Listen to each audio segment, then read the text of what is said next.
Hello and welcome everybody to day 2 of the global finals for the Great Push Global. That's right.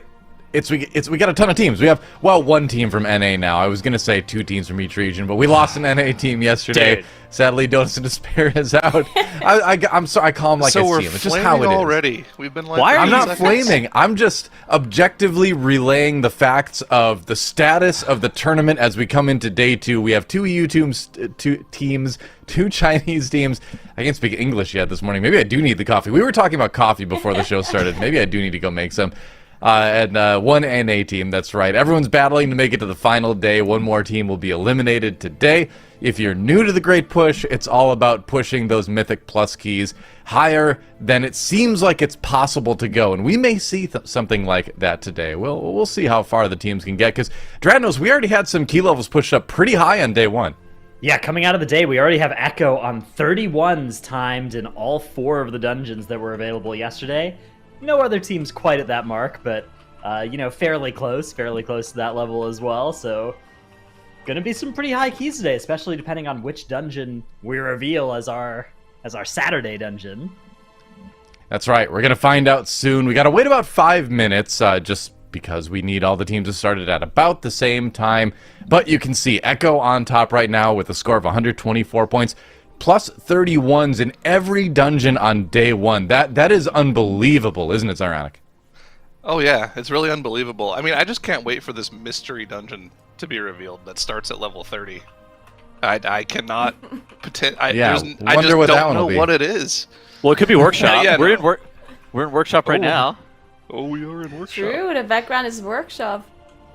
Yep. I mean, the background sometimes has been correct. It's sometimes not been correct. So I don't know how much stock we can put in that. But I feel like today is going to be super interesting. So Echo has 31 straight across the board. So after they finish up with their mystery dungeon of the day, there's only so much they reasonably can be able to push these keys.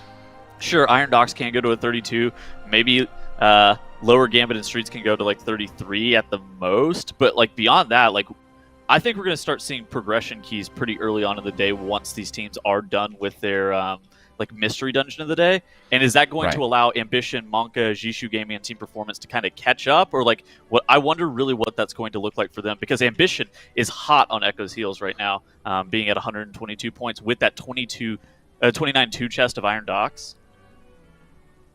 I mean, both of those teams need to, both of the Chinese teams need to catch up quickly, though. That's the thing, is that every hour, a half hour, 45 minutes spent in a dungeon is another hour that you're not, trying to push those higher level keys and really kind of like max things out to 32, 33. We'll see where we can go. But, I guess it is kind of like how far can Echo push beyond what they have now? Like, what do you think, Nagura? At the end of the day, who do you think is going to be looking at facing elimination?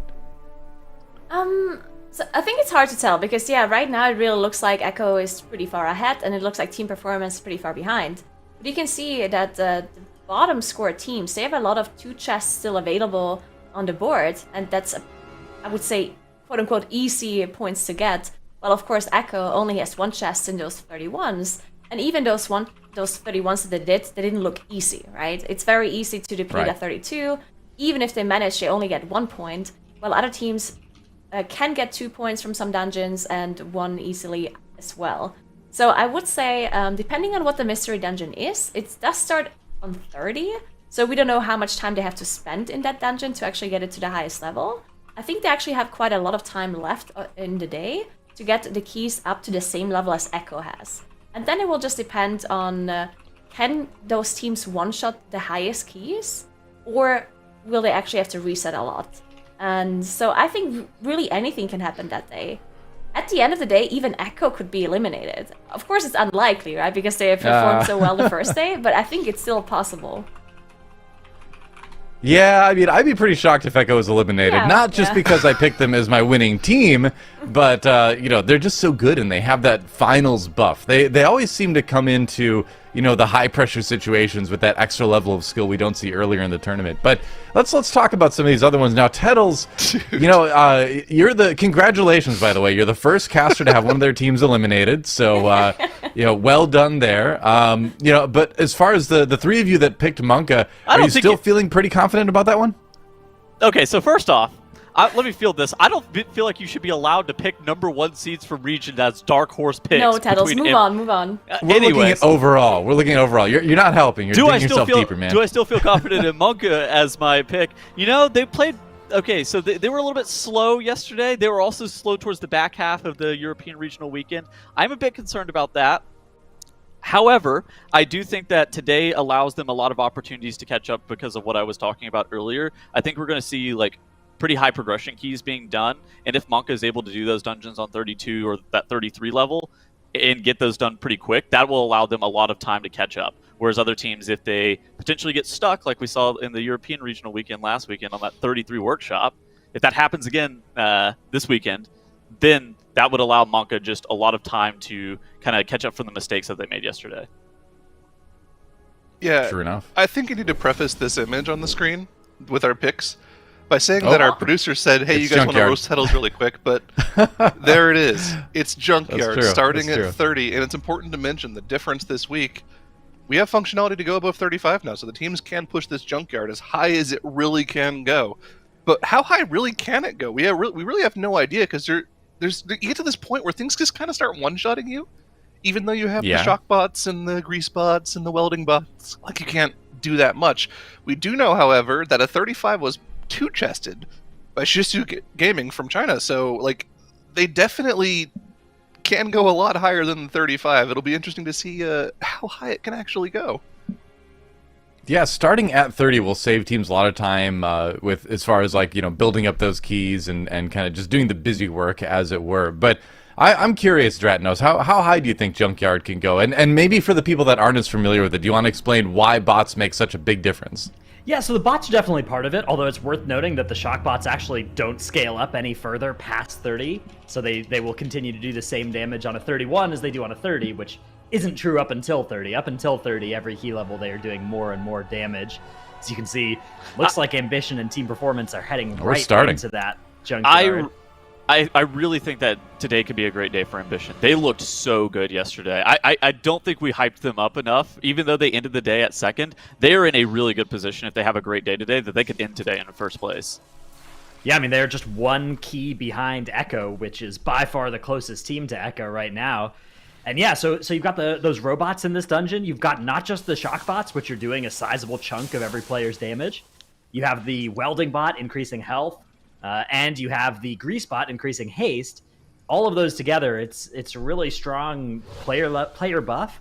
And the dungeon as a whole doesn't have huge, difficult scaling checks. You know, things that'll murder you in the same way that, you know, Curator might as the key level starts going up in Upper Karazhan, for instance. So, with that being said, it's interesting to think about, like, what is going to be the breaking point, because obviously at some point the key level will be prohibitive, but we've got keys higher than 35 now, so we're going to find out exactly where that is. And because Junkyard's in our tournament, remember that our tournament's first tiebreaker, if teams have the same score, is their highest level key done. So Junkyard will very likely be that tiebreaker if a team gets a different score than another team, right? So if two teams get to the same points and one of them has a better Junkyard, that team is going to win, making this a very important dungeon for teams to really have optimized.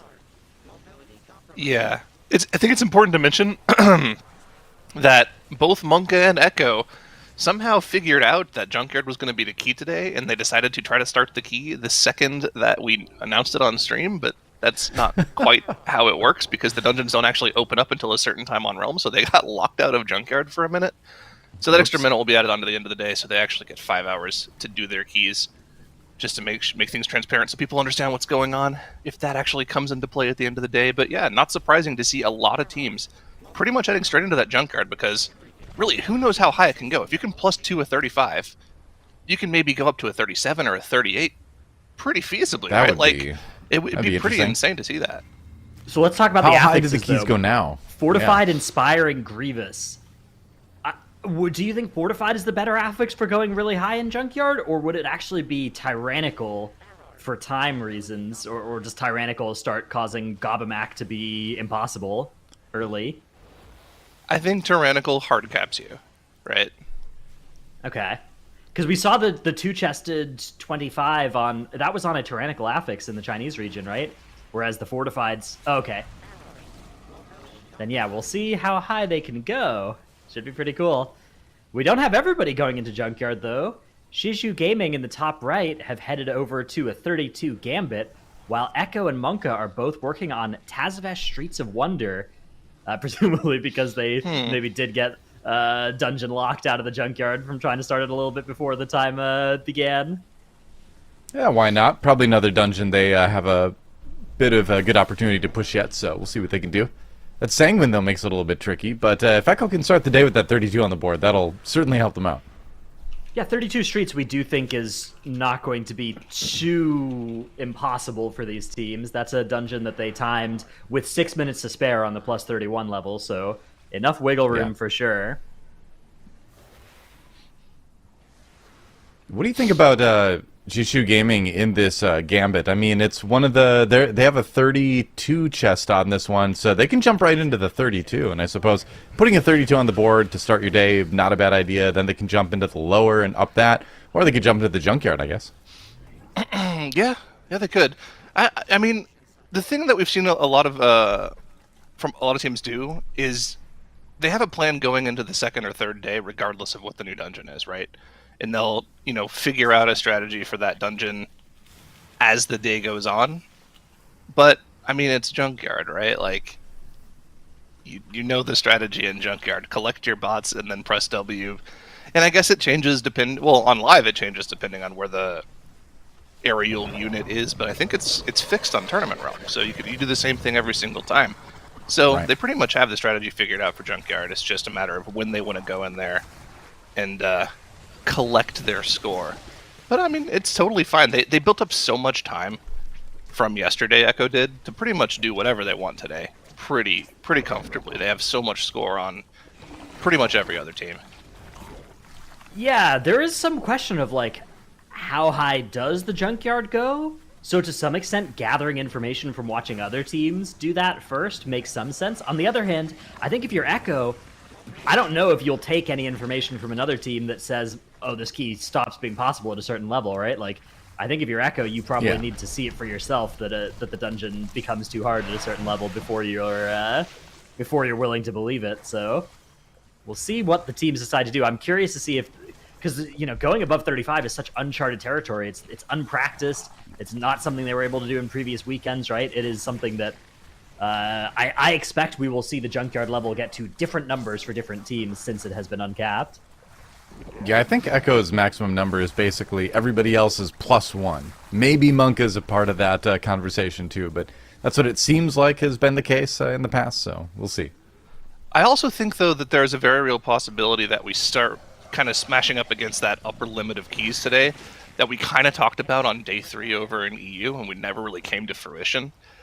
But with the keys starting higher and teams getting into the 31s and 32s already at the beginning of day 2, I think it's very possible that the teams start having to actually do progression in some of these keys rather than just go in and one-shot them.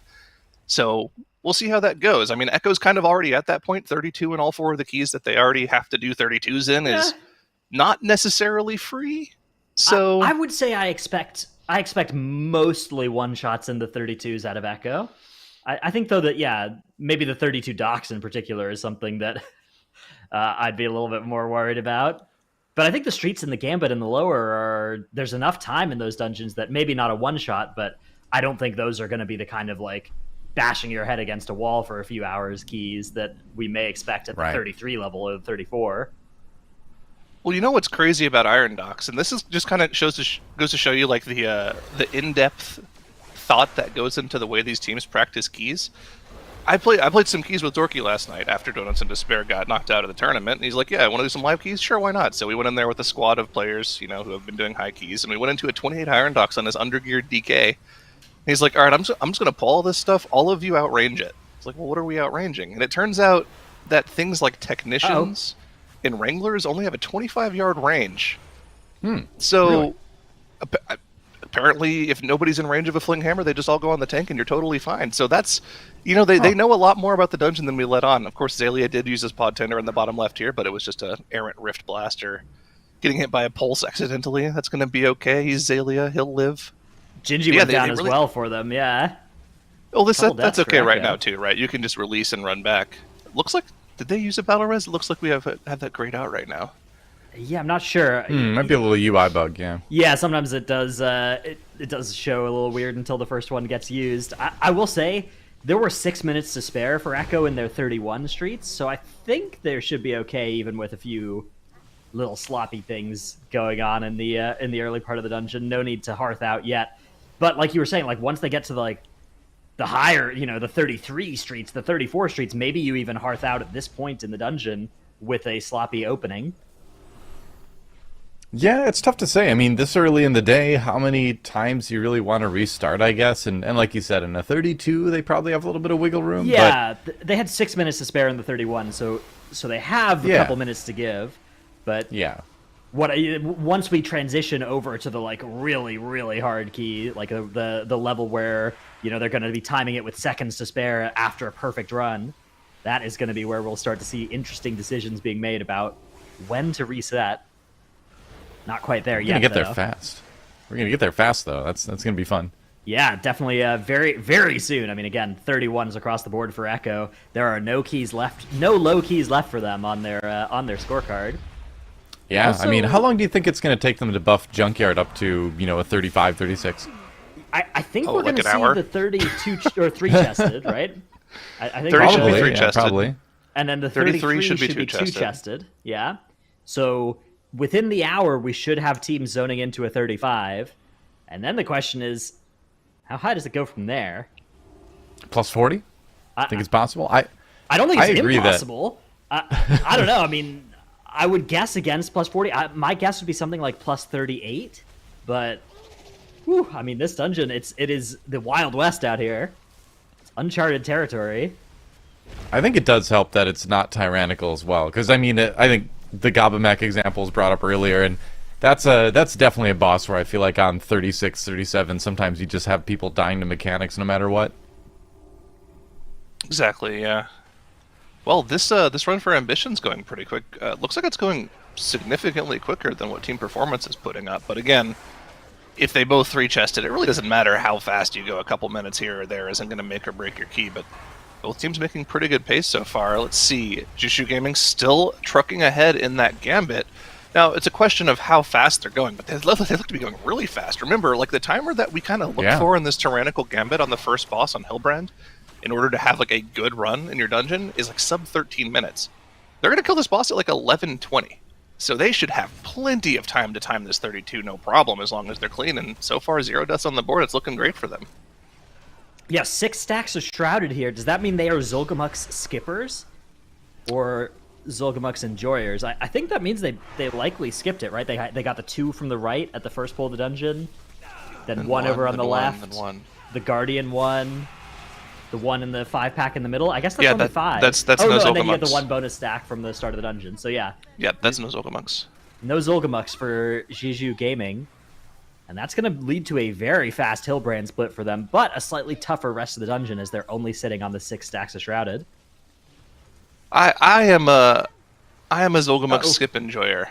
I don't think that Look at Monka. that 6% stats is really that big of a deal. Monka, though, that's rough. Failed their skip here after the first boss. They don't play that, right? No, they don't. Mode ran at it and tried to cast Mind Soothe on it, but I think he got too close before the Mind Soothe came out. And so now they are fighting this mob. This mob doesn't do any group damage in theory if you avoid all those beam splicers, so it's not too lethal, but it is slow. They can't really bring it into anything else because of that lockdown circle. You can see that beam splicer there kind of zoning them. It's slow, but it's a lot of count, so it's not really that bad. If they can adapt the route means, later to make up for the count, yeah. They'll have to skip some count later on. You're not really expecting to 2-star this too, right? So if you can still finish it, you might as well just keep going, I guess. Yeah, it's not going to be lethal to their dungeon aspirations here, but it is a little oopsie. And honestly, part of this as well, losing 2 minutes to the dungeon timer, if you're 7 minutes under or whatever, is fine. But losing 2 of your minutes in a 5-hour day can actually be the most punishing part of that. So we'll see how that works out for them. Meanwhile, Back Team into a Performance corner. nearly at Gobamac here, 12 minutes into their junkyard, also nearly done with count. This is going to be potentially a 20-minute junkyard plus 30 that they're able to put on the board up in the top left. Ambition are a tiny bit slower. Well, they're basically the same point in the dungeon. Very similar count. Both teams also sitting on a heap of stacks. Monka, though, Skylark actually going down. The mini-boss does eventually die. But they have lost probably something on the order of a minute or two to this area. Yeah, that didn't really give as much count as I thought it would. It gave them like 6% trash count. So. Yeah. Yeah, it gives like, I think it gives 20 count, although I'm not 100% sure. So, yeah, that sounds about right. 20, yep, 20-ish trash count. Yeah. Okay, well, that's fine, not ideal. But now they have to kill the hounds, too, I'm pretty sure. So, this is going to be a long slog. I guess what this allows you to skip later on is you don't have to worry about doing the mini-boss in front of the final boss, right? Yes, you could skip that now. That's true. Yeah. That's probably the only thing you would skip. So you're going to kill these core hounds, you're going to do like a big shrouded pull, then you're going to do kind of boss, and then you're going to do all the mailroom trash and boss, and then you're going to do Mize's Oasis, and then you're going to skip to Zoasmi. So it's still an okay plan. It's just not quite ideal. You're spending much more of the dungeon with fewer shrouded stacks than if you'd skipped earlier and done the trash later as well. Well, this is the interesting thing, right? Like, I think one of the benefits of a dungeon like Streets, where there are different routes, especially when everything is kind of equal in terms of its HP count efficiency, is like, you can do pulls like this in even a 31 and still have it not be really that bad. The only concern that I really have for Monka right now is their Lust timer. They've been sitting on that second Bloodlust for a while, whereas if you want to look at a team like, for instance, Echo, who pulled off this skip properly and then did a pretty large pull where they pulled down the Dino into the cats on the bottom of the staircase with some infiltrators. They used their Lust on that pull, which seems a little bit more efficient than sitting on it for 2 minutes. But again, as long as they get this Lust on cooldown pretty soon now, they'll still get 3 more uses throughout the dungeon, right? So that shouldn't be too big of a concern, as long as they get it on cooldown here pretty quickly. Yeah, do want to make sure that you're not losing a Lust, as they are going to head past the Ataldazar Dinosaur. RX in Turtle, keeping that thing busy. They'll be taking the Darkheart Thicket Cats. Uh-oh. Looks like that dinosaur may be running forward. Oh, no, that's just the normal RP run that it does, right? Yeah, not no, in I think they're pulling. I think they're pulling it. Is it coming? On purpose. It's coming in. I thought it just like RP ran to the bottom of those stairs. We'll see where it goes. A Revive Pet's coming out. Yeah, the dinosaur is not in combat. Oh, okay. It's not in combat, all right. Fortunately. It's right there. Just pull it in. Why not? One extra mob. That's okay. Yeah, just one Ataldazar I think they've already got an extra one. No big deal. Just one giant fixate charge mob, you know, you can just live it on a 31 fortified. Come on. What's the big deal? Just tank it in there. All right, so a quick check-in with Team Performance. They're getting their last trash of the dungeon, and then they'll be heading to the last boss here on their plus 30. So great 3-chest timer from them. That 3 chest in the plus 30 looking very doable.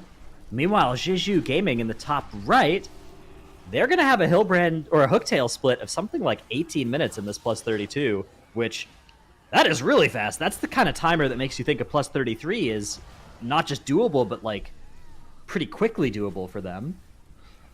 Yeah, again, like the timer we look for Hooktail here to see if there's time for a team to complete the key is somewhere in between like the 20 and 21 minute mark. So yeah, if they're gonna kill this at 18-ish, 18:30 is probably what it looks like. They are so far ahead, like you said. I think 33 is definitely on the table for them, but it's probably not something that they're gonna go for right away, knowing that Junkyard is on the table. Has anyone timed a 33 yet in any of your regions? I'm trying to remember.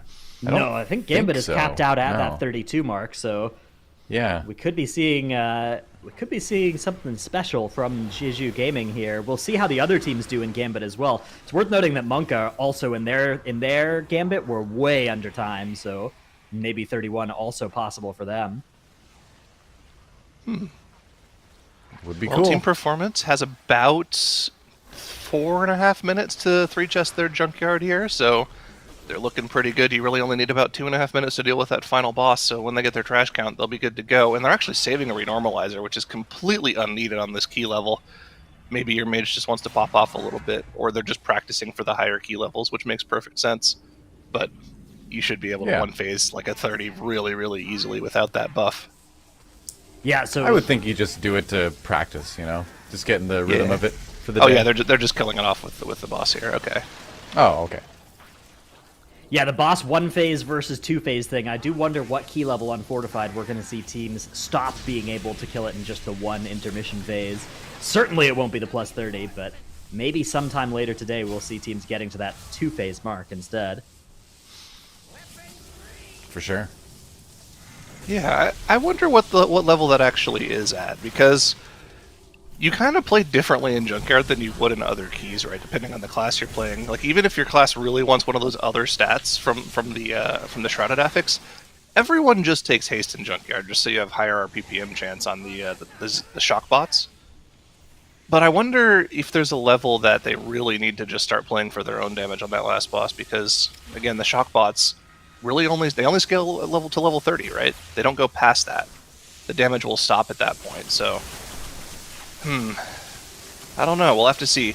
We know that teams couldn't 1-phase 35 Tyrannical at all, like it wasn't even close last weekend. Pretty sure 35 Fortified was doable, though, with good RNG and renormalizer tech. Yeah, I think about 35 is probably where we will see the 1-phase stop, so...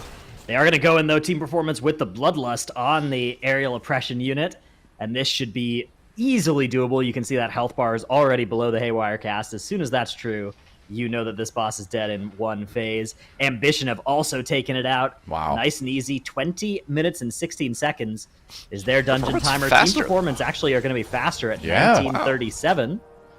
Both teams putting that 3 chest on the board.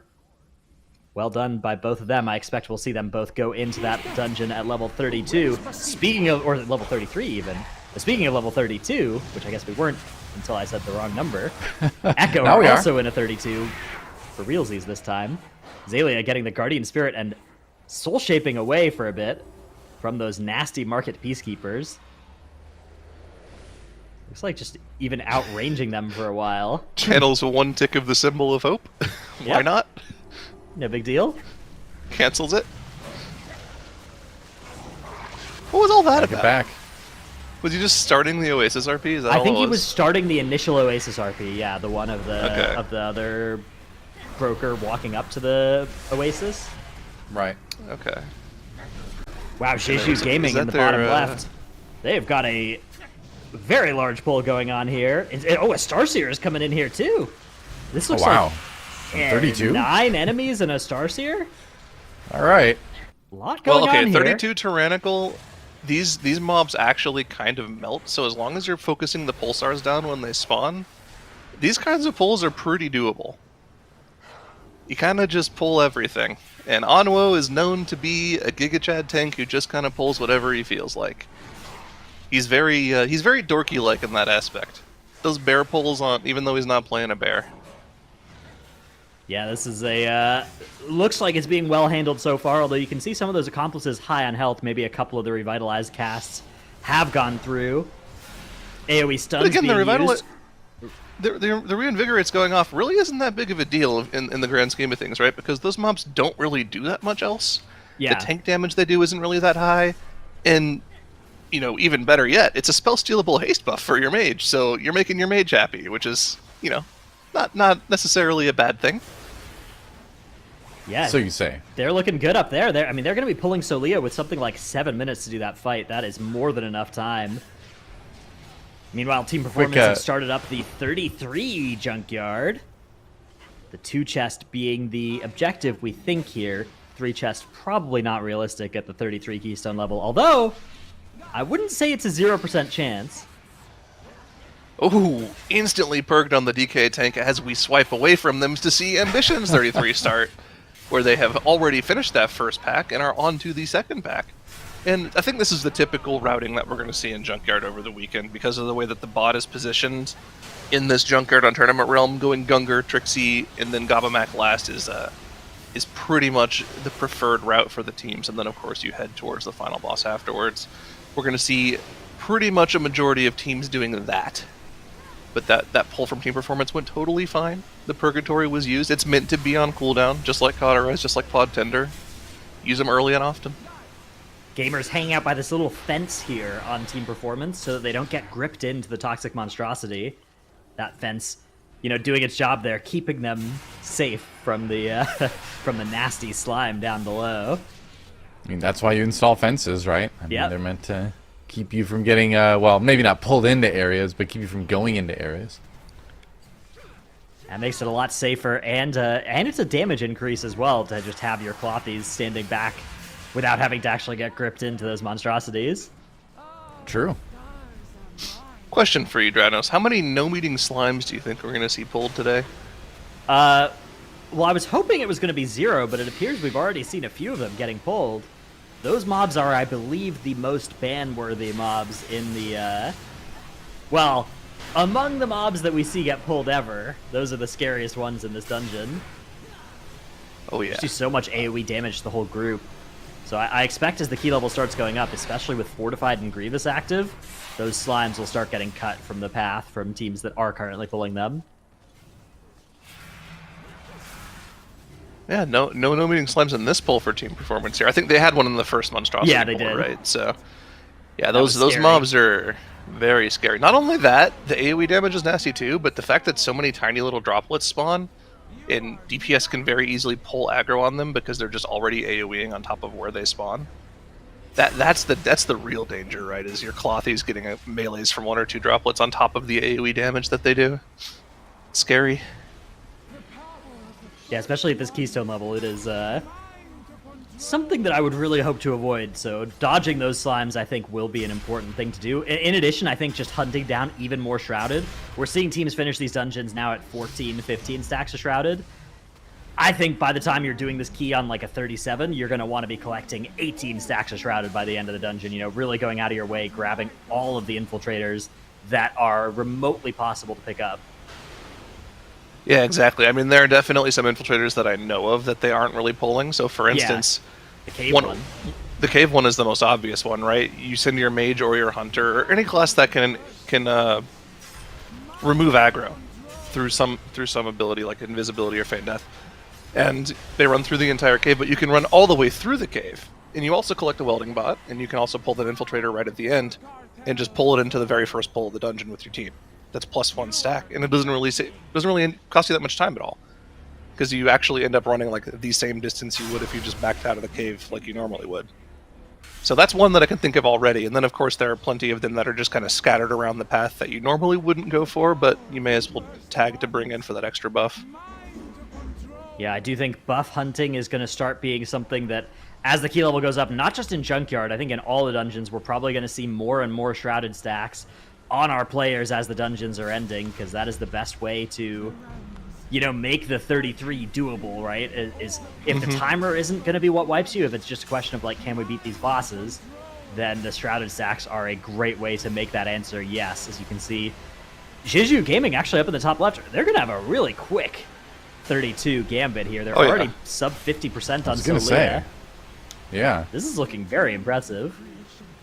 You know what's actually on the table this week as well, due to a bunch of dungeon rebalancing, the infiltrator that's in the Bone Nipper area is now available, because Bone Nippers are no longer banned. They no longer steal your welding bot anymore. So they're not really that awful to pull. I mean, they still do a ton of damage if you get hit by the Rending Slash, but just don't, I guess. Just be good. Yeah, it's easy. Well, they also removed the fervent nature of, that attack? Yeah, the fervent nature of the ability. So, for those who don't know what that means, Fervent Strike was a mechanic in a Taldazar where the mobs would bash your tank for a bunch of damage, but if your tank was kiting, they would hit the nearest player instead and murder your unlucky melee DPS or hunter pets or whatever. And there are a lot of mobs that have behaved that way, but recently most of those mechanics have been reworked to no longer have that functionality, and Bone Nippers were recently hit by that as well, so their nasty bleed will no longer be applied to other players if the tank starts kiting, which makes that mob a lot safer to pull. We'll see if teams are interested, because it is still a very dangerous mob, even just for the tank damage it does. Zara, I want to ask you, though, about this Tazavesh Gambit timer, because we're seeing Zhizhu Gaming on a 0-death run.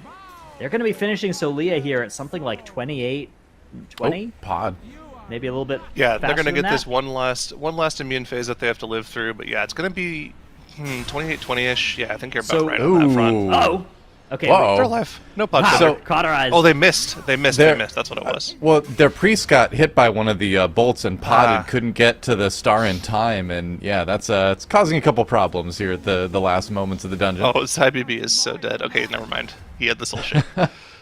Well, Yeah. they're gonna get through All right, it, not they without recovered. some trouble at the very end. Man, is So 33 on the table for them? That's the question, right? When you think about think so. a 30-minute dungeon timer, you know, if you're going to add 8% more health to all of these enemies, the DPS check, even if you don't think there's going to be any extra phases on any of the bosses, you probably would need to be done in about 27:30 to be comfortable of timing the next keystone level up. And that didn't happen for Jeju Gaming there. And more worryingly, it's not a run that there's obvious things you can point to save a lot of time. Like, yeah, okay, maybe you can save 10 seconds at the end if you don't have Celia go wrong at the end. But other than that, it was a 0-death run. So I actually am not confident that the 33 is going to be something you could do without a lot of attempts in a really perfect run. So I think leaving that thing at 32 for now is probably going to be the play, and maybe never go back there if you're Shiju Gaming. Not unless you We'll see. own every other dungeon and have a bunch of free time to spend. You know, one of the amazing things about Chishu Gaming is that their DPS player Typhoon was 3 years old when World of Warcraft came out. He's only 20. He started playing in 9.0 and has become this DPS prodigy over in China. Oh, who is that? Sorry. Typhoon on Chishu Gaming, yeah. Oh, okay, interesting. I didn't know that. Yeah. Cool. It's WoW is becoming a intergenerational game now. It's becoming a Zoomers game, honestly. Yeah. I'm just too old for this game. People who were No, born but yeah. when WoW came out, they can like vote and drive now. It is crazy. It is. It's amazing, isn't it? Yeah. So I I have did World of some Warcraft characters that would extrapolation be in driving high this. school if they were children. If you were to increase their timer by 8%, which isn't exactly perfect, right? Yeah. It would be at a 30-39 in a 33 if they did that exact run. Right. So 39 seconds Exactly over as they did time. it.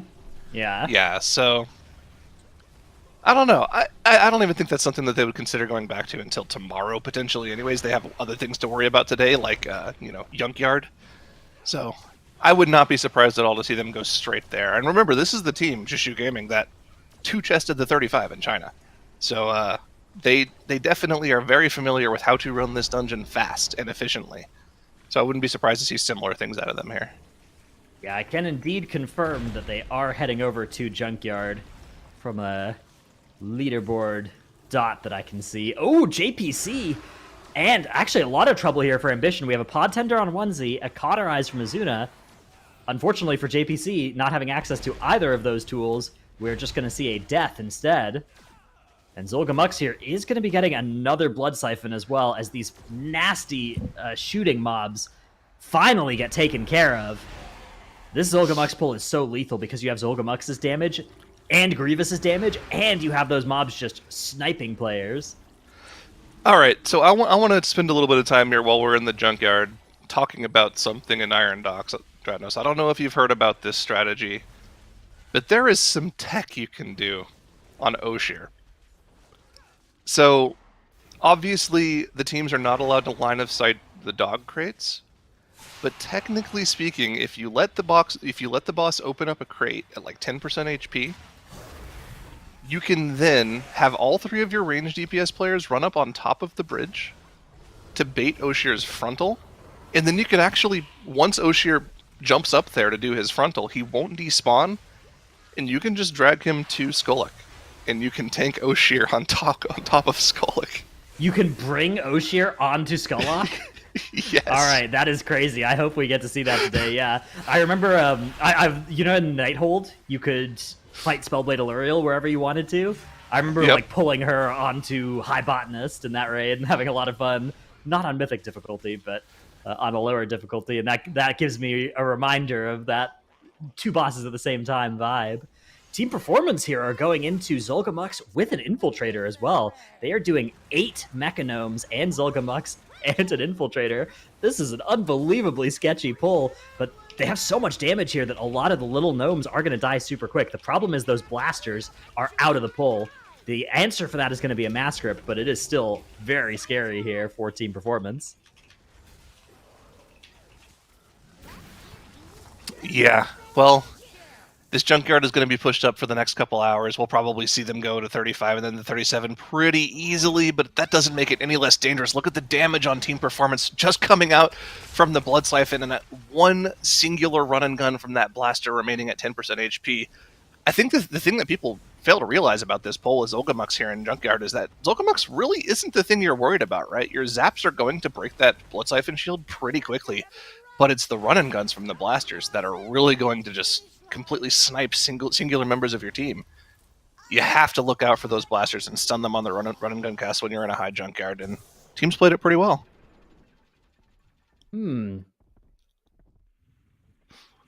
All right, we do have, let's see. Monka are getting close to the end of their dungeon timer. Down in the bottom right. 32-30 they're at right now as they finish off this mini-boss. Remember that Monka did have a little bit of a oopsie on the first mini-boss on the left. They have done a good job here of correcting their count, not going way over count. But they are still going to be going into last boss here. I mean, with more than enough time. But I think their dungeon timer actually, if that hadn't gone wrong earlier, they would be looking way under time instead of just a couple minutes to spare, which is where they're at here. We're expecting this is probably going to be something like a 35-30 as their dungeon timer at the end of this 31 key. Pretty good. Pretty good indeed. Does suggest that the 33 and the 32 are on the table for Monka. Oh, yeah. I mean, They're going to finish this with what? 4.5 minutes remaining-ish? No, not that fast on this key level. Probably 4 minutes remaining. Yeah, 32 should definitely be a normal possibility. I don't know about 33, though, because remember, the exponential scaling of the key levels gets pretty ridiculous once you get into the mid, I was about to say the mid-30s, like that's just normal. Yeah, the mid to low 30s,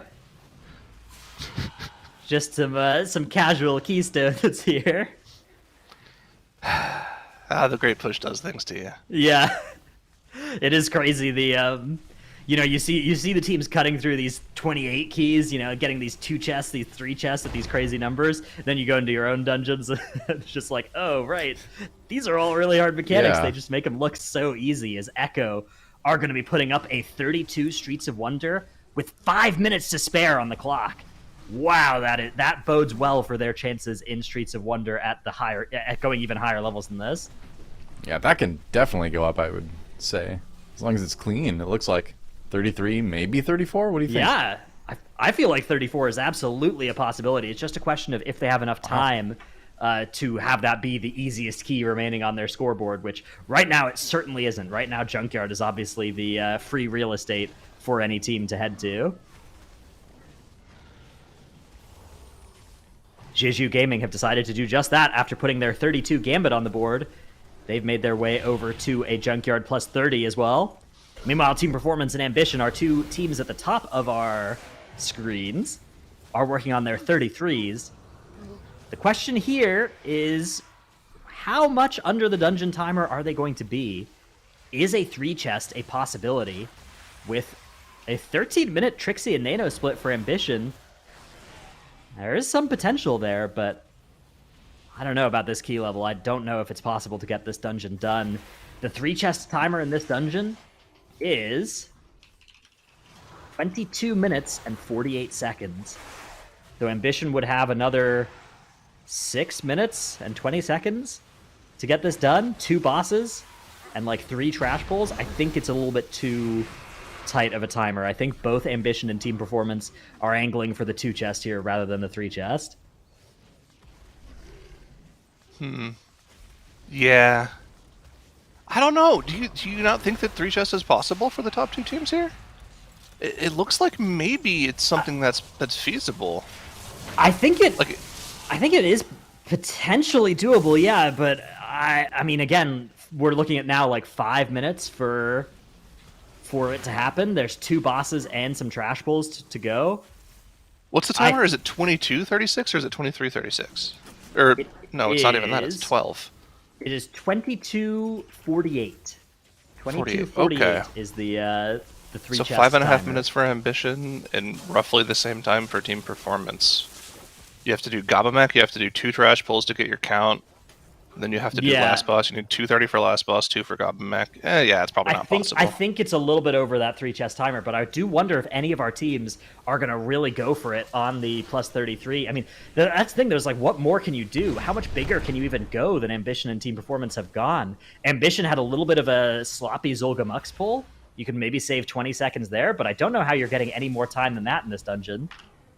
So yeah, I think probably just the 3 chest the 30, 2 chest the 33, and then maybe try and 2 chest the 35. Maybe that's the big question mark of possibilities, but we'll see what Echo decides to do as well. If Echo can find a few minutes, maybe even 3 chesting the 33 is on the table.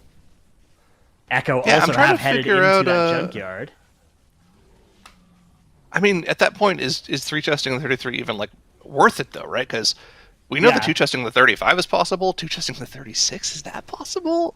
I mean, there's no way of knowing because we've never seen a key over a 35 before. It's never been done before, a 36 junkyard. Yep. So we will have to see exactly what the dungeon does in there.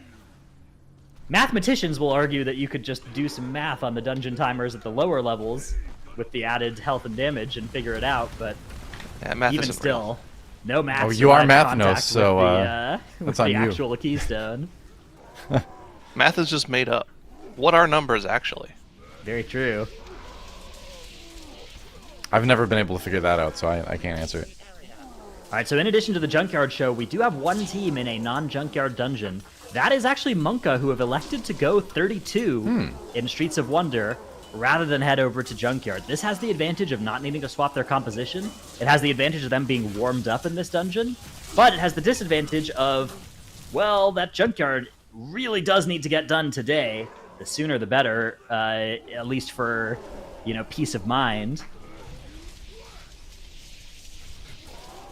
True. Want to go higher anyway for a laugh? We had a tool for that. It was called guessing. Yeah. That's real math. Very true. So it got me through school. Look at the damage on King Gobbleback. This is just on a 33. Oh, man, that was pretty much everything used across the board. Yeah, I mean, we know that higher is possible, but you just have to give some respect to the dungeon for how difficult it actually is, even though teams are able to push it so high. That doesn't mean it's easy by any stretch of the imagination.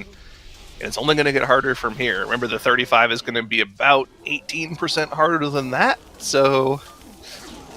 got some interesting dungeons coming up here.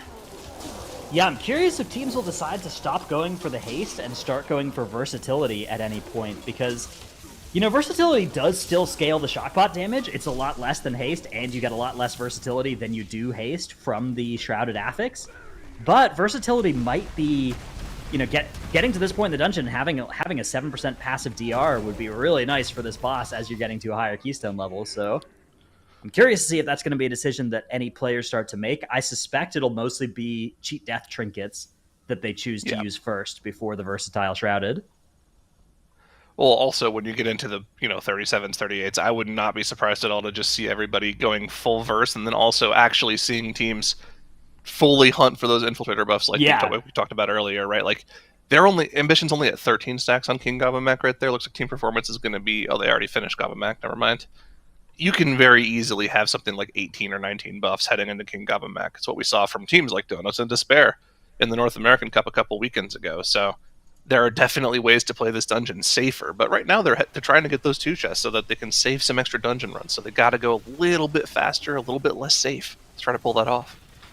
Yeah, this 2 chest is looking very good for both Ambition and Team Performance. They are going to be well under that mark. But the 3 chest... not looking especially realistic at the plus 33 keystone level. However, for Jiju Gaming and for Echo, that 3 chest in the plus 30 is not just doable, it's kind of expected. They should be several minutes even under that 3 chest timer, unless something goes horribly wrong.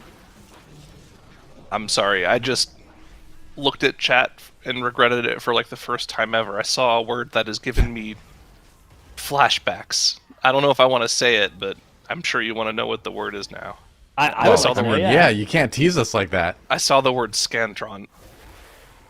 Oh my goodness! I'm 16 years old again. What is going on? Dude, it's crazy as well because Mechagon kind of had those in the punch card trinket. Remember? That's true. Dude. That is true. Yeah. That's a big shame that those aren't back this season. You remember Cyclotonic Blast? That was a good time. I'm sure a lot of people were hoping that those red cards would be scaled up to higher item level and we could use that trinket again.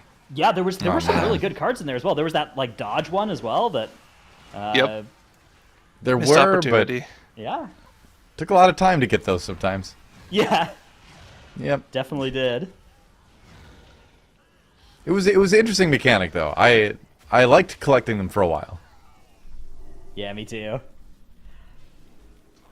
All right, so we have the last boss now pulled for Team Performance as they're just about to go over that 3-chest line. Same with Ambition. They've actually already gone over that as they're starting their last trash pull. Both teams looking solid here, though.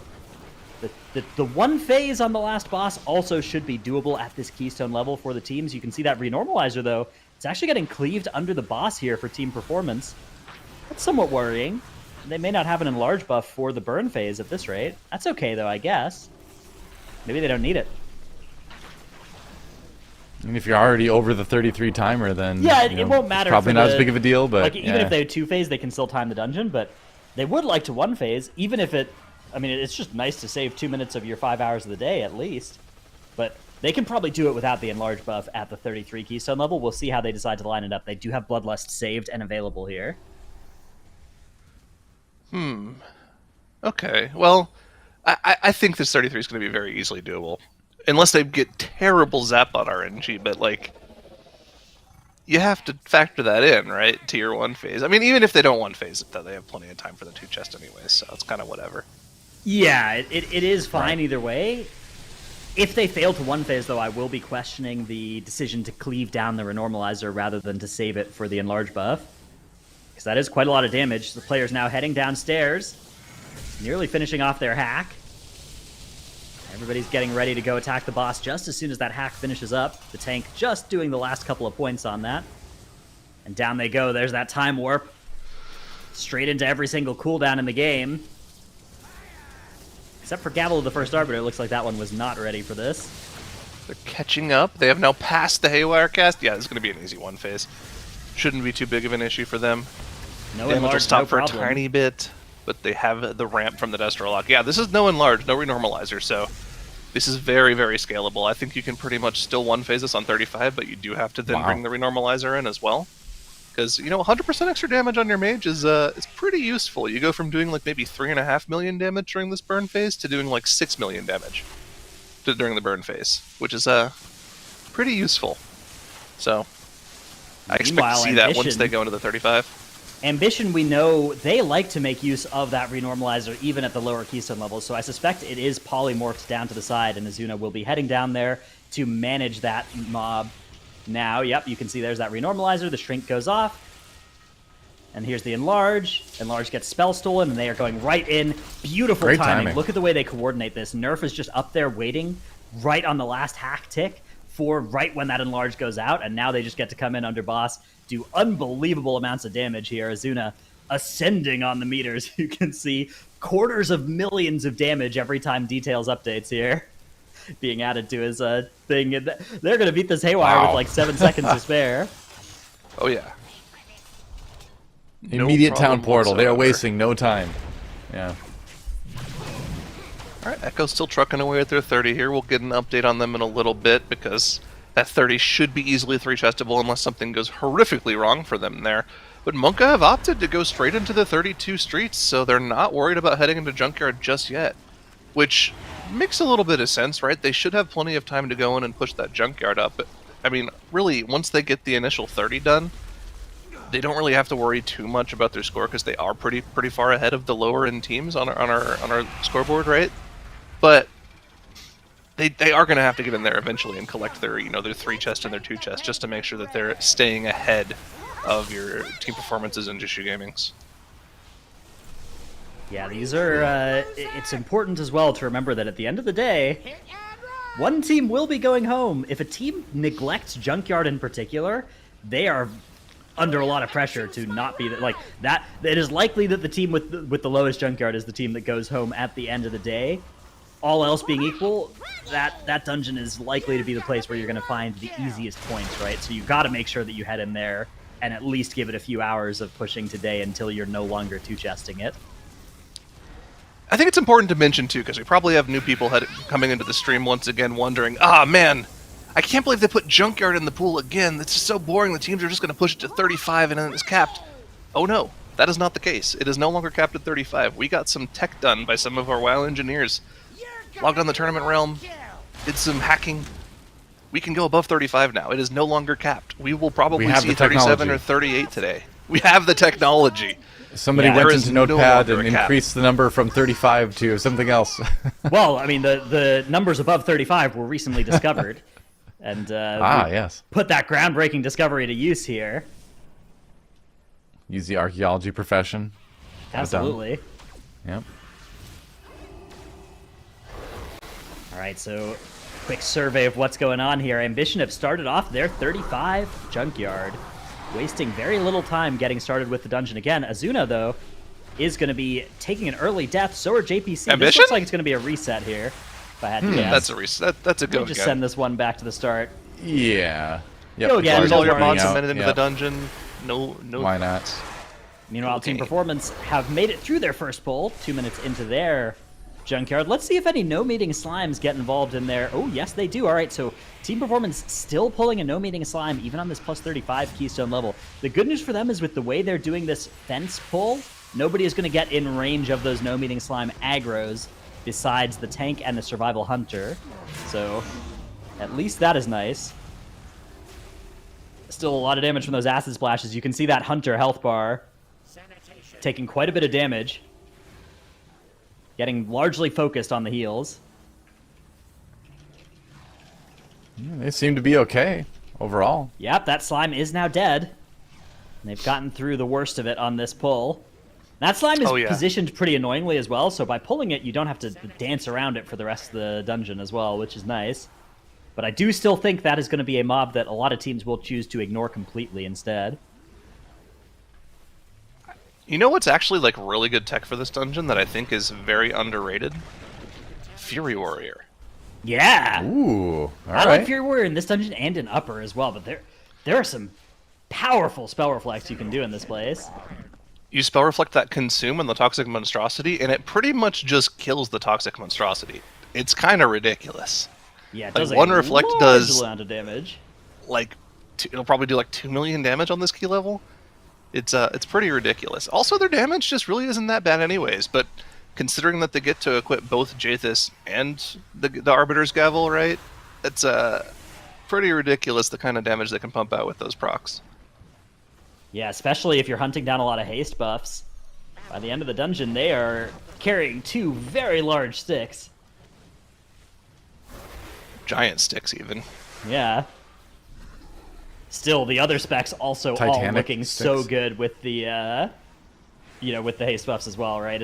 It's not like Serve Hunter, Destro Lock, Fire Mage, even Demo Lock. All of those specs also are doing so much damage at the end of the dungeon. It's hard to remove one of them. Well, the other thing as well that's really nice about Fury Warrior in this dungeon is they can intervene a lot of the damage on King Gabamak, keeping one of your Clothies alive, so either your Priest or your Mage. And you have Rally really useful. Rallying Cry is really useful as well. Yep. They have a lot of tools to make this dungeon go a little bit safer than it otherwise would, and when you consider that Zapbots are a large source of the damage for everybody, their damage profile doesn't really matter quite as much as you would consider, so I think they're actually like a really safe play in this dungeon. I just don't know if any of the teams would even think to have that prepared or if they even really care. I think they would actually rather just put on cheat death trinkets and call it a day. Because you can pretty much do this dungeon with whatever comp, and even at the super high levels. Yeah, the only warrior player I've seen would have been from Donuts and Despair, right? We've seen Cryptix playing it before, but I don't know if any of the players on any of our other teams really are warrior mains. And I think you would want like a warrior main for it to be worth considering, right? Probably. I mean, the thing is you put all this practice into these other classes that you're going to be using in a lot more dungeons, and they can be used in the dungeons you might have used Fury Warrior. So, as much as it hurts my my warrior heart, I agree. You probably wouldn't want to be putting time into practicing it for just a couple dungeons. All right, Jiju Gaming in the bottom right have just landed their 3 chest in their 30 Junkyard. That is good for them. It is a bit slower than some of the 3 chests we've seen from a couple of the other teams, but not by much. They are doing good. securing that 3 chest very important. They are likely going to be heading right back into Junkyard at the 33 keystone level. That leaves just Echo and Monka, our European teams, as the bottom of the leaderboard right now. For a so-called dominant region, this is an embarrassing fall for the Europeans. Wait, hold on. I need to make a tweet. Yeah, can we get the scoreboard? Yeah, there's that leaderboard you can see on down in the... There you see the 2 European teams. Almost 25 or more points behind the other regions. All right.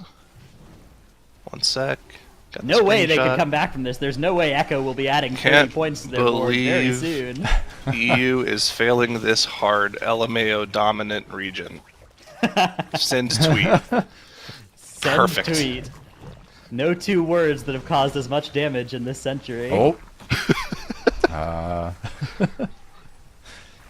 Production calling us out, man. Ellesmere down for ambition. They do have a battle res available here. Are they going to commit it? Yes, they are. Probably should. Ellesmere now going to go and grab another shockbot. There's one under the pipe here, and that's exactly the one he's going to grab. Little hidden shockbot. Needs to get back to the group, though, before anybody else perishes.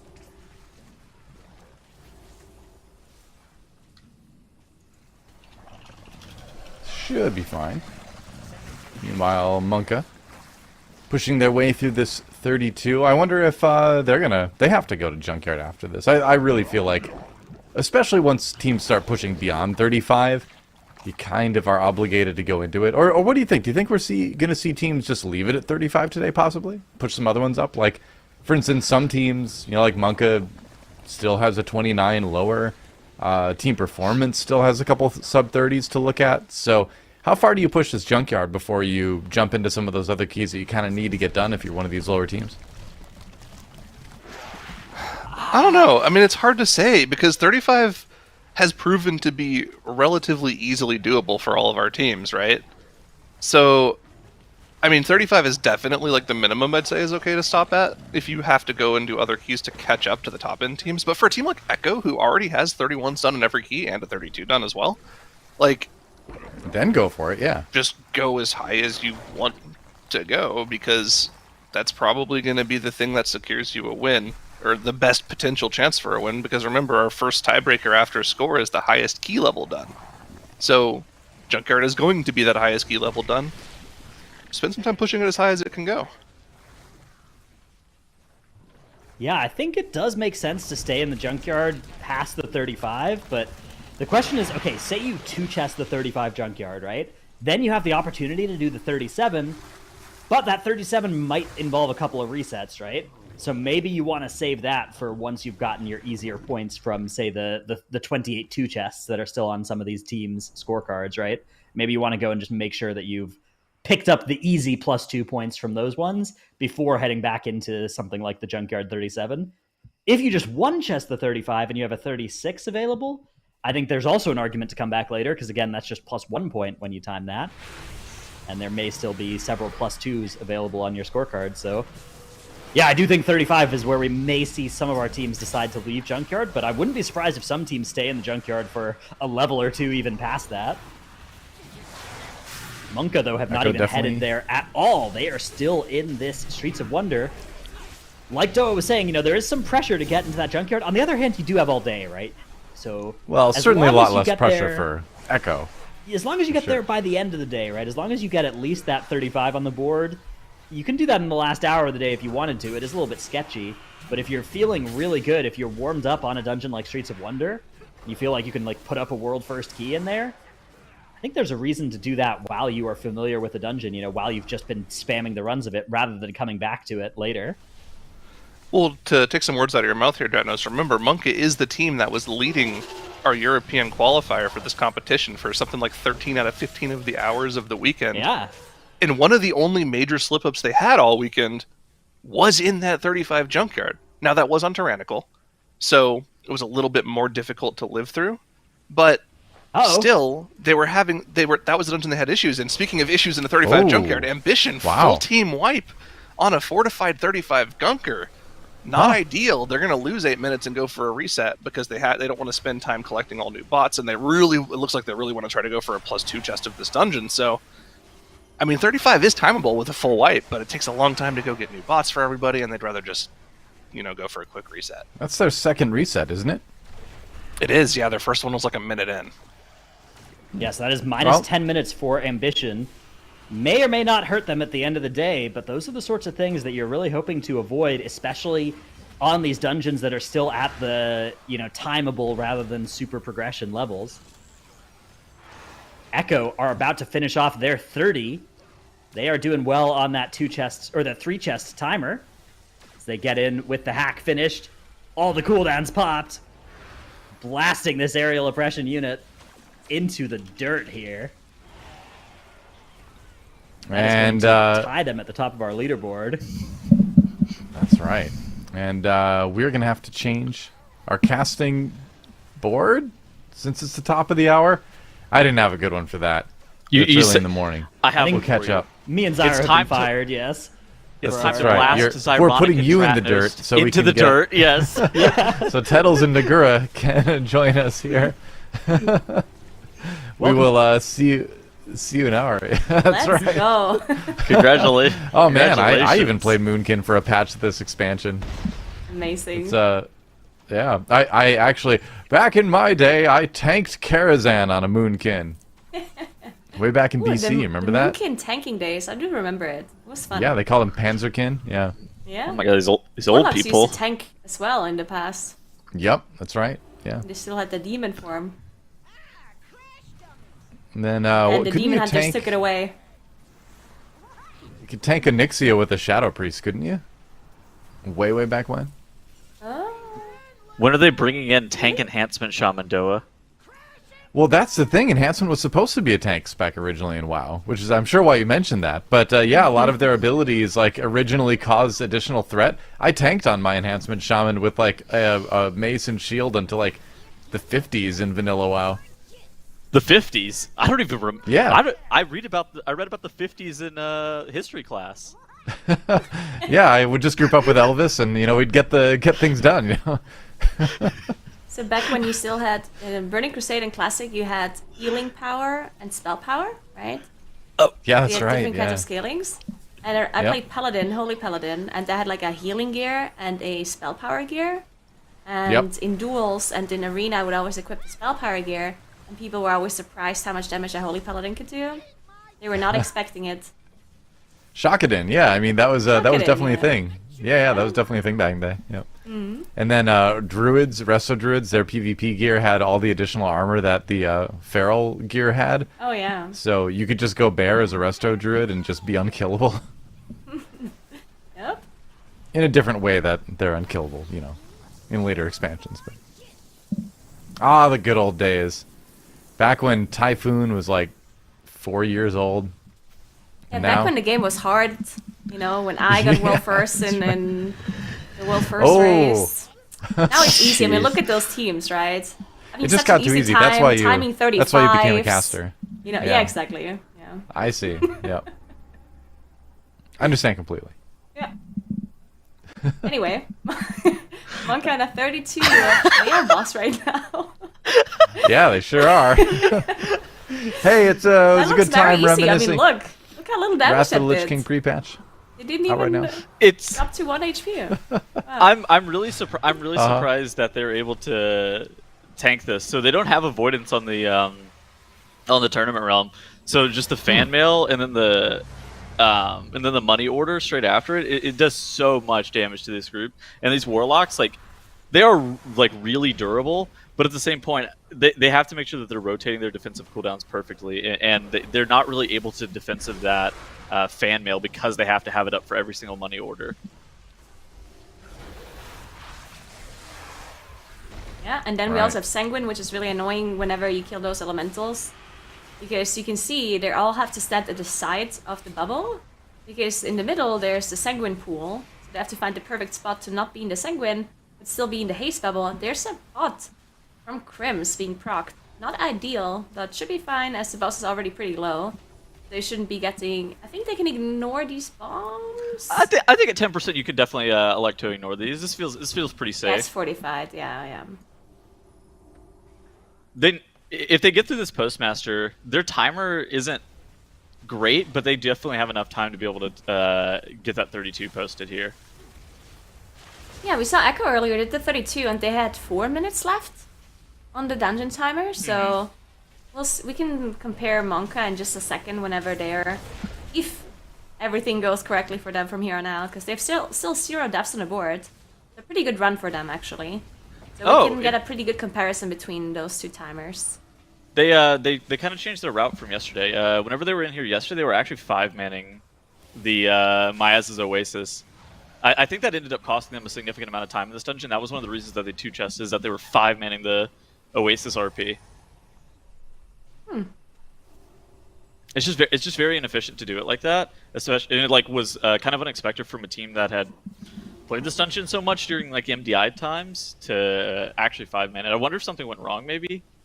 Yeah, because usually the priests are doing it on a mount, right? So maybe something went wrong for mode, yeah, and they had to do it together afterwards. Kind of makes sense. Either way, we do see team performance actually pretty far into that 35 junkyard. Now, we keep talking about junkyard and how easy it is to do really high keys in junkyard. But if you get to the 35 key level, yeah, it's the timer is still very easy for sure, right? It's definitely if you don't have any mistakes, I don't think you're gonna be anywhere near close to the dungeon timer that you're scared to depleting it. But especially the bosses, they just do a lot of damage, right? So almost anything that you do wrong is just going to one-shot you. You have to use cheat death trinkets. You have to really min-max your survivability to make sure you can actually survive something like King Gobamak. And even the trash as well has lots of mechanics. If there's an interrupt that doesn't happen, or if you stand in something, you're definitely going to die. So yeah, still not easy to do those 35 keys. Yeah. In addition to that, this seems like a dungeon that you need to be able to do on that 37 level, and no team really has practice at being able to do it at past 35 as well, because the scrolls recently got added to the tournament realm, and so it's something that with it being a 33 fortified, while it's a slightly better than 30 or a 37 fortified as opposed to 37 tyrannical, that's nice. I suspect that you need to at least be able to do this dungeon on a 37 or a 38. What do you think that the top level key that we're going to see for this dungeon is today? Probably 37? Yeah, it's really hard to tell, right? Because as soon as we get in this really high key level range, the scaling of the way scaling works in key levels, at some point it's just really insane, right? It looked like a 36 seems pretty doable, and then all of a sudden a 37 seems impossible, right? So the scaling is really hard up there, and I think they can do a 38, but I'm not sure if they want to attempt to even do that. I honestly think they're gonna do a 35. I'm still not okay. I think you can 2-chest a 35, possibly. You know, it doesn't wasn't matter. that done in one of the other regions? You can 2-chest a 35. 34. No. Okay. I thought Jishu 2-chested a 35 in the regionals. Yes, I could be wrong. Jishu did 2-chest a 35. I'll get the affixes for it. Obviously, it's really difficult to 2-chest a 35 on Inspiring Grievous, because the bosses just become that much more difficult, so your healer is able to do less damage. Yeah, so let's say they 2-chest a 35, then I think they do the 37 and then leave. I would agree with this, yeah. Yeah. Maybe they can come back later, but I don't think the 37 is something that is something that you just do, you know? You I think a 37 is more very than difficult. that today. Yeah. If you need more than a 37 Wait. to get to day 3, then this tournament's absolutely nuts. Oh, okay. So China actually played Fortified Inspiring Grievous in their regional. Oh. These are the affixes that they played in their regional. There we go. So they have experience. They have experience China buy playing us something. this affix set. They could. I think that this is pretty good for Jishu now that I'm really looking at this. Yeah. It's got the experience, I guess, but yeah, how high can you push it? I agree though. I think if you get to 37, you shouldn't reasonably need to send it any higher than that today, I would think. I agree with that. I think that on day 3, if you have time and you're looking at your dungeons and you're like, well, I could go 33 streets, or 33 Gambit, or 38 Junkyard, you may at that point pick the Junkyard, because it makes a little bit more sense at that point to start progressing that dungeon, because, like we said, the dungeon builds Echo having some Ooh, top issues. right. Yeah, Oh. Gingy down for Echo here. They haven't used Bloodlust yet. 8 minutes into the key? That is very interesting. They've been saving their Bloodlust for 8 minutes. And they don't have a Battle Rust for Gingy, so they're gonna have to finish off Ganker here without Gingy, which I think is definitely doable. This boss does a lot of AoE damage. And the funny thing is, one damage dealer death actually makes it probably easier for Celia to keep everyone alive. And the damage, a lot from the damage nice way to comes look from the at it. shock bots anyway. So yeah, of course the boss is gonna die slower. Yes. But they're still gonna be totally fine in the timer, because they only have +2. It's a and the weird +2 timer is situation. somewhat easy. It's a weird situation because, like, at this point, you would be kind of worried about like your healer's mana in a Grievous on Gunker, especially at this level. But with the fact that they're playing Fey Holy Priest, mana's not really that much of a concern. So yeah, like Nigger was saying, they absolutely can afford to 4-man this. They're also playing Demo Warlock here. I think most other teams are playing Destro in Junkyard. That's also interesting. That is very surprising. I wonder what advantage that is going to end up giving you, like, later on. Does Demo maybe have more... Like, does Demo have any sort of haste amplifiers? Because that's... Destro does, doesn't so. it? Don't they? Yeah. I don't know. But with Demo, you're allowed to play more haste on your gear just naturally. But you're less... You have Destro worse does survivability. too, so. Don't... well, wait. Is Interesting. Does Demo have better survivability? I don't know. I feel like with Destro, you can just, like, play... like, more tankier stats, generally. Demo does have a little bit more survivability than Destro. But they don't have the Mastery Slightly. DR. Yeah, but Destro doesn't go for Mastery anyway, Yeah, sure. so it doesn't really matter. And then Demo has, like, the pet link, right? Yeah, that pet link is So pet Link? link is Yeah. OP. So that makes them a bit more tanky, I guess. But, That is true. Yeah, I think I assumed they specifically go for Demo for probably one facing the last boss on really high keys. Yeah, Because surely I could see Demo that. does more damage in that window than Destro does. Yeah, that does check out. But like it'd be weird to it's weird to play it on a 33 though at that point, because you could definitely win on 33 without it. I don't know. I think it's just like Maybe maybe just getting practice in. Oh, Monka having Crims go down. They have 3 battle rests, so they're fine. Their timer is looking really good. Their timer's 6 minutes omega left. chill. Yeah, Yeah. this is also like At 32.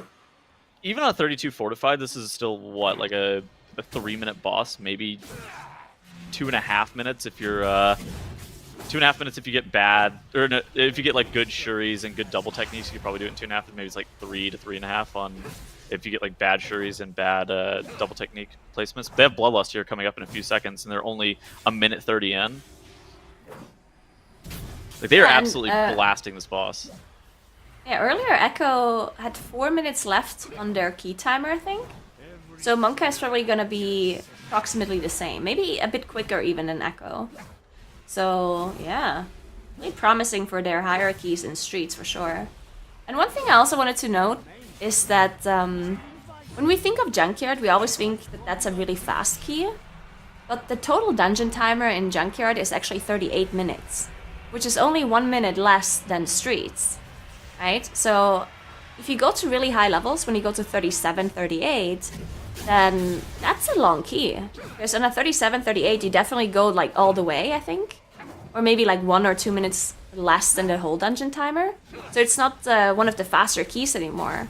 I think it would probably more beneficial to go for like Gambits or Grimrail is not a key, but Iron Dogs, because those keys are just quicker than Junkyard is and Streets is on those higher levels. That's actually a very good point. It's not something that you normally end up considering because you think of Junkyard as like this 25-minute endeavor and you're just kind of chilling. But you really do start to push up against the timer once you start getting past that 35 level. Yeah.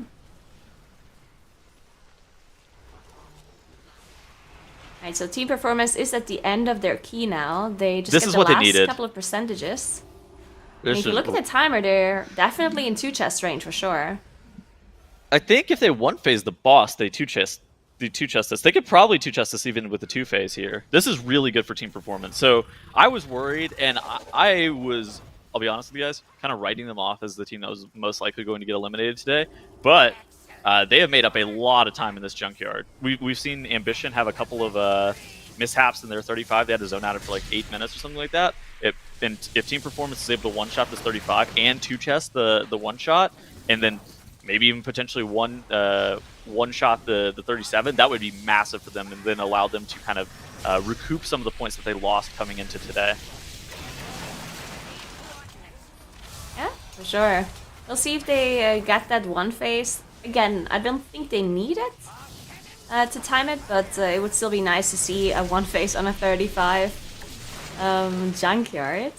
They do have, I think they have the renormalizer somewhere. Did they kill it? Oh no, they have it cheap. Okay, because I was looking at the trash. They have 100% trash, enemy forces. So I was thinking that they maybe killed it off, but no, they're just gonna go a little bit over percent, or maybe they just don't kill it off at the end, because killing off the renormalizer at the very end is still a slight time loss, I guess. So I think that's fine. Do you know in NA regional weekend there were multiple teams that just YOLO'd their route in junkyard? Really? Yeah.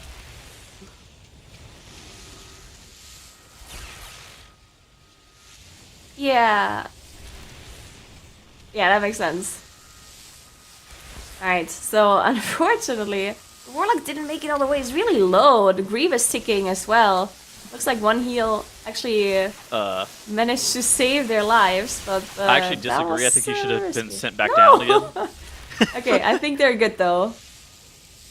There we go. I think they should be able to finish it off with the tank and the healer in just a second. They have the gateway set up as well to make sure they get to the boss really quickly as soon as the tank finishes it off. They need to break out this renormalizer. Okay, now they're breaking it out. They interrupt the shrink instantly. There's some Here comes tongues the in the renormalizer. What the hell? That's troll. Why do they tongues? That's actually kind of troll. All right, they need to be able to one phase this. Look at that. You saw the life grip on the Death Knight. Then the healer and the Death Knight both immediately gate into the boss. We do have that lust being popped. We have that enlarge on the mage here. This Haywire is starting to get pretty low, but the HK8 aerial oppression unit is also dropping incredibly fast. This looks like they're gonna be able to one phase this. Oh my god, they got this.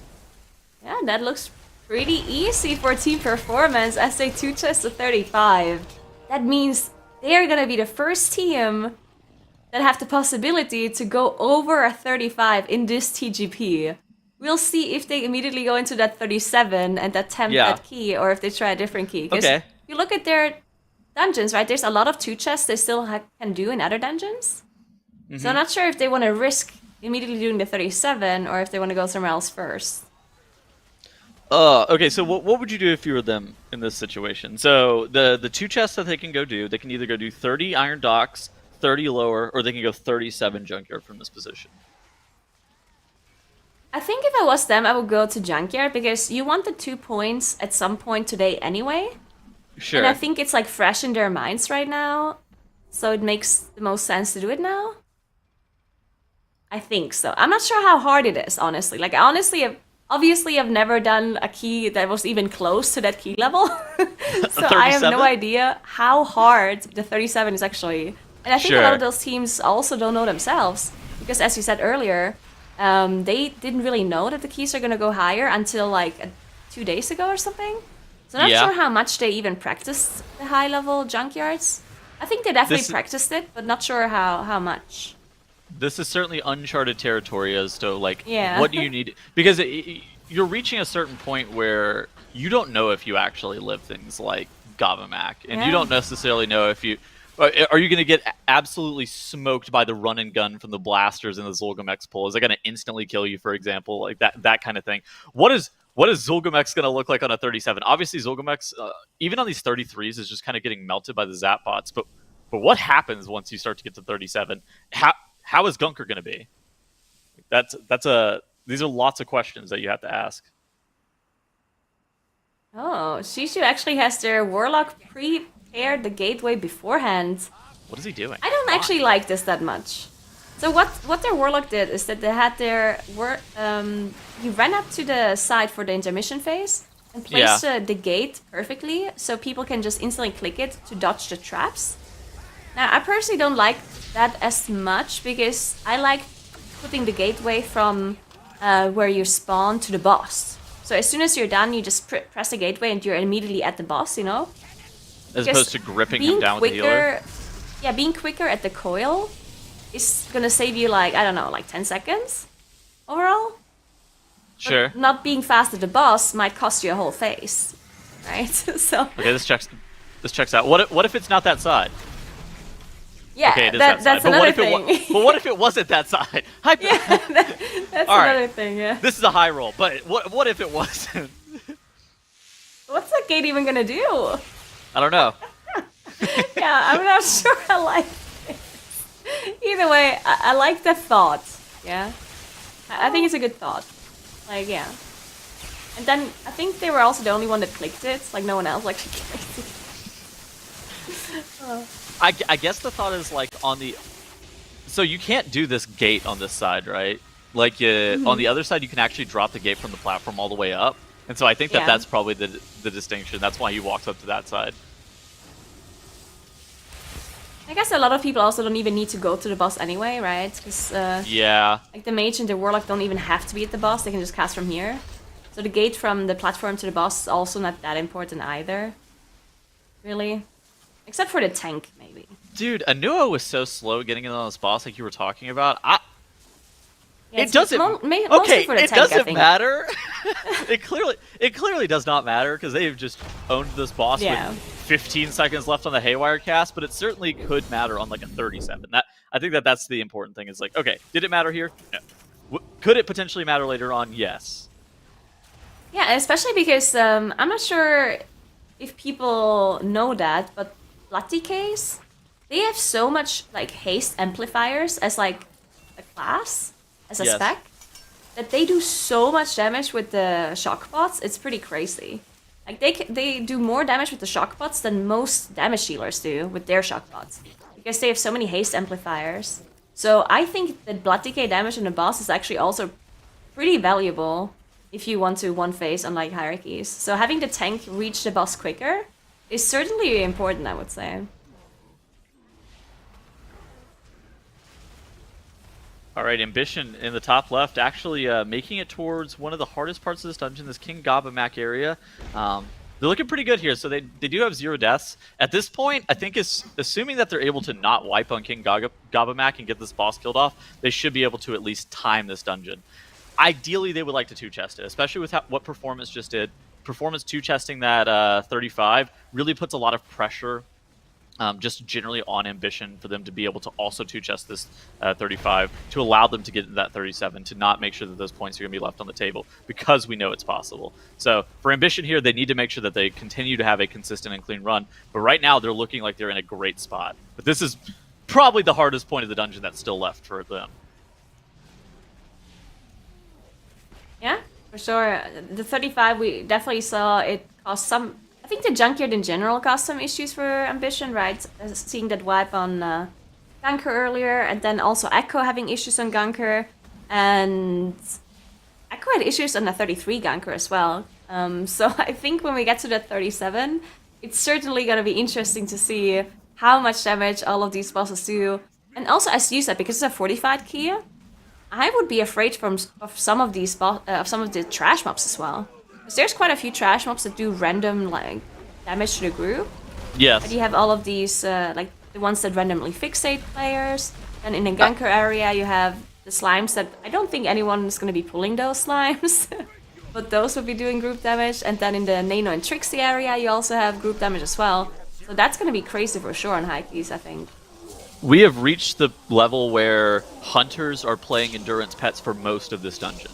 So on live, more often than not, you have your hunter play a ferocity pet, which also has a bloodlust. That gives them like passive leech. They really want the endurance pet here. You see that Triceratops looking mob? It gives you an MS, but it also gives you wall, and it gives you a bit more bonus HP. And we're at the point where things like even like trash tossers, like Victor's talking about, if you get 2 of those on you at once on a 35 fortified, you may just die.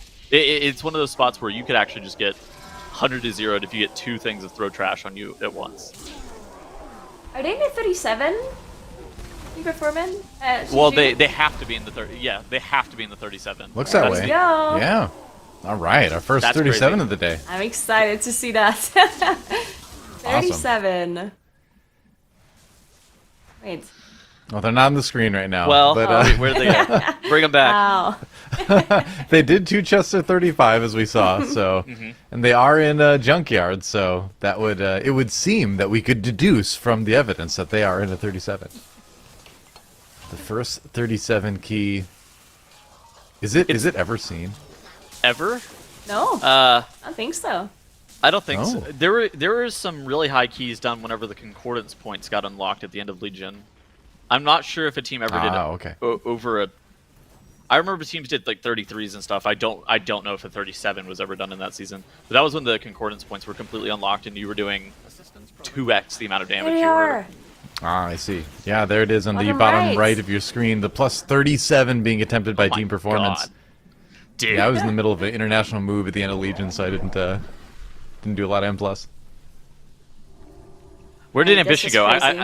How are they doing on Gavamac? It's very important that they are able to get through that Gavamac without too many deaths. Right. They could probably even they could afford a couple of deaths and probably still be fine. But they need to make it through there and be able to 2-chest that 35 because Team Performance starting this 37 is crazy. Something that's also important to note, and we kind of talk about it whenever we see dungeons like Grimrail Depot, especially whenever you enter this 37. You don't have avoidance on the tournament realm. You only have the avoidance cloak enchant, which gives you 2%. And so, only playing with 2% avoidance in a key of this level is very scary stuff. Yeah, I think their tank is running a cheat Death Trinket as well that we usually see the Hunters play. And they already procced it on Team Performance. On like Oh, the first okay. trash pool, so that's already pretty crazy. Okay, so bottom right, it looked like Ambition has killed off Gavamac, and they still have 0 deaths. Excellent. That's great. Nice. Also, production hates us right now because first we saw Ambition on the screen, we started talking about Team Performance, so they put Team Performance on the screen, and then we started talking about Ambition. This is the you know Which team they is won't in have to the worry about it screen? tomorrow. Monka. We need- Let's talk They about won't have to worry Monka. about it tomorrow. We Only need to 4 see- teams. Performance and What's Ambition Monka are doing? I just think it's more like Performance and Ambition are by far the most important runs of the day right now. Yeah, there we go. Ah, yes, the 9 box. That's what we were hoping for. What is this? A view for ants? Chatting. Alright, we There we already go. see some Perfect, ice perfect. blocks for Team Performance here. Wait, did they pull a Oh, slime? but we're sitting. We're all sitting right now, though. Oh, they didn't. I think that is a slime doable on this level, Nagura? Do you I know? don't think so. No, that's just gonna kill. That's one-shotting you for sure. So Danger. I'm not sure why the ice block was used. Maybe like a cast went through or something. Not sure. it looks like they actually did pull one no meeting slime. I think you can pull this one. I think any more slimes are completely off limits. Because like Nagura was saying, it's just whenever they start to spread, they do like a pulse cast. And that amount of damage, especially once you start to get past, even at like the 30 level, I notice it hits you so hard. And if you have a bunch of them out at once, you can absolutely wipe to that kind of thing. On a 37 fortified, like Nagura was alluding to, you may just wipe to that one mob. We will see. We're in uncharted territory here. Yes, this is certainly something that I've never seen. I don't think that I'll ever see again. Another thing Who is, knows? like, look how much HP these mobs have, right? On a 37 fortified. Now, obviously, the shock pots are doing a lot of damage and they're carrying them, but keep in mind that they stop scaling at plus 30. So, Yes. these mobs are taking a long time to kill, especially at the start of the dungeon, because they only have 4 shrouded buffs. Oh, we actually see a pot on their priest. They're actually gonna go down in just a second. I knew it because was the pot's dead. gonna go- Oh, another charge went out from a slime, from an Oh, no. elemental there. I'm not sure if they can All recover right. from this. Yeah. Look how long they're alive. The tank going down as well. This might have maybe a reset. Yeah, they're Town portal. resetting. Yep. This is certainly Yep. a reset. Might Okay, take a couple so- tries. I would say a plus 37 is qualifies as a progression dungeon. I would agree with that. Yeah. Do you think it would make sense to pick up as many shrouded buffs as possible before you do anything else? What is your timer looking like in the 37 is a question, right? Like, can you afford to play like that? I think so, because obviously the more shrouded... I think the shrouded buffs in Junkyard specifically scale a lot more than in any other dungeon, obviously, because of the shock bots. So even if you waste a bit of time to pick them up, I think the rest of the dungeon is just going to be sped up so much that it's probably worth it. I think. I have some tinfoil hat, but I think that there's like diminishing returns on the hasted RPPM from the shock bots at some level. Because if you remember back in BFA, do you remember like Furious Gaze Demon Hunter? They would actively play at like 50% more haste than other people, but they wouldn't get 2 times as many procs. And so I think that there's like some diminishing returns on the amount of zaps that you get from the shock bots, even once you get past a certain level of haste. So I don't know what that level is. It could be worth to where you farm out 10 or 15 stacks or something like that before you actually start to do the very difficult areas of the dungeon. The Gunker area being probably one of the most difficult ones, or like the Gobamak boss. It could make sense for you to farm out 15 stacks, but I do think that there's some diminishing returns on the shock bot hasted RPPM. Yeah, they just swapped and they had 4 stacks, and I'm pretty sure it scales higher than that at least. But Ambition, though... Oh, yes, definitely. Some issue in their 2-chest timer here to 35. Like, they're actually getting really close. I'm not sure if they're going to make it. They got an enlarged by the Renormalizer. Popping Bloodlust as well. It's like 30-30, they should be able to do it if they one phase. Yeah. I think the timer for the 2-chest is 30-30 from memory. Maybe it's not 30-30. They got it. They have how easy they are. Oh my god, look how much damage they have. Oh my god, they're gonna be one-facing a 37 with this damage. Oh my. It was not 30-30, but it was it was a one-phase. Ambition plus 2ing their Junkyard. Are they gonna go to the 37? Are you okay, so if you're Ambition... Somebody's gonna get one done. If you're Ambition, do you go to the 31 Iron Docks, or do you go to the 37 Yard here? I think you go 37 yards. Because Ambition for sure has to do a 37 eventually, right? Because it's 2 points. Yeah. Well, they're not getting eliminated today. I don't think it matters, right? Well, it's still 2 points, right? I agree. That is, yes. At some point today, they probably have to do the 37. Yeah, and then my logic is they should do it now, because they just did the 35, so they know approximately. It's fresh in their mind, so I think so at least. This is I know, crazy. it looks difficult. Yeah, we're definitely in a position where it doesn't... I think that any decision that Ambition makes here, it makes sense. Like, if you are wanting to see how performance does in the 37 and see how reasonably doable it is, and at the meantime, you just go bang out that 31 Iron Docks. I say bang out that other 31 Iron Docks like it's easy or something. If you want to go get that 31 Iron Docks done, and then kind of look and see what performance did maybe 30 minutes from now and see it. Okay, does the Gunker area look doable? Does the Gobamak area, how reasonable is that boss just in general?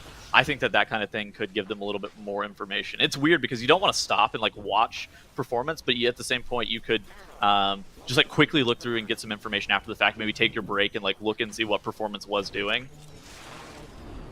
Right. Yeah, you definitely can't stop.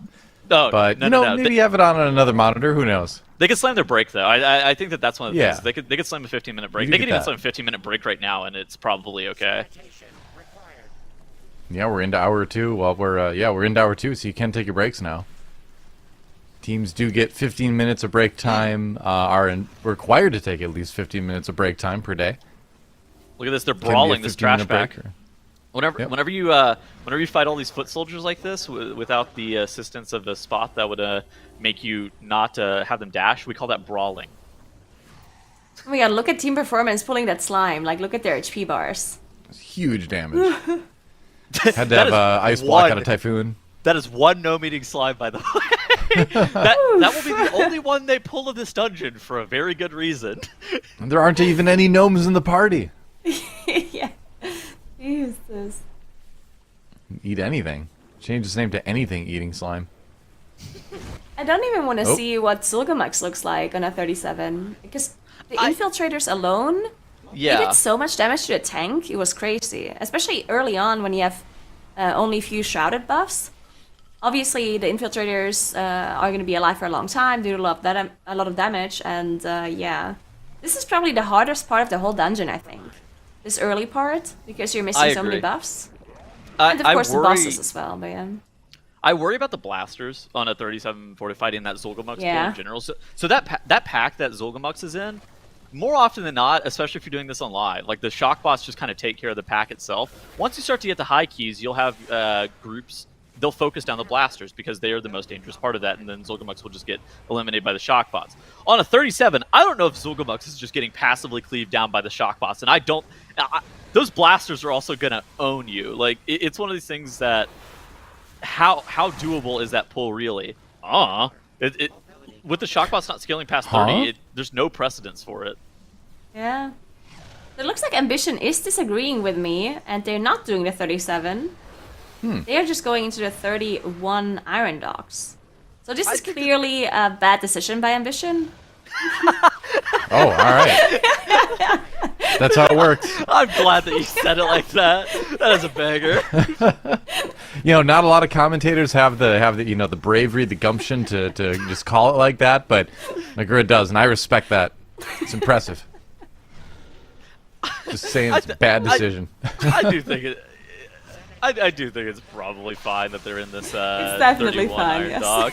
And then, then like, they probably slam their break. If I have to guess what Ambition's going to do, they're probably going to slam their break after this 31 Iron Dogs gets done, and then look and see how doable this 37 Junkyard is, and like, should they waste their time there right now, or is there something else that they should be doing, such as like a 32 Gambit, 32 Streets?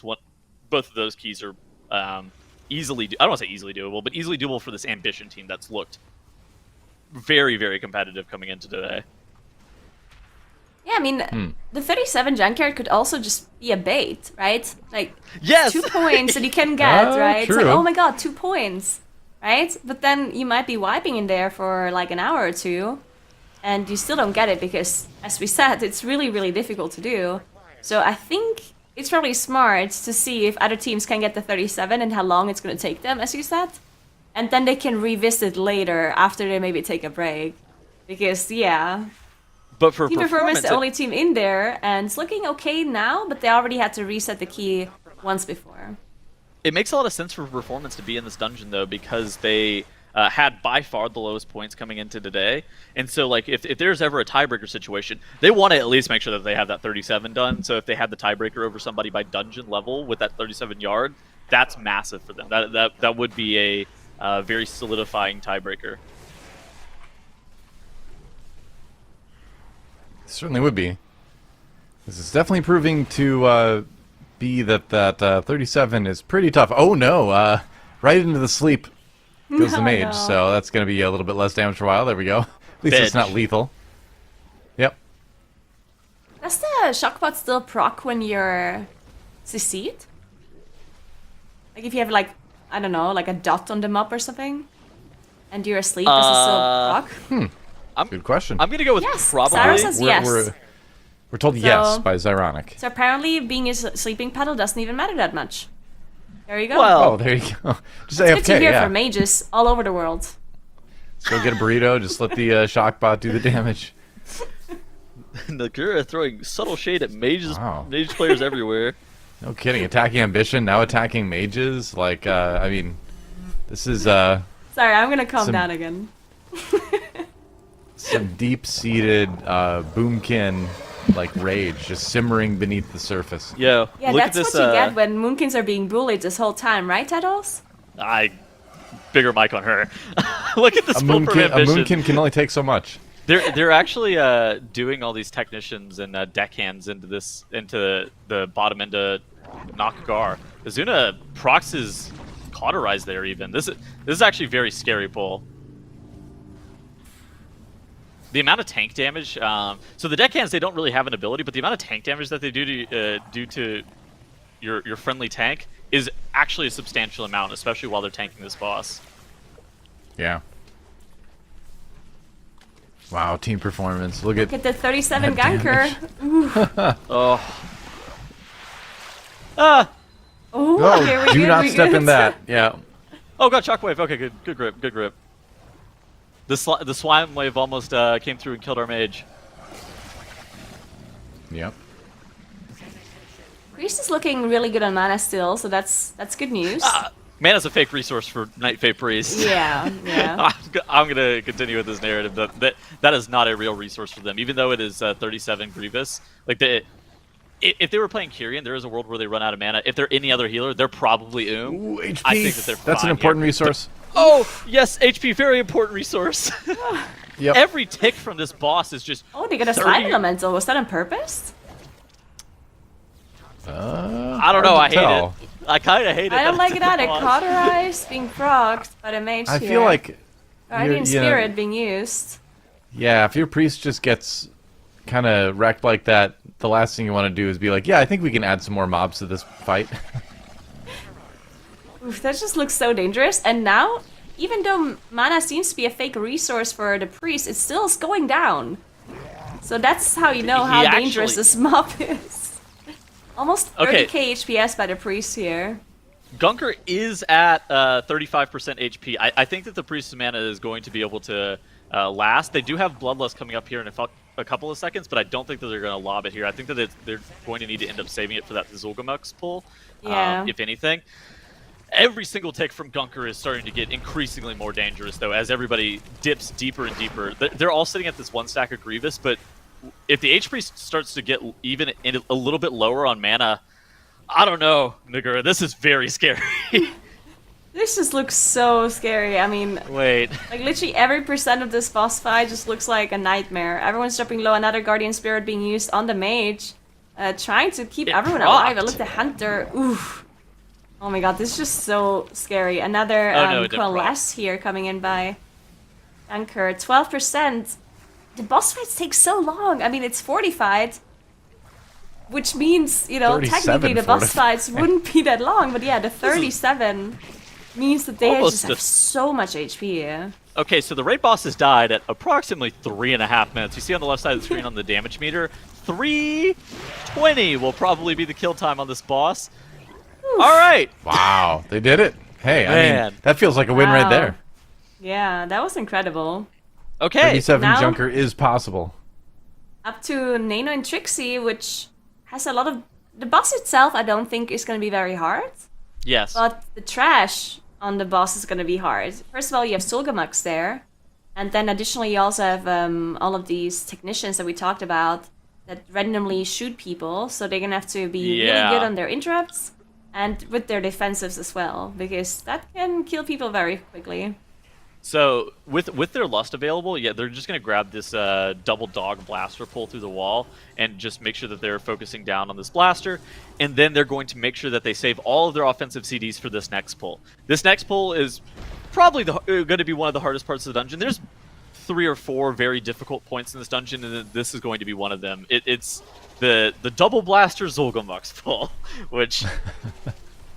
You know, if somebody dies on that pack, then there could be large amounts of problems. Ooh, Ambition, bottom left, actually gave up on their Iron Docks. I didn't see what happened, but now they've restarted that dungeon about 8 minutes in. They were on the Iron Star pulls whenever from what I saw, but I didn't see what happened. Maybe they messed up one of their Iron Stars.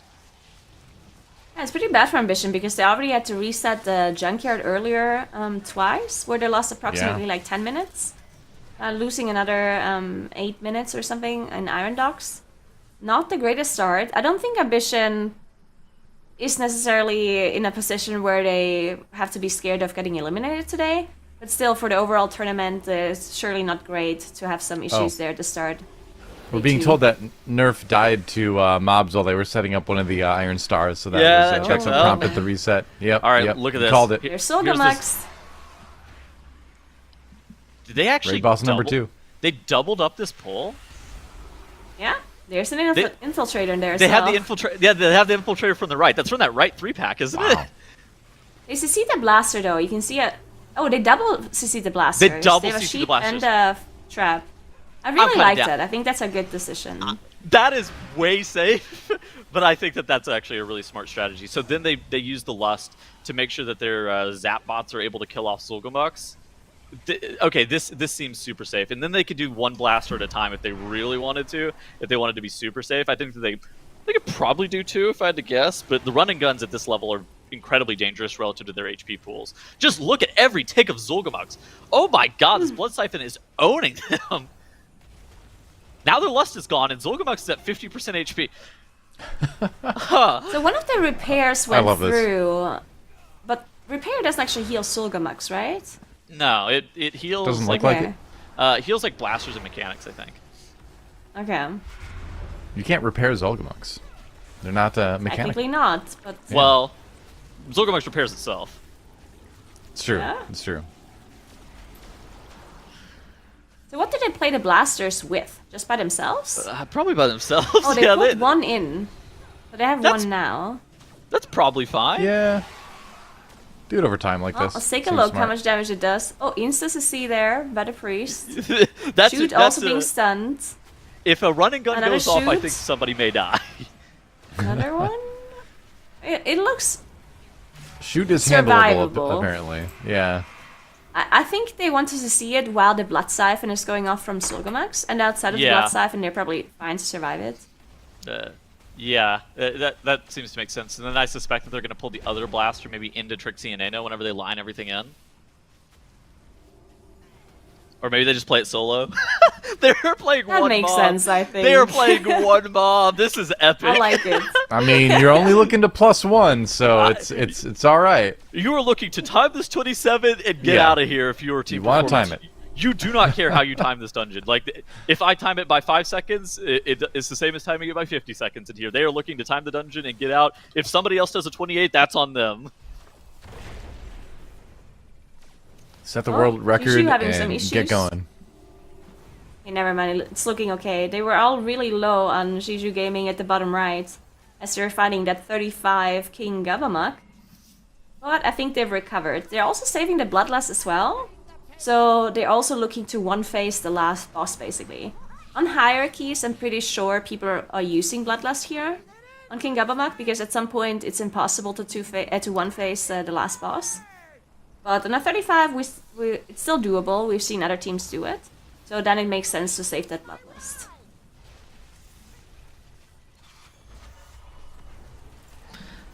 I wonder if you would just do it for safety, even if you could one-phase the HK8 aerial oppression unit.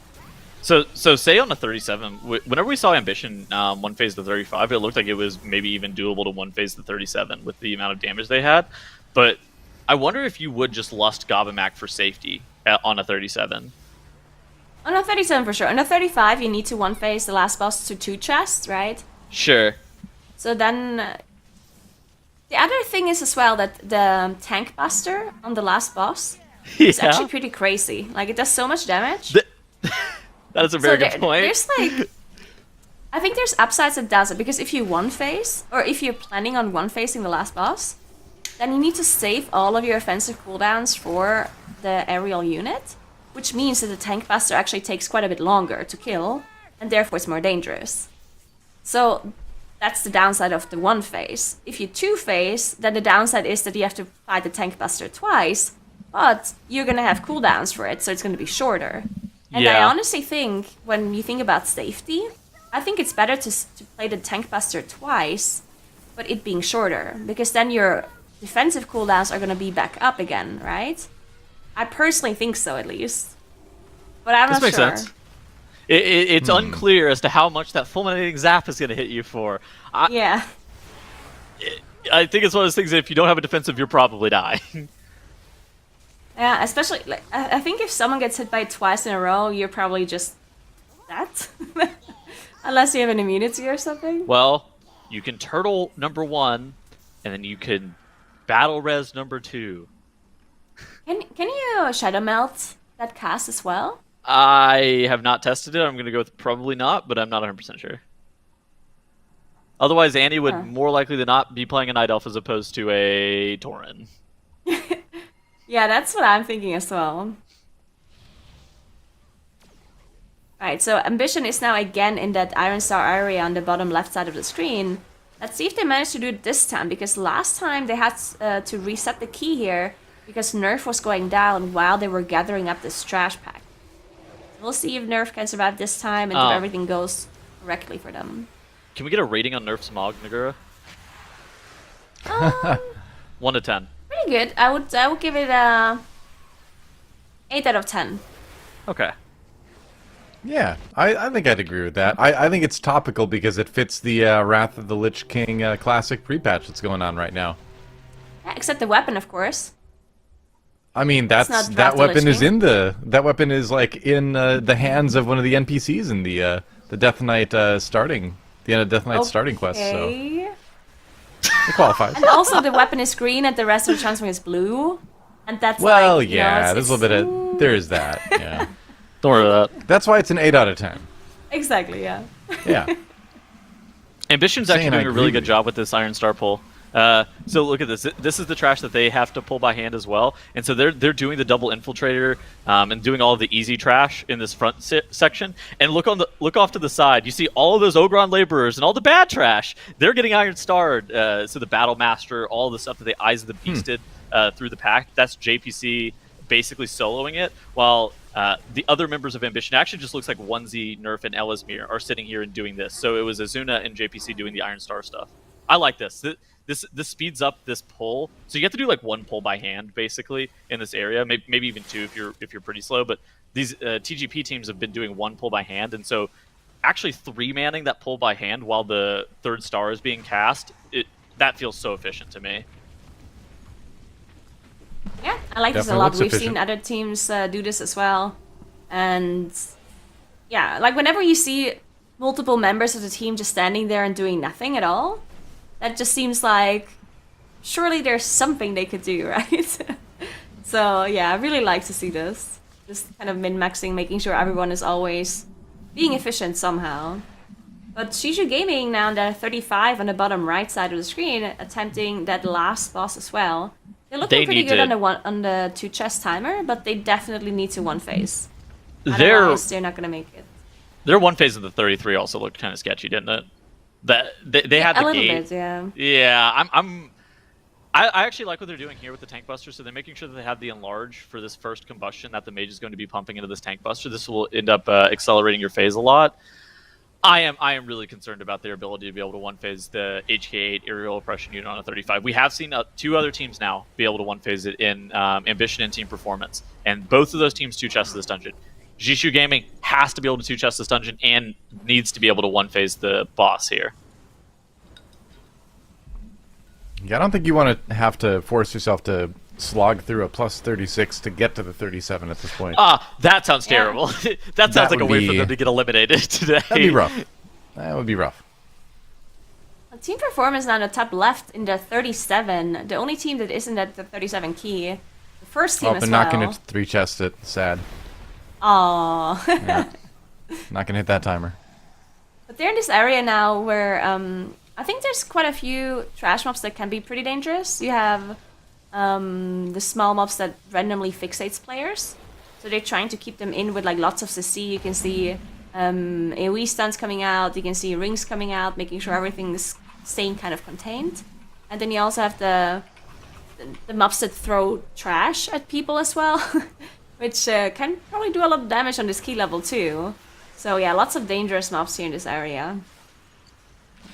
Yeah, those grunters just by themselves on a 37 are raid bosses. I think it's very difficult to be able to describe just how dangerous this dungeon that Team Performance is, because like whenever you're doing this dungeon on live, more often than not, is a vibe. Like you're not doing anything. You're just kind of chilling, letting the shockbots kill everything. But the shockbots stopped scaling past 30, so now they're getting owned by basically everything. All right, Jishu Gaming actually bottom right.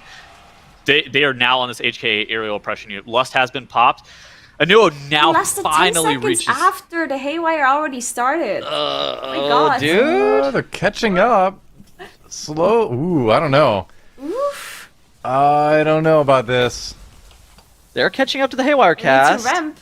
More Are they ramp. though? It looked like they were, but they're not. Their mage is now an They're not SKB. making it. They're Can not they making get it in the Oh. free time here at the end? They won't. Oh, come on, so close. Not like Oh. this. Less and The less. damage. Oh, they Oh did it. my god, Wow. that was so close. Wow, alright. That was close. That was close. That was so good for them that they still managed that. Also, the timer itself was also pretty close too. The dungeon Yeah. timer for the 2 chests. So, oof, that is really, Not really bad. good for them.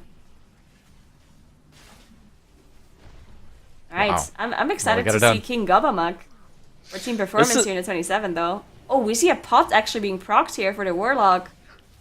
Of the times that you would like to pod, it would not be now. It would not be 45 seconds before King Gobbamac to a Trash Tosser and a Grunter. That is not the time that you would like to pod. All right, so we do have 3 battle reses. Our timer, kind of chill for team performance. However, King Gobbamac is, I don't want to say the final difficult part of the dungeon, but one of the final moments that's going to be difficult for performance here. Just making sure that they're able to get through. I think it's the AoE soak. I don't know how much damage it's going to do, and if you don't rotate defensives perfectly, you're likely to die here.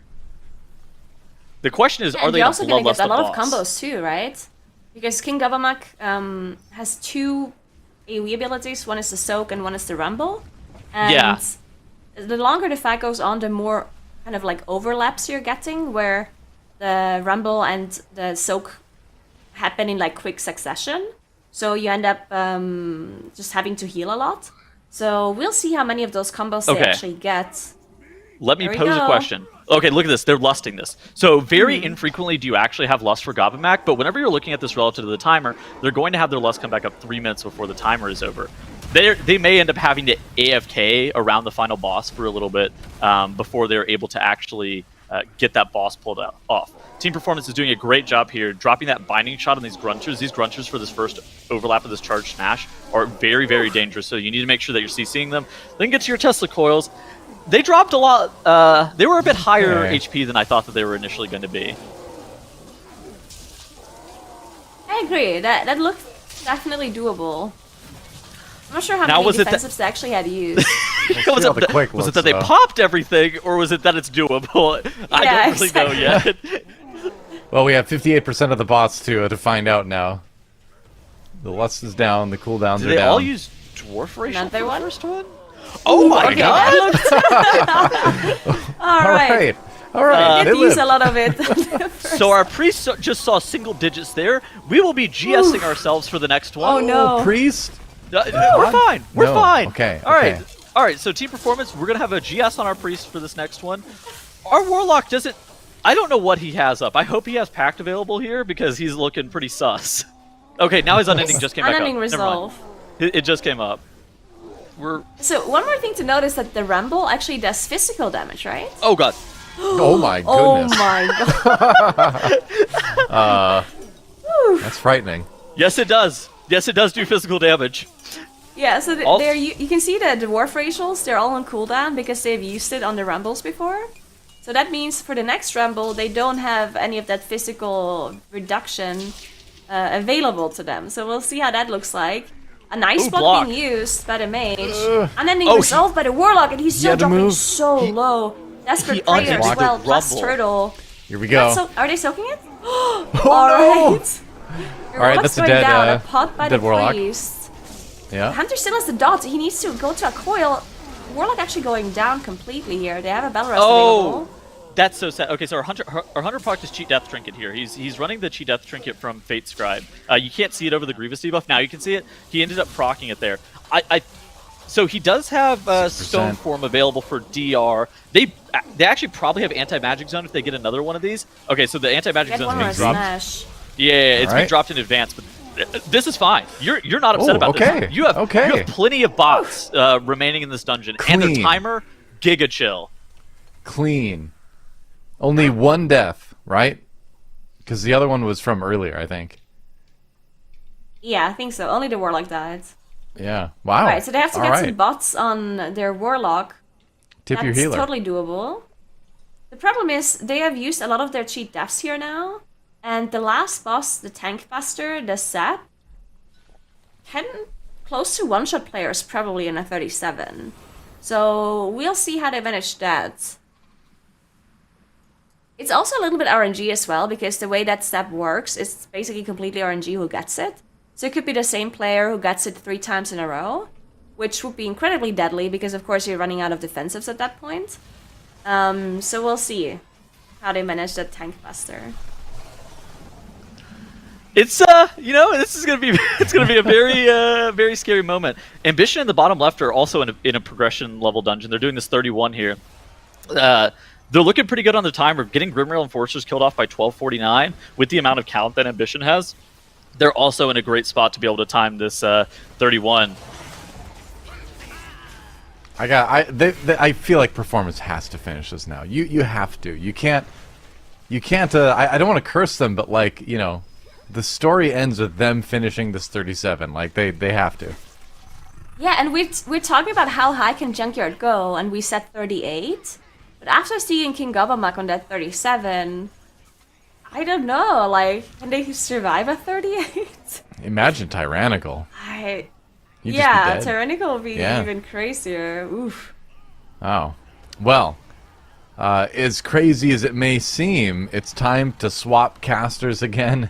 Tettles, Nagura, you'll get a chance to take a breather after seeing that Gobbamuck fight, and we welcome back Zyronic and Dratnos. But that was my heart rate was definitely up by dozens of beats per minute in that fight.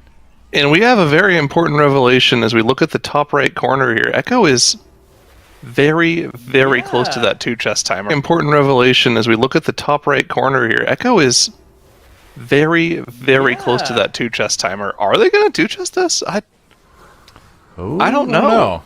So the 2-chest timer in this dungeon is 30 minutes and 24 seconds. So no. Yeah, maybe. So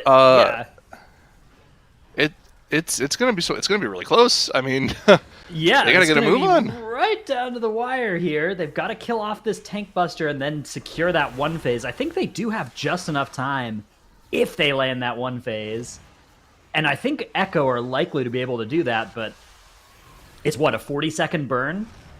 So they need to go. I mean, I actually am not sure they can do this. 30 seconds. 30 seconds. So they need to start the burn by the 54-second mark on this 29 minutes. I don't think it's happening. There's no way. Yeah, I think Echo are actually going to be our only team so far to fail to 3-chest this 35, and that brings up an interesting question.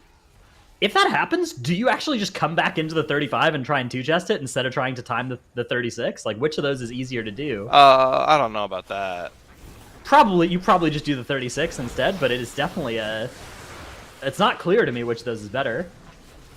Because, of course, our teams, they are allowed to do pretty much anything that you might think is, like, a reasonable key to do. Like, they can run the same key and try and 2 or 3-chest it again. They can, if they do 2 or 3-chest, they can run one of the mid keys that they've unlocked. They can do pretty much anything like that, but rarely would that be the correct play here.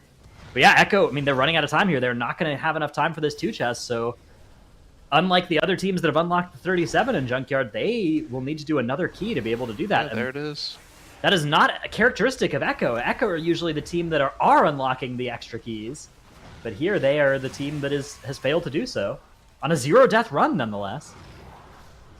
Huh. What went wrong in this one? They know that it goes higher than 35, right? Yes, all of our teams know. Assuredly. Either they know, or all of them missed important tournament communications, which I don't think Echo would do that, so I'm sure they know. Okay. Well, they're going to get the 35 down. Are they actually even landing this one phase? They're committing. Oh, yes, they are. Okay, yeah, they got it. Good commit. Wow, definitely a sign of weakness from our tournament favorites. At least my tournament favorite. I guess Monka had more caster predictions than Echo, but I had Echo to win this thing. That is definitely worrying news for my prediction. Luckily, they can still recover this, of course, but they're going to have to go back into Junkyard at least twice from here. Question is if they do that today or if they push that into the future. Well, Echo have that, well, I wouldn't say bad decision necessarily, but they do have that uncomfortable decision. Yeah. It is a tough choice of, do you want to do a 36 Junkyard or do you want to do a 32 of any of the other keys? Right. So, I mean, that's the thing, right, is like, sure they have this weakness in Junkyard now, but every other team has a weakness in at least one day one dungeon compared to Echo, so Echo can use the time that the other teams are clearing those up to catch back up in Junkyard, for sure. All right. Now, what if this was a tactical 1-chest, because they think that they can 2-chest the 36 more easily than they can 1-chest the 37? That would be a creative play, although again, as we've noticed, you could just two chest anyways and then still run the 36 if you wanted to. Yeah. But think about it. Okay, like, a creative play that you just AFK for a couple minutes when you're off camera to make the other teams think you're slower than you are, and then you hit them with the surprise run at the end of the day. Monka didn't one phase on 33 with a renormalizer. Okay. Huh? That is strange. It's not the end of the world for them. They still are good on their 2-chest timer by quite a bit, but it's not great news. What's happening for Team Performance? That's a pod tender and a cauterize. Oh no, and an angel. We do have one battle res here. The angel is going to allow them to keep everybody healed here. They still have quite a bit of hacking that they need to do. Everybody now needing to come down and get healed. And remember, this is like the worst affix for this boss here, right?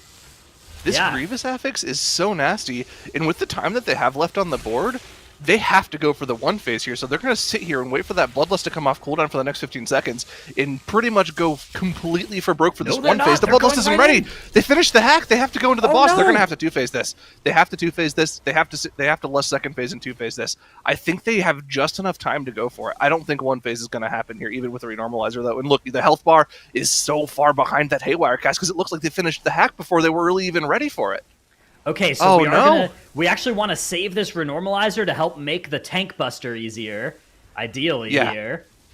And the tank buster is indeed going to be the hard part. The other hard part is there are only 2 minutes left until that timer goes from orange to gray.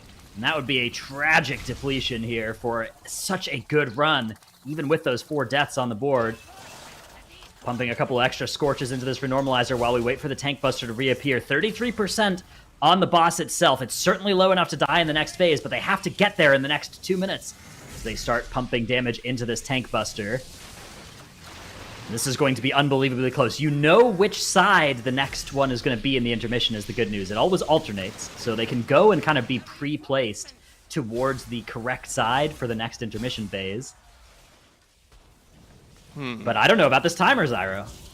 I think they have just enough time. I don't know.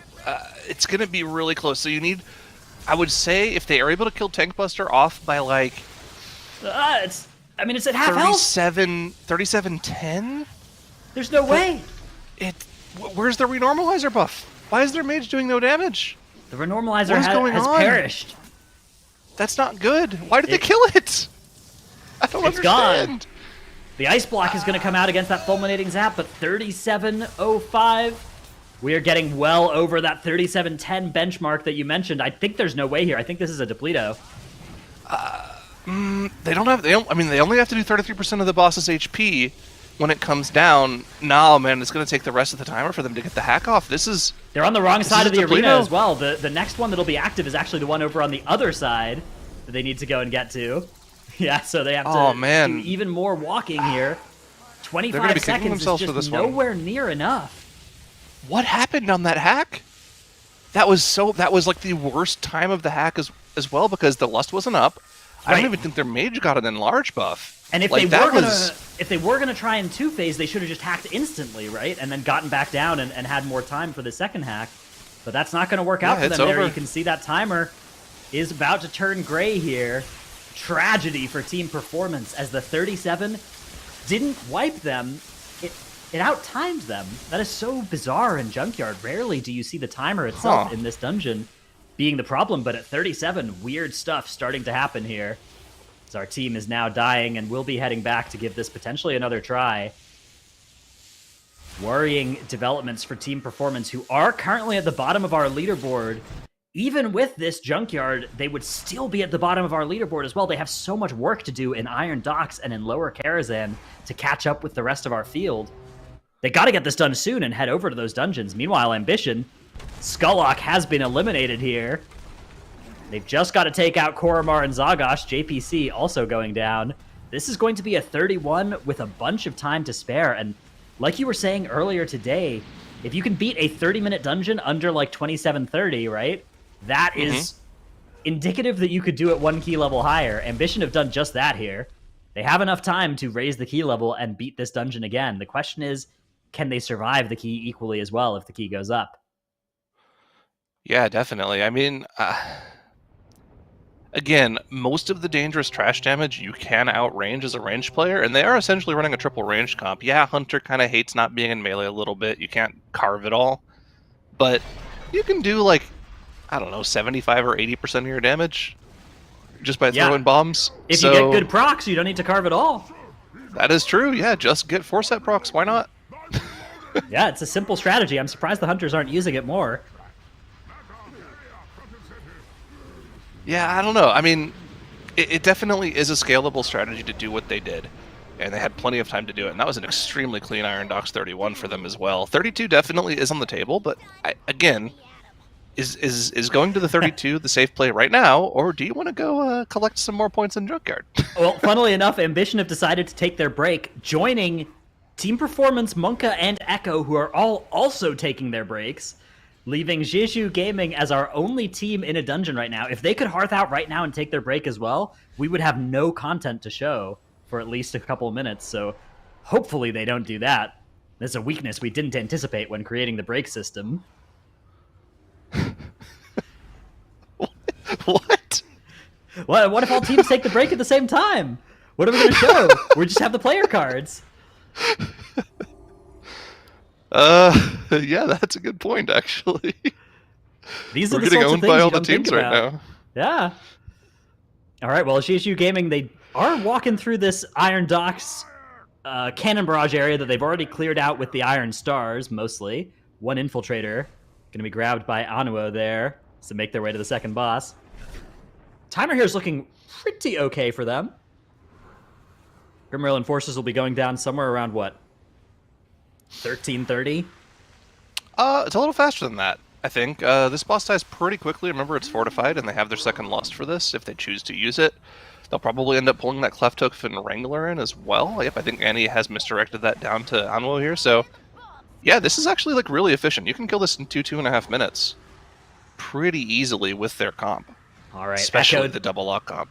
Echo, Team Performance, and Monka all coming out of their breaks now. Mercifully, we are saved from the potential disaster case. Yeah, having to put on an impromptu halftime show. Not going to be something that we're required to do. Oh, and all of them opting for the Junkyard. Team Performance, though, looks like going to be quickly resetting theirs as their first pull does not go as it was supposed to. Echo in the 36 Junkyard. They are the only team to have failed the 35 2-chest so far. Yeah, well, we'll see how bad that ends up being, because the 37, as was just shown to us by Team Performance, yeah, and maybe is definitely not a walk in the park. I mean, it's definitely timeable.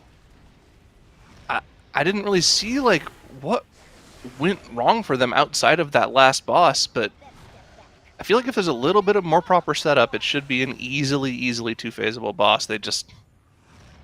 It's weird to say. It feels wrong saying it. But they ran out of time in a clean Junkyard. There were 4 deaths on the board, but it 4 was deaths mostly is pretty clean. Yeah, exactly. Like for a Junkyard, that is a level of precision that the Keystone very rarely requires. It turns out you actually need to push it above 35 before that level of precision is required to time a Junkyard, but 37 is where that seems to be true. So looking for that run to be done slightly better by Team Performance, and that is exactly what they are interested in doing. Monka also getting started on a 35.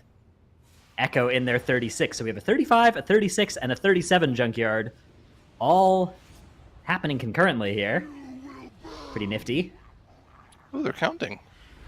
Yeah. We have a ready check for Monka while they're getting their bots here, making sure everybody gets them, I guess. A little bit weird, but... So Echo were doing some flame ready checks at their other members of their party last weekend, which we were seeing show up. It is a good way to flame your teammates if you ever need to. Just put up a ready check when they do something wrong. I'm going to be adapting that one into my own keystones. Have you ever had somebody who's in your raid group that ready check your group mid combat? No, they're not in the 20 men that are in. They're on the bench, but they ready check for during the boss for you. No, that happened to us on mid Archimond progression back in the day in Warlords of Draenor. that sounds like a good way to troll a raid. Yeah, not sure I would want to do that mid progression though. That sounds like something fun to do during farm. What I like to do is I like to drop world markers on the sites of disasters, like wherever somebody dies to a frontal or something, just put a little X marker on that spot. Well, that's really great. The thing that I'd love like a question mark ping, like the one you have in League of Legends. Need that. I would love to be able to question mark ping a dead teammate's body and WoW. And that's what I use the best thing ever. The world marker for, yeah. Yeah, exactly. I get it, but a question mark ping is just so much more troll than just an X. Yeah. All right, so Jiju Gaming have the 1342 split on Grimroyal Enforcers, looking very good on the timer, still more than half of the dungeon timer, as they're done with almost all of their trash. Just the 2 toughest bosses in their future. So this timer for Jiju Gaming, 1342, on Grimroyal Enforcers, was a little lower than that for Ambition, but I'm pretty sure Ambition's count was a little different. 75% after first boss seems a little on the low side, because I know that you can very easily get up to like 80 plus just by doing a kill no Wranglers strat. It also looks like Jiju Gaming's not really using a line spot for Wranglers, so something you can actually do with these Wranglers is you can kind of tank them over in the corner right behind that pillar, right behind Onwo, and they won't move at all when they disengage, which is really, really useful. And of course, if your ranged are standing more than 25 yards away, they'll never get hit by a serrated spear, which is pretty nice. You can kind of deterministically know where they'll go. If you're fighting just the 1 or 2 Wranglers, you can usually just use Death Grip to achieve a similar effect. There you can see Onwo doing that, but if you're fighting multiple Wranglers, doing something like that is really, really nice. Ambition, however, in the bottom left, they have chosen Streets of Wonder, plus 32, as their next dungeon. So they are leaving Junkyard at a 35-2 chest for now, saying, you know what, we might come back to that 37 later, but let's see how the other teams do in there for a while. Let's see if we actually maybe want to even just take the opportunity to do it on a 36 later, or save that 37 for end of day potentially, or tomorrow. Gateway skip from Jiju Gaming on the top left. I love these gateway skips. Yeah, you can see the players. Except they couldn't make it because they're too short. Yep. Get their little dwarf legs around there, not quite working out. And that may be part of the reason we see teams. There's a couple of different little line of sight things that are easier if you're playing something taller than a dwarf. I'll always remember back in BFA Siege of Borealis, you know, the third boss, you would be swimming if you were a dwarf or a gnome or a goblin, and everybody else would get to walk around that fountain. That was a unbelievably painful event. Oh, yeah. Well, this route is looking pretty good for Jiju Gaming. They should have plenty of time to 31. Again, it's about the scalability of this strat. Are they going to be able to do a 32 afterwards? We'll have to see how long it takes them to get through these next 2 bosses. They still have a little bit of trash count to do as well, but remember, there definitely was enough time for Ambition to get the 32. I think there was for Echo as well. So, yeah, we'll have to see really what it looks like once they get to the end of Skoluk and his friends here. Echo were able to do going to other teams in 26:20. 26:20 was that was time, even faster. Which was faster than Ambition's 27:20. So both of those teams have set a pace in this 31 that says, hey, we can do this dungeon on 32 if we want. We haven't chosen to yet, but we have the time for it. And the question is, can Jiju Gaming match that? We are hoping to see 27:30 or less would be the kind of thing that says, you know, the same run would work on a 32, right? All right, so we have a couple new things to talk about too, right? On top of that, Ambition has opted to go for the 32 streets right now instead of pushing up that Junkyard even more for a couple reasons. I think that would make sense. Number one, if they're able to get this 32 down, they are essentially on the same exact scoreboard as Echo is right now, right? They'll have the 160 score with the 32 streets done, 31 in the other 3 dungeons, 35 in Junkyard. So that's a pretty nice confident booster for them, right? And on top of that, we don't really have a lot of information about how doable the Junkyard is on the 36 and 37 key levels. And if they wait for another hour or so and take the rest of their break, they'll be able to look at the 36 from Echo, they'll be able to look at the 37 from Team Performance and figure out what it is they need to do to get those dungeons done during their break timer. So I like them going to the streets here. I think it's actually a really, really smart choice from them. Yeah, Streets of Wonder does feel like a dungeon where that 32, definitely doable. Obviously, it's been proven by Echo and by Monka at this point, but Echo and Monka both timed this Streets of Wonder under 35 minutes on the plus 32 keystone level, which means not only is the 32 doable, 33 and maybe even 34 are within the realm of possibility. Once we're talking about a 33 or a 34, that would actually be the second tiebreaker then if you're junkyards are the same as another team, right? So it actually makes it a fairly high value dungeon to have the best run in. Yeah, definitely a good decision for Ambition to head there. They are sitting on, I mean, they're sitting on the same scores as Echo every other dungeon except for this one as well. So this will literally tie them up with Echo. And then they'll be in, I mean, they're actually basically already are tied with Echo, given that they two-chested their 35 junkyard and Echo one-chested theirs, assuming Ambition can get the 37 junkyard. That is the question mark, that if they can convert there, they're actually just tied with Echo right now. Yeah, exactly. That is actually a really good point. And you actually have to wonder as well, like, once the streets is down for Ambition, and once this junkyard gets done for both Echo and Ambition, presumably on 36 and maybe even 37, again, similar to last weekend, you're really running out of opportunities, like in keys, right? Yeah. You have some really hard progression keys to start pushing. 32 lower, 32 iron docks, which looked possible, but it's still going to be difficult. Gambit as well. Gambit as well, which definitely is on the doable spectrum, right? We've already seen Jishu Gaming pull that one off. But they're definitely not easy by any means. They're not one-shots as well, right? We saw yesterday, Donuts in Despair went into a 32 Gambit, looked like they were good on timer, barely weren't able to time it, and that knocked them out of the competition. So these are not, sure things where you're going to go in and one-shot and collect your +1 score. Yeah, definitely we're starting to get to the point where the success rate on these keys is dipping dangerously low. We're going to start seeing teams resetting and wiping more and more. But if they can clutch it out and put out a couple hours of keystone upgrades here, that would be such a huge advantage, right? Exactly, yeah. I mean, it would be really insane for them to just pretty much collect all the easy score for the day. I mean, at that point, I think everything else that you can time is icing on the cake, just solidifying your spot going into the final day, because I feel like whichever one of the dungeons we have left tomorrow is going to be like the main focus of tomorrow, obviously. That's probably going to be pushed up to, regardless of which dungeon it is, same thing, 32, 33 areas of gameplay, and yeah, getting as much done today as possible is really important. Yeah, coming out of the day, we're kind of expecting what would be an ideal scorecard coming out of the day? Probably the 37 junkyard, and then what, 32s across the board?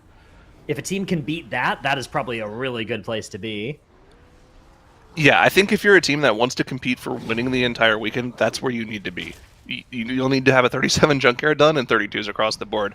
But I think it is possible to get higher than that done today, as crazy as that sounds. I think things like the 33 Gambit and the 33 Streets do seem within the realm of possibility with extremely perfect runs. Yeah, we only have 2.5 hours left, though, so it's not just like a perfect run in that dungeon. It's like perfect runs in all your 32 attempts as well, which those are volatile keys at that level.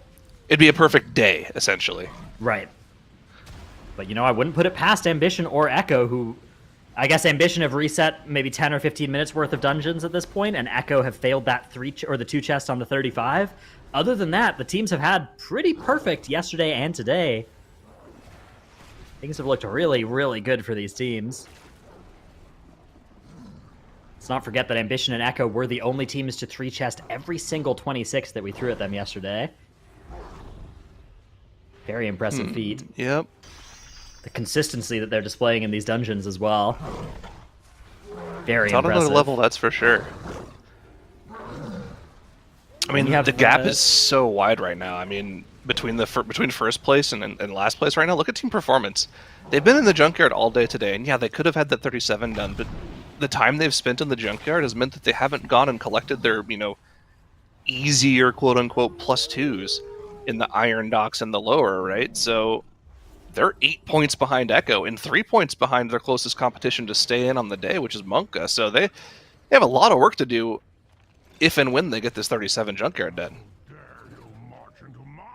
Yeah, I do think that team performance are in trouble here, because even when they get this 32 done, they'll be advancing to 154 points.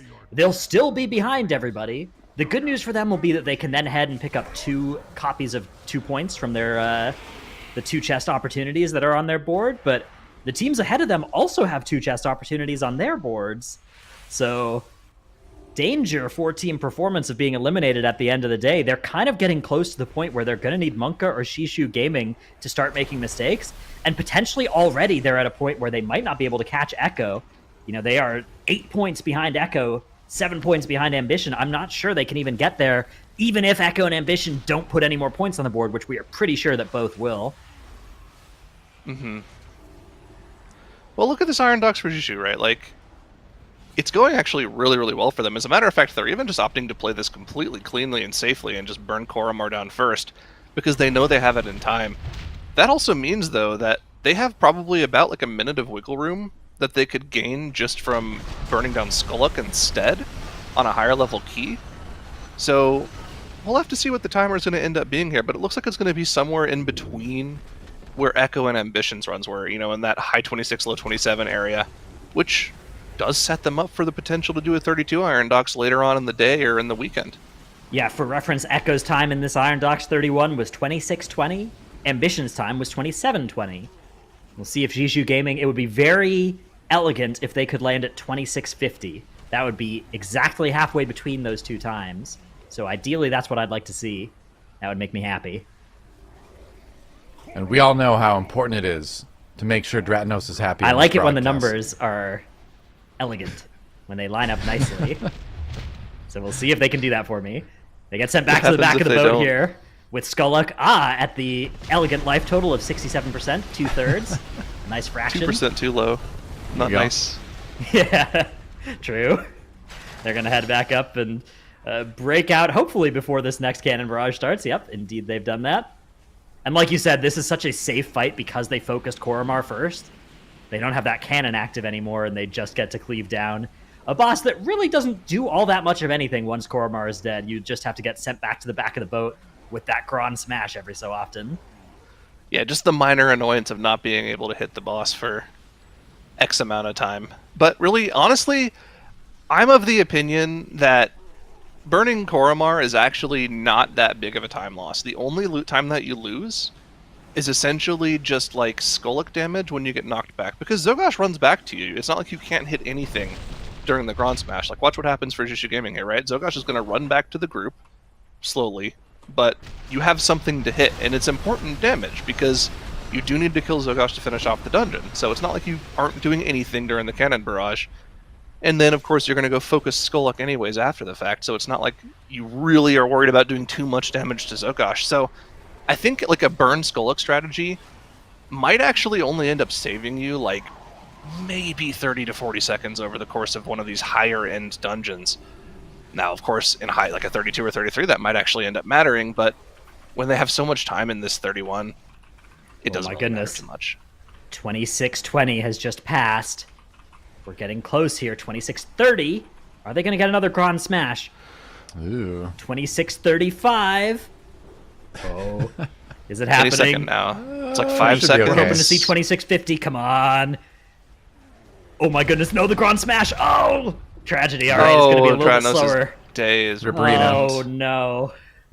All right, so they are still going to be faster than Ambition, but they are slower than Echo by almost a minute here. Either way, it is the kind of speed where the 32 is possible if they can have a run of this level of cleanliness at the 32, which is the open question.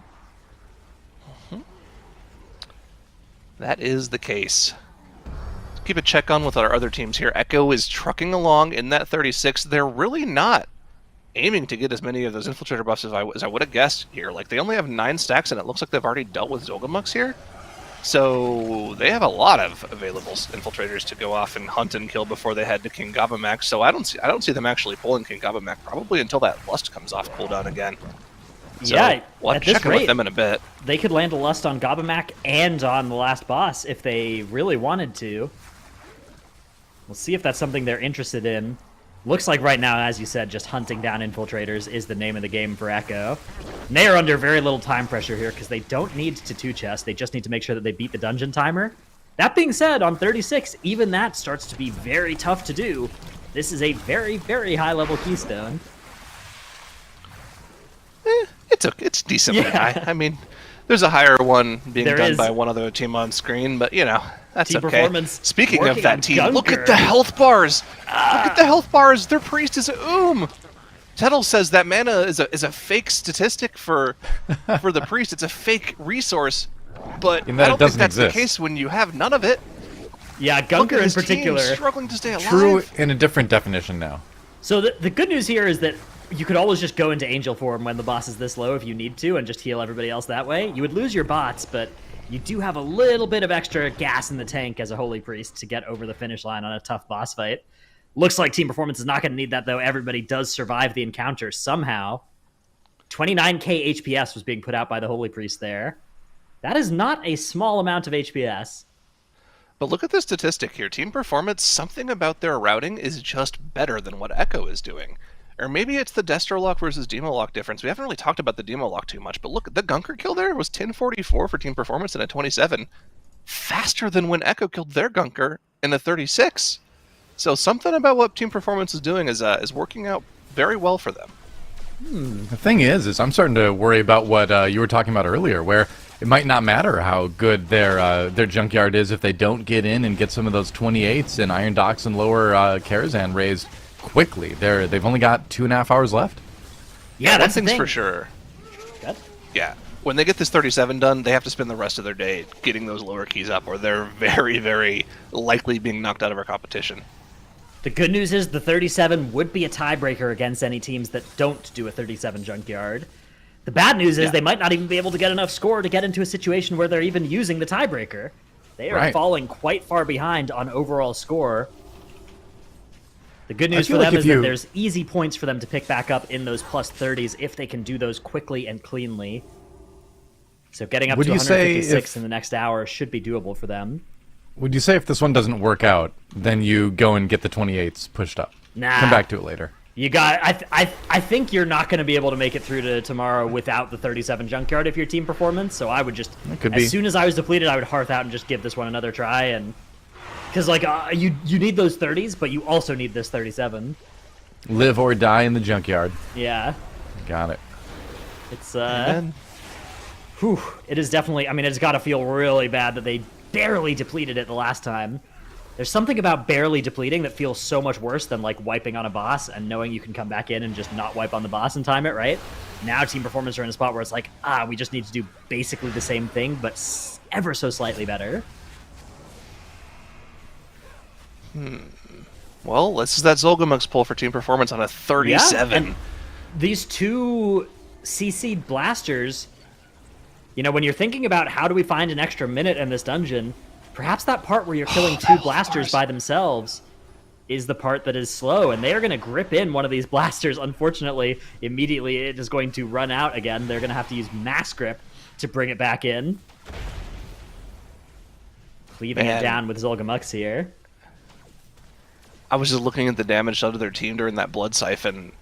They committed, like, everything. Warlock Wall, just ridiculous amounts of cooldowns, and it still just trucks the team. Look at the damage this is doing. The Hunter, what is... Oh, my God, and the Angel, too! Oh, dude, this is ridiculous. The Priest's not going left as well toenail but was just barely in one of those grenades, ended up going down as it exploded.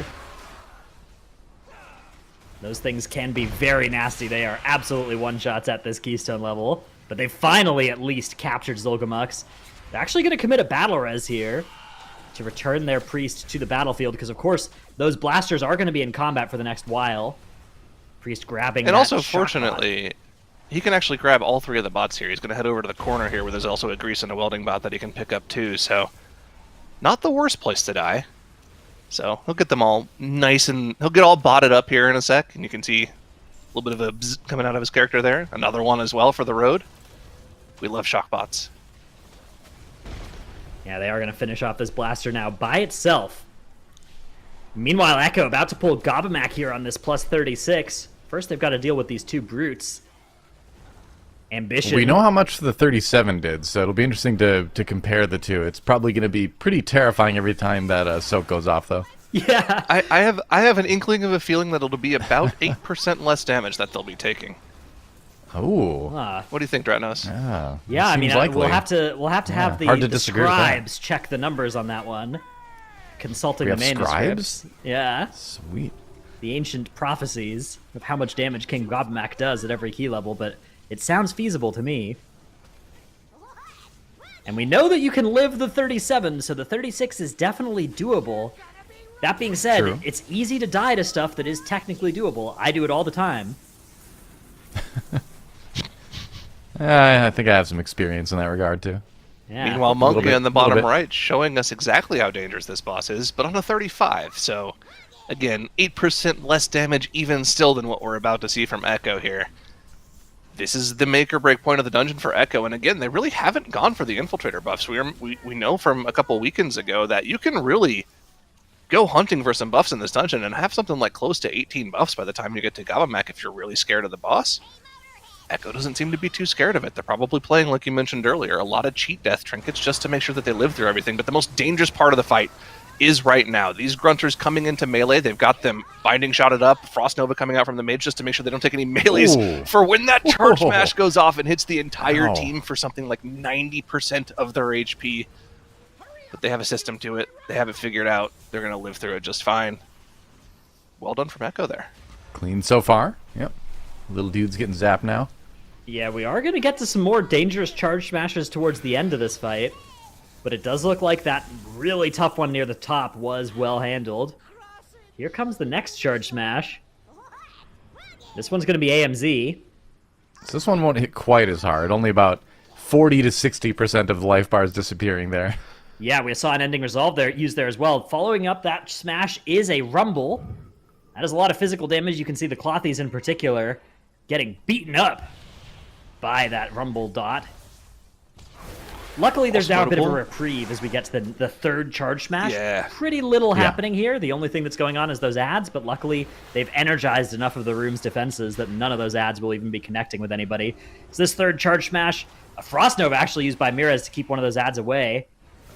And they're going to be just fine, and there's not really going to be anything that happens now until right before the fourth charge smash, we are going to have a rumble. That is one of the scariest parts of this, and I would advise not soaking the charge smash given how low Gabamak is. Charge smash looks like it's shared damage. It's actually not. It is flat damage to each person that's in there. So you can have people standing outside of it and just not charge as many of the defenses in the room, but if Gabamak is low enough, that can be fine. We'll see how they decide to do this. Mira's actually ice blocking the rumble damage. Everybody is still going to soak here. And that is going to be big for them because they've energized all these defenses. And Gabamak was still at about 10%, so it would have been pretty sketchy to go through without any of those defensives active. That actually looked much less scary than it did on the 37, and I'm not sure how much of that is a team and how much of that is the actual reduction of damage, but still scary. But Echo makes it look pretty doable. Absolutely. Well, great usage of the mechanics of their defensives there from Echo, but let's check in with some of our other teams here. Team Performance working their way up to Gabamak as well on the 37. We know they were able to get it down. In the bottom left, Jishu Gaming have gone instantly into that 32 Iron Docks. They were very comfortable with their strategy in there, and they definitely had enough time left to make a 32 possible. The efficiency of the routing here is something I want to highlight, though. This is something that some teams do and some teams do not do. Look, the eyes of the beast as well. Your hunter can actually, you can harpoon over the wall right after you kill the first boss, turtle past those dead eyes that are kind of hanging out in the back of the room, feign death them off because you're harpooning to them to get over the wall, and you can start this Eyes of the Beast tech while the first two Iron Stars are still being done by your team. And if you're able to do that, if you do this correctly, all of these trash mobs will literally already be running towards the third Iron Star as your team finishes the second Iron Star. Looks like they've gone a little bit slow here, and they've actually ended up pulling mobs that I don't think they intended to pull, and that looks like it's going to be a reset from them.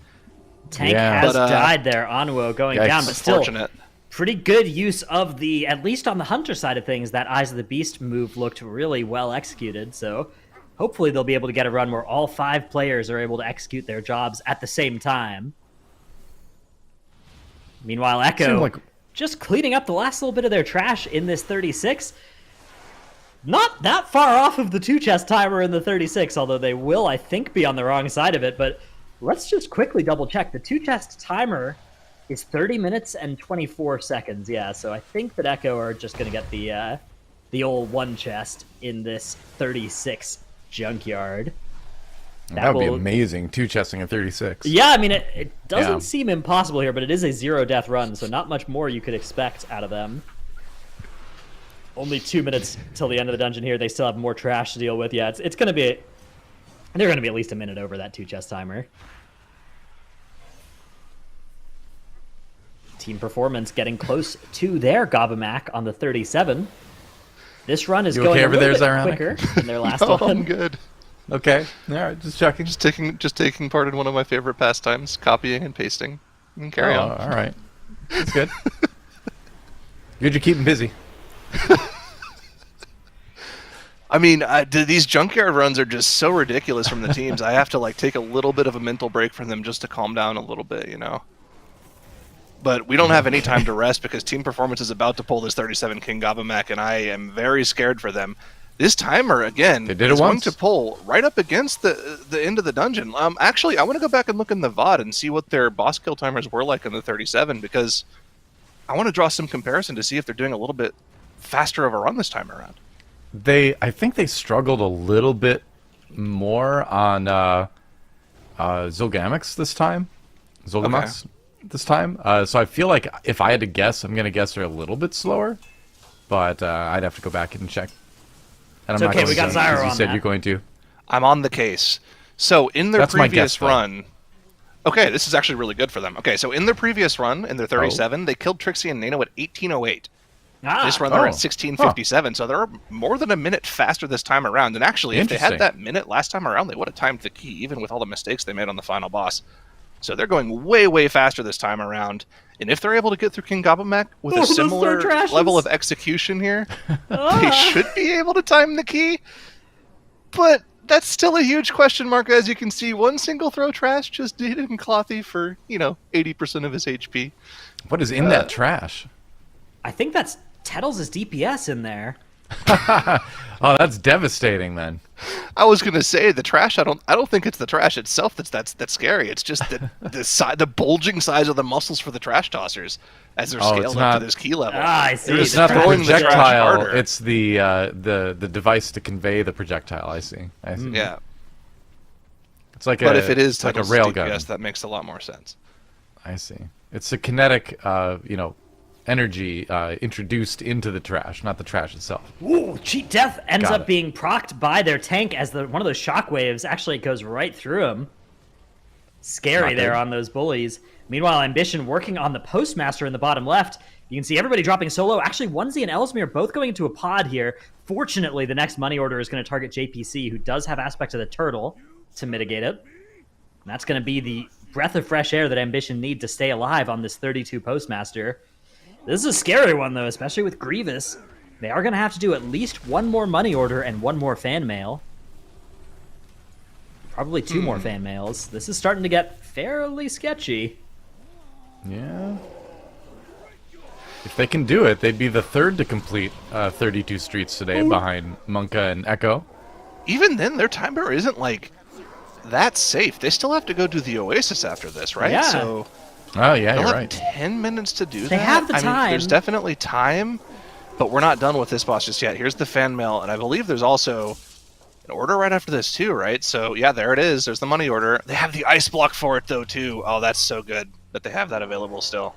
All right, well that's pretty much the last scary point of the fight. Now, I think you just commit on these goods, right? They had plenty of time. All right, we got to watch the haywire for Monka. That's a little more important. They're not going to get the one chest. Again, or the one phase again. Wait, that's a lot of zap procs at the end there. Unless Did they commit and get this? Zap. Touch of come death, on. One singular touch of zap. Come on. Yes. Oh, they did it. They got it. Wow. Incredible. Monka getting That was a lot of zaps at the very end. close to failing that 2 chest, but they are going to do what Echo could not. They are going to put a 2 chest on the board next to the 35, meaning they won't have to go into the 36. Team Performance working on Gobamac here. Here comes the next charge smash. This is the 3rd charge smash of the fight. Fade, but not much else available here. That's actually going to be, wow, very scary. The next one is going to be even scarier, though. The next one is going to be Rumble into charge smash. Prepare to be in tremendous pain here. Everybody has very little defensives left. We're probably going to see Ice Block committed against the Rumble here. Let's see what they decide to do against this. He probably GS'd Yep, he GS'd himself. Okay. Ice Block against the Rumble. Just has to use everything he can to stay alive here. Okay, Now Warlock they need to topped top off. going into has this to charge top himself smash. to the charge smash. Get rid of the debuff. Okay. They're safe. They lived. Wow. Wow. That is... Jinx you, Minnesota. Wow, that's very dangerous. But they got through it again. And yeah, this timer again, Omega fine. Their King Gobamac kill in the other key was 28 minutes flat. So they are They are 2 minutes 2 faster minutes in this ahead, key. I wonder Yeah, where they made up that they- time then. That's interesting. Just cleaner play, honestly. There's a lot of things, little tiny things you can do on the trash in between Trixie and Nano and this boss to just increase your general speed throughout the dungeon, like being more stacked with the grunters so you can AoE them down. You can use binding shots and CC on them. People won't die to the random grunter damage. Things like making sure that you are gripping in the trash tossers because they like to jump around all over the place. There's lots of things you can do to save time there.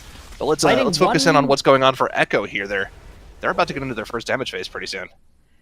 Yes, they actually are through the first damage phase, right? The aerial oppression. Oh yeah, they've already gotten through it. Yeah. So they are on the firm 2-phase strategy. Their Bloodlust has been committed against the Tank Buster. It is nearly dead, and all they'll have to do is go and charge the last pylon.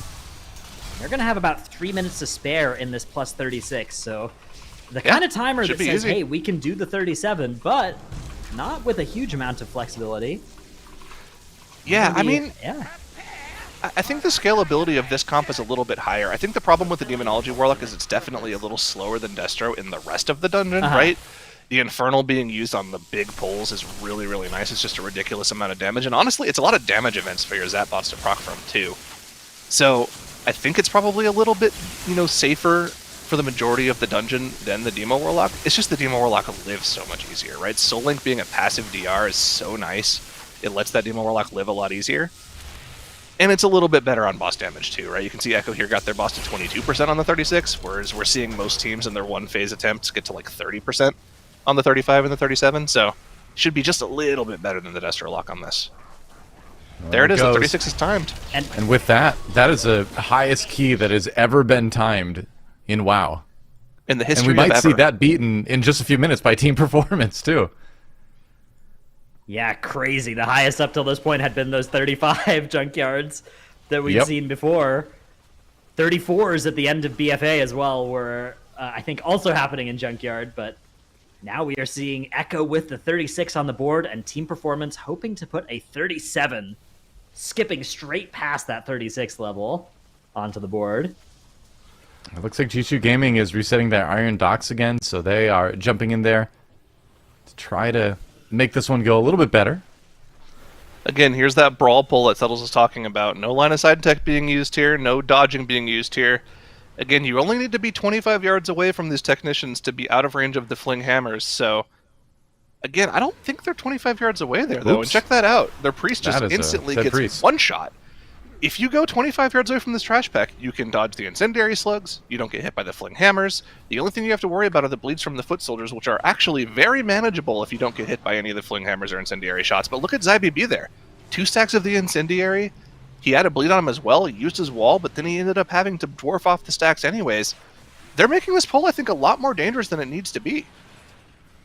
Yeah, I mean, the knowledge that you've shared earlier today about 25 yards being the operative range on a lot of these abilities, I wonder if these teams all know that, because I certainly didn't know that going into the day. It's possible that that's just not something that they're just getting through the dots and dealing with it. Another death? By just tanking it. Do you just reset this here? I mean, because you would imagine the reason they're doing such a large, dangerous pull is because they just need to save that much time, but if you add 10 seconds onto it with a couple deaths, maybe that 15 seconds, you got to reset. They're backing out already. Well, of course, the question then becomes, if everyone's outranging all the abilities, can your DK stay alive through all of those abilities? Because they're all going to be targeting him instead at that point, right? That is also very true. Yeah. And maybe that's the case. Maybe he can't live through all of it on his own, and the DPS need to soak some of it. But it doesn't even look like they're trying to do that, because they're still staying in after they commit their personals to trying to live through the bleeds plus the stacks of incendiary shots. So I would imagine that they just don't know about it. Monka, on the other hand, have headed into a 31 lower Karazhan. Interesting choice from Monka. Makes sense given that it is the only 2-chest opportunity on their scorecard besides the 37 Junkyard, which may or may not be something they head to later today. Also, their only sub-30 key remaining, so just to get that over the threshold, I suppose, is nice. Ambition are looking good in the bottom right in their Streets of Wonder. 5 minutes left on their timer, so their run is dramatically slower than Echo. Echo, for reference, would have already timed their 32 by this point in Ambition's run, which is absolutely crazy. Interesting. Wow. But Ambition will still be able to beat this timer on Soasmi. just not in with the kind of commanding lead that makes you think they could necessarily go much higher than this 32 level. Well, the interesting thing is it's going to matter how fast they do it, right? Because the tiebreaker when you have the same score, of course, is time, right? Yeah. After highest key. So they would pretty much have the same highest keys, not counting Junkyard, which we assume both teams will get to the highest key level on because they've just both been playing at that level.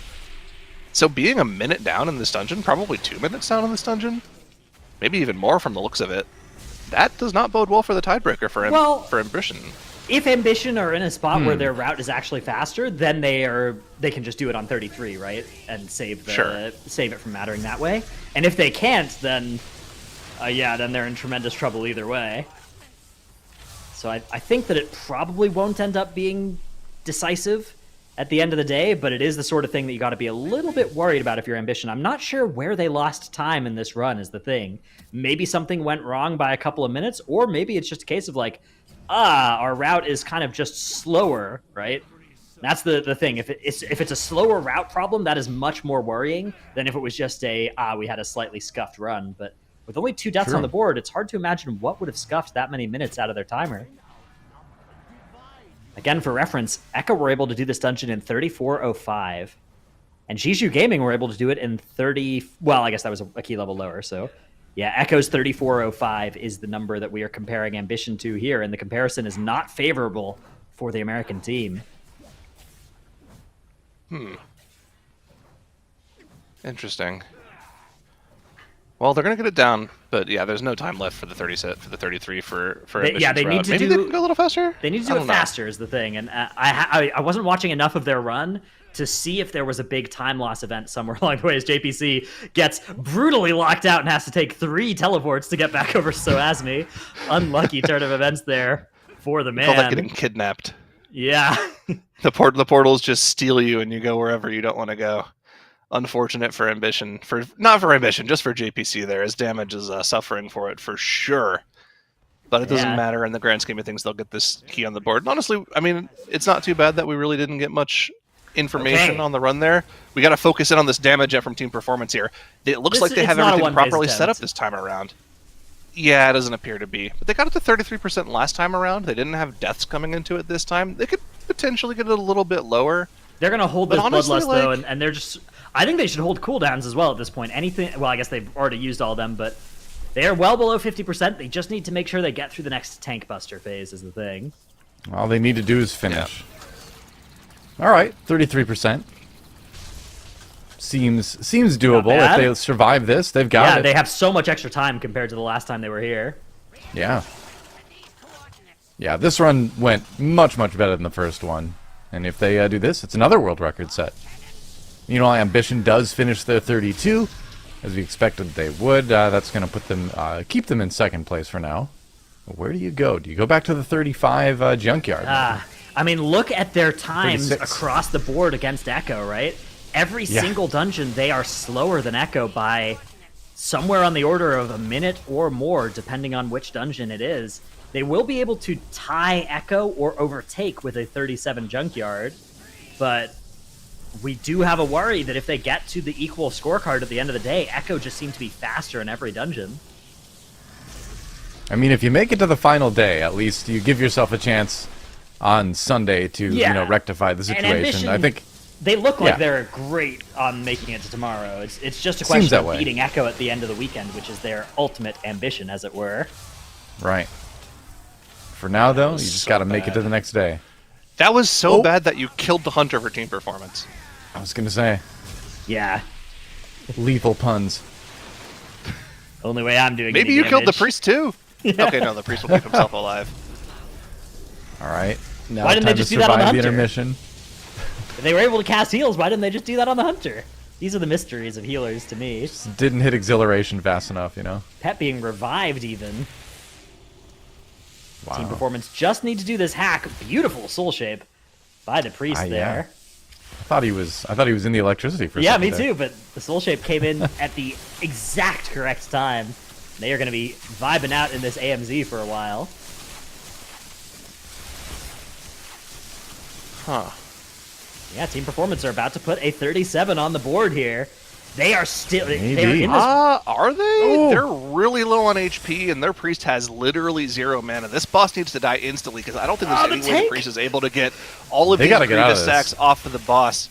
That was the cheat death trinket for the tank just there, keeping him alive. He still has 2 stacks of Grievous. The hack is finished. Hack the world. And they're going to be able to finish the boss off. That was actually a lot scarier than it seemed just watching at home. But that 37 is going to be timed, and man, watching them do this 37... I don't seems know if impossible, 38's on the table.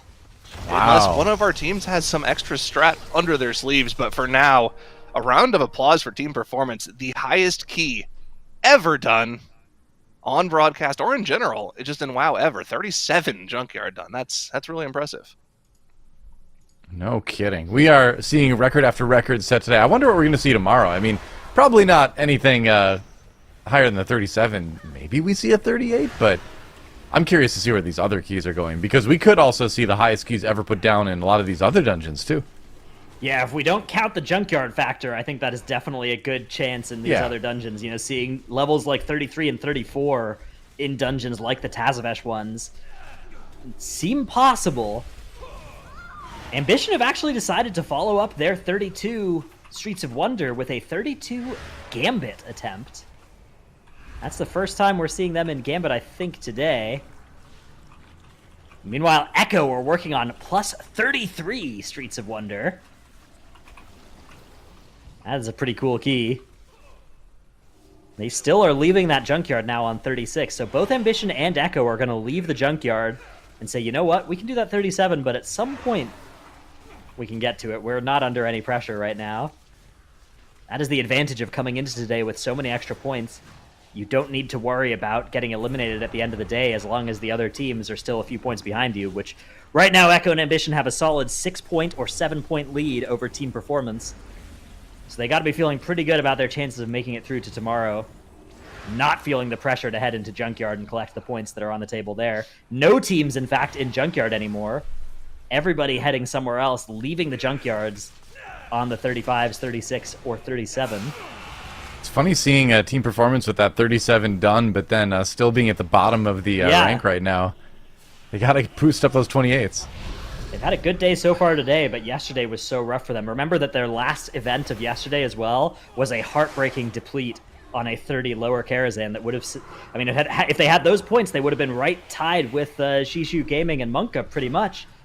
But because they failed that keystone, they are going to need to spend another, 30... 35, 38 minutes today collecting those 2 points. And that might just be the nail in the coffin for their chances here.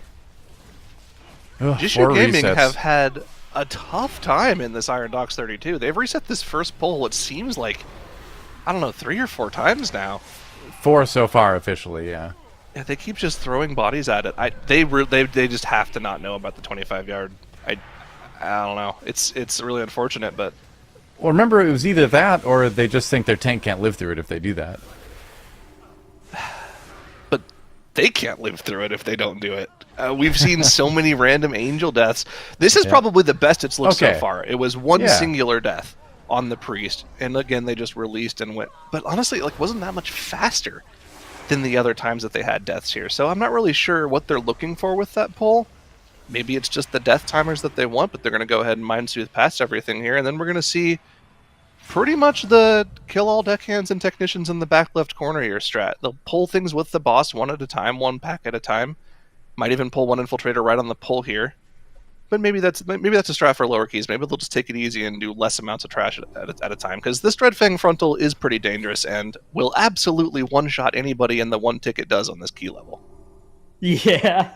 There's a lot of pain here. Who's IBB getting stunned for Jishu Gaming in that nasty oil vial area.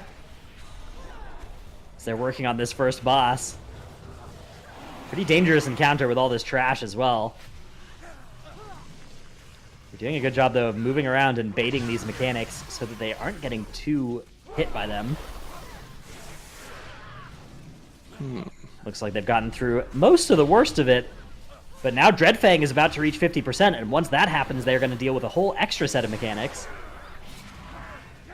Hoping to have most of the trash dead by them. Just quick update, Performance taking their break now, and a well-deserved break after getting that 37 Junkyard done. Assuming they're going to go into Iron Docks or Lower Kara after that. And also Echo in that 33, so they've decided that's going to be the key. They can keep pushing higher. I would imagine they can get the Gambit up there as well. Jishu did get a 32 done. But for now, we'll see if they can get the 33 taken care of. Should be interesting. And speaking of interesting, we have a caster swap coming in, but it's a smaller one than, well, it's a smaller / bigger one than usual. Nagura joining us again. Tettle's joining us again. Dratnos out, but Zyronic sticking around.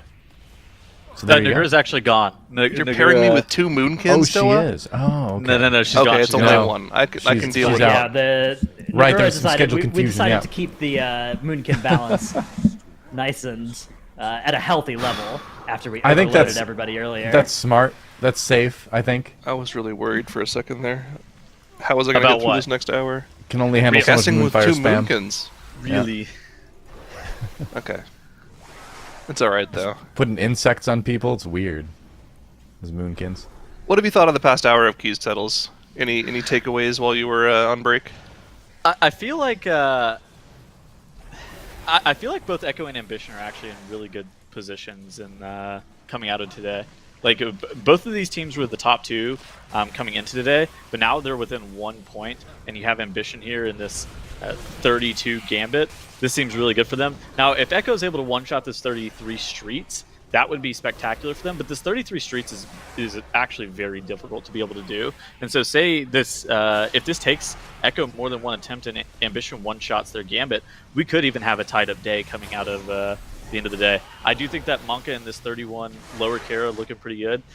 Jishu Gaming having some issues in their 32 Iron Docks, though. This is reset number 5, I think, for them here in this 32 Iron Docks. Like, they're very quickly getting to the point where they need to figure out what it is they want to do with the rest of their time today, because Team Performance is sitting on 154, right? But they have 4 relatively easy points to collect in the Iron Docks and the lower, which would put them ahead of Shiju. So, like, how much time can they spend in this 32 Iron Docks? How are you feeling about eliminations for today? So, I mean, just look at the bottom left. Team Performance, they're at 154 points, but they do notably have the tiebreaker over everybody else with that 37 Junkyard. I think the only sure thing right now is Echo and Ambition. I could see any of the bottom 3 teams not making it out of today right now. Which is scary to say, but I mean, it just looks like that from the dungeons they have available to them. I mean, Monka is making the smart choice of going and collecting the easiest points on the board for them, which is the 2 chest and 31 Lower Karazhan. Yes, a 31 Lower Karazhan is the easiest points for them to get right now. Kind of scary to say, but everyone else has essentially done it, right? Except for one team, I think, right? Except for Team Performance. Actually, no. Only Echo and Ambition have done it. Never mind. I take that back.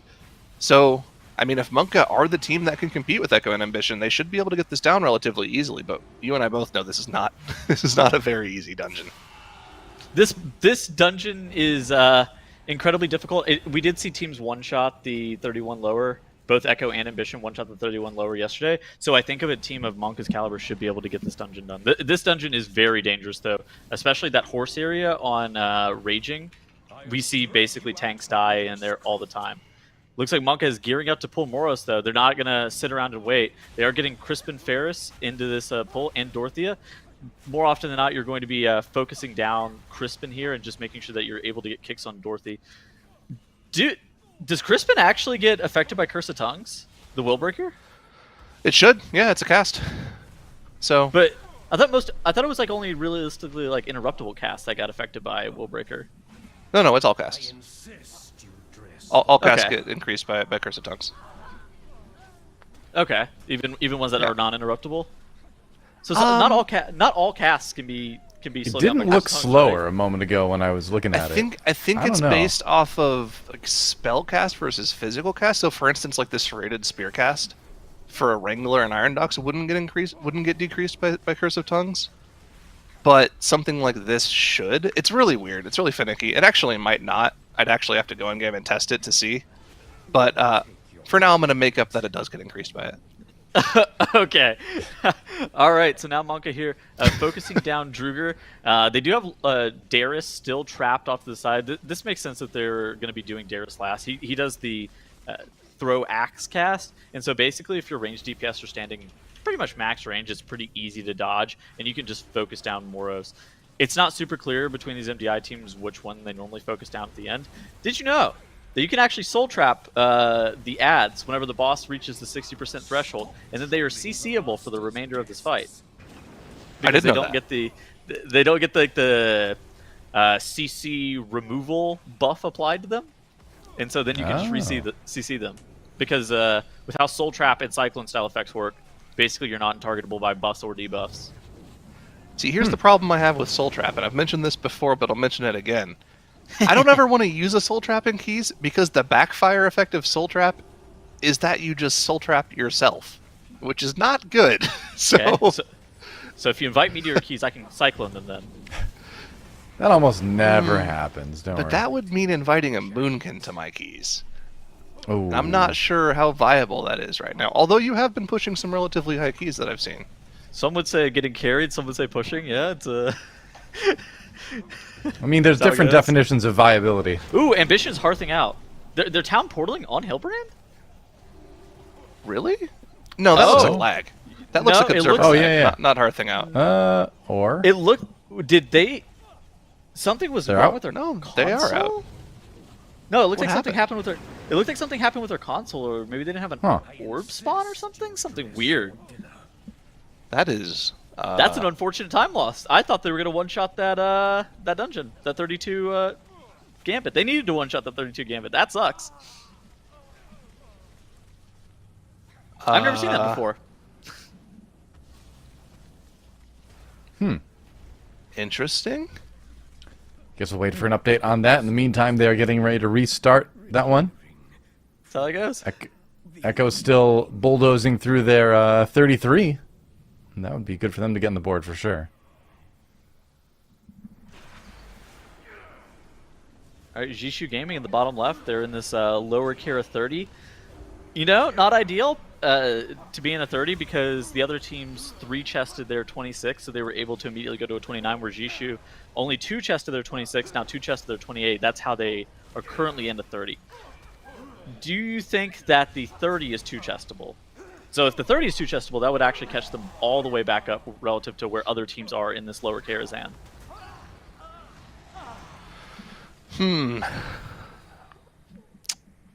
Have we seen that done yet? I don't think so. Right? No, we haven't. But we haven't seen a 30 done, is the thing, right? We saw 29's 2-chested. Yeah. Okay, sure. Yeah, if they're able to get the 2-chest here, that's actually really big for them because it means they can then collect on the 32, which all the 31 1-chests have, right? I don't know how real a 32 chest is, though.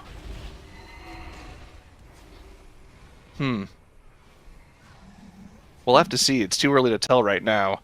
But this is definitely something that they needed to go for, right? They needed to collect these points to prevent themselves from elimination because that Iron Ducks literally just ate up like almost 45 minutes of their day.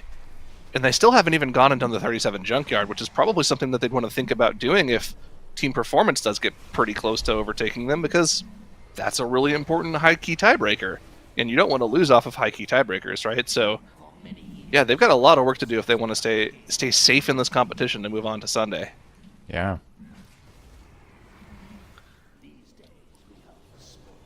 Who is your... Okay, so who is your favorite coming out of, like, right now, if you had to list a favorite, and then who do you think is the most likely person to be eliminated right now? Well,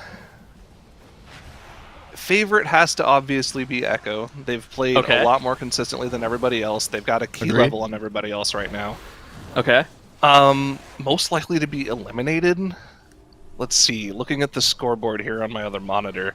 I love overreactions.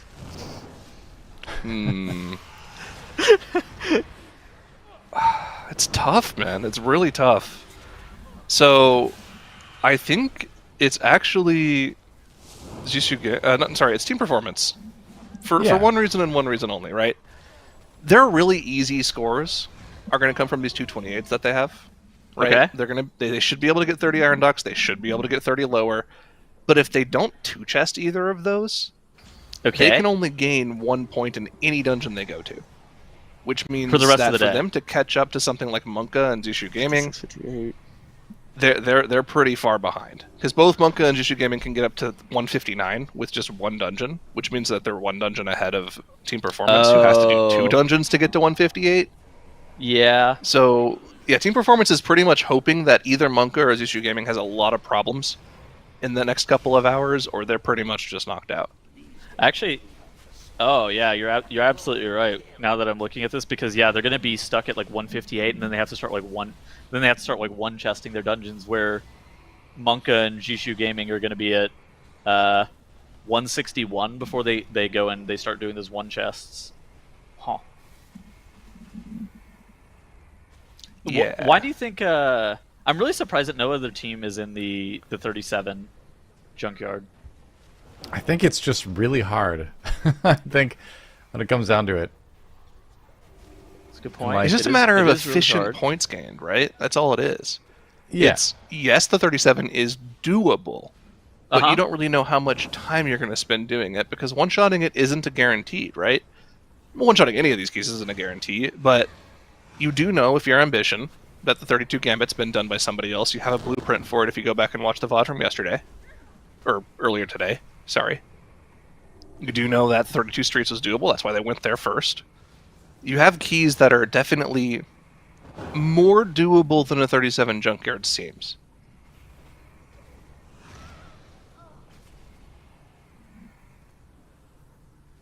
Well, we'll find out. GC Gaming in their 30, but yeah, I think it's just a matter of like where are you confident that you can get the points from, you know?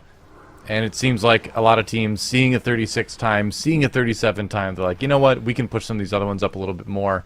We can get 2 points out of the other 4 dungeons somehow. Yeah. Joe, do you have any thoughts and opinions on who you think is the favorite?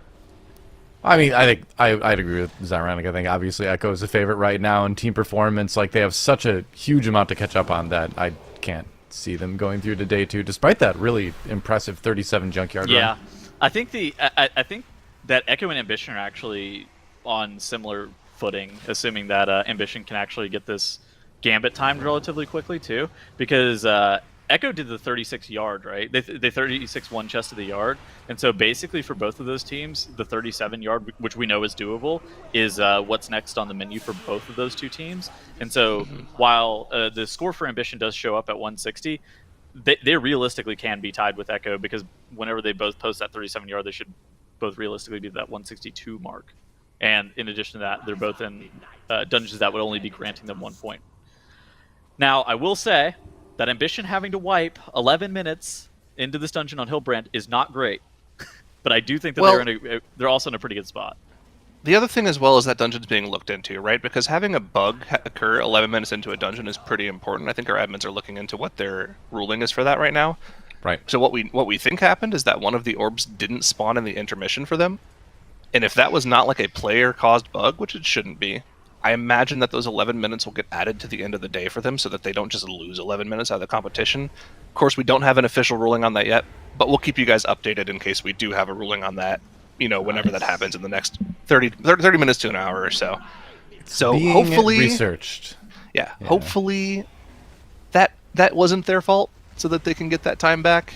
But we'll have to keep an eye on what happens to them. But yeah, they were on great pace in that dungeon, right? They were on pace for like a sub 12-minute Hillbrand, which means that they are very easily able to time the dungeon. I mean, no Zolgamux haters. Look at this. They're already back onto Hillbrand here. 640 into this dungeon. Their first like trash area split is incredibly fast in this 32. Yeah, they don't seem to be really skipping a beat, getting back in here.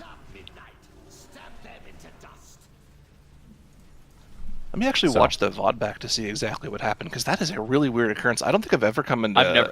I've never seen that. Like it looked like they didn't have the fourth orb, but I again, it was on a small screen. I only had it for a second. Like it's also something. It's a bug that I would never have seen before. So I think that dwelling out too much is not really worth spending our time on. Well, it only takes me a couple seconds to look for official resolution. Yeah. Yeah. Wait. This is really weird. So I'm looking at the VOD. It looks like Onesie picked up the blue orb and soul-shaped into the yellow orb at the same time JPC disengaged through the yellow orb. Okay. That's so weird. Huh. Yeah, that's what we're seeing so far, is that two people ended up on the same orb at the same time.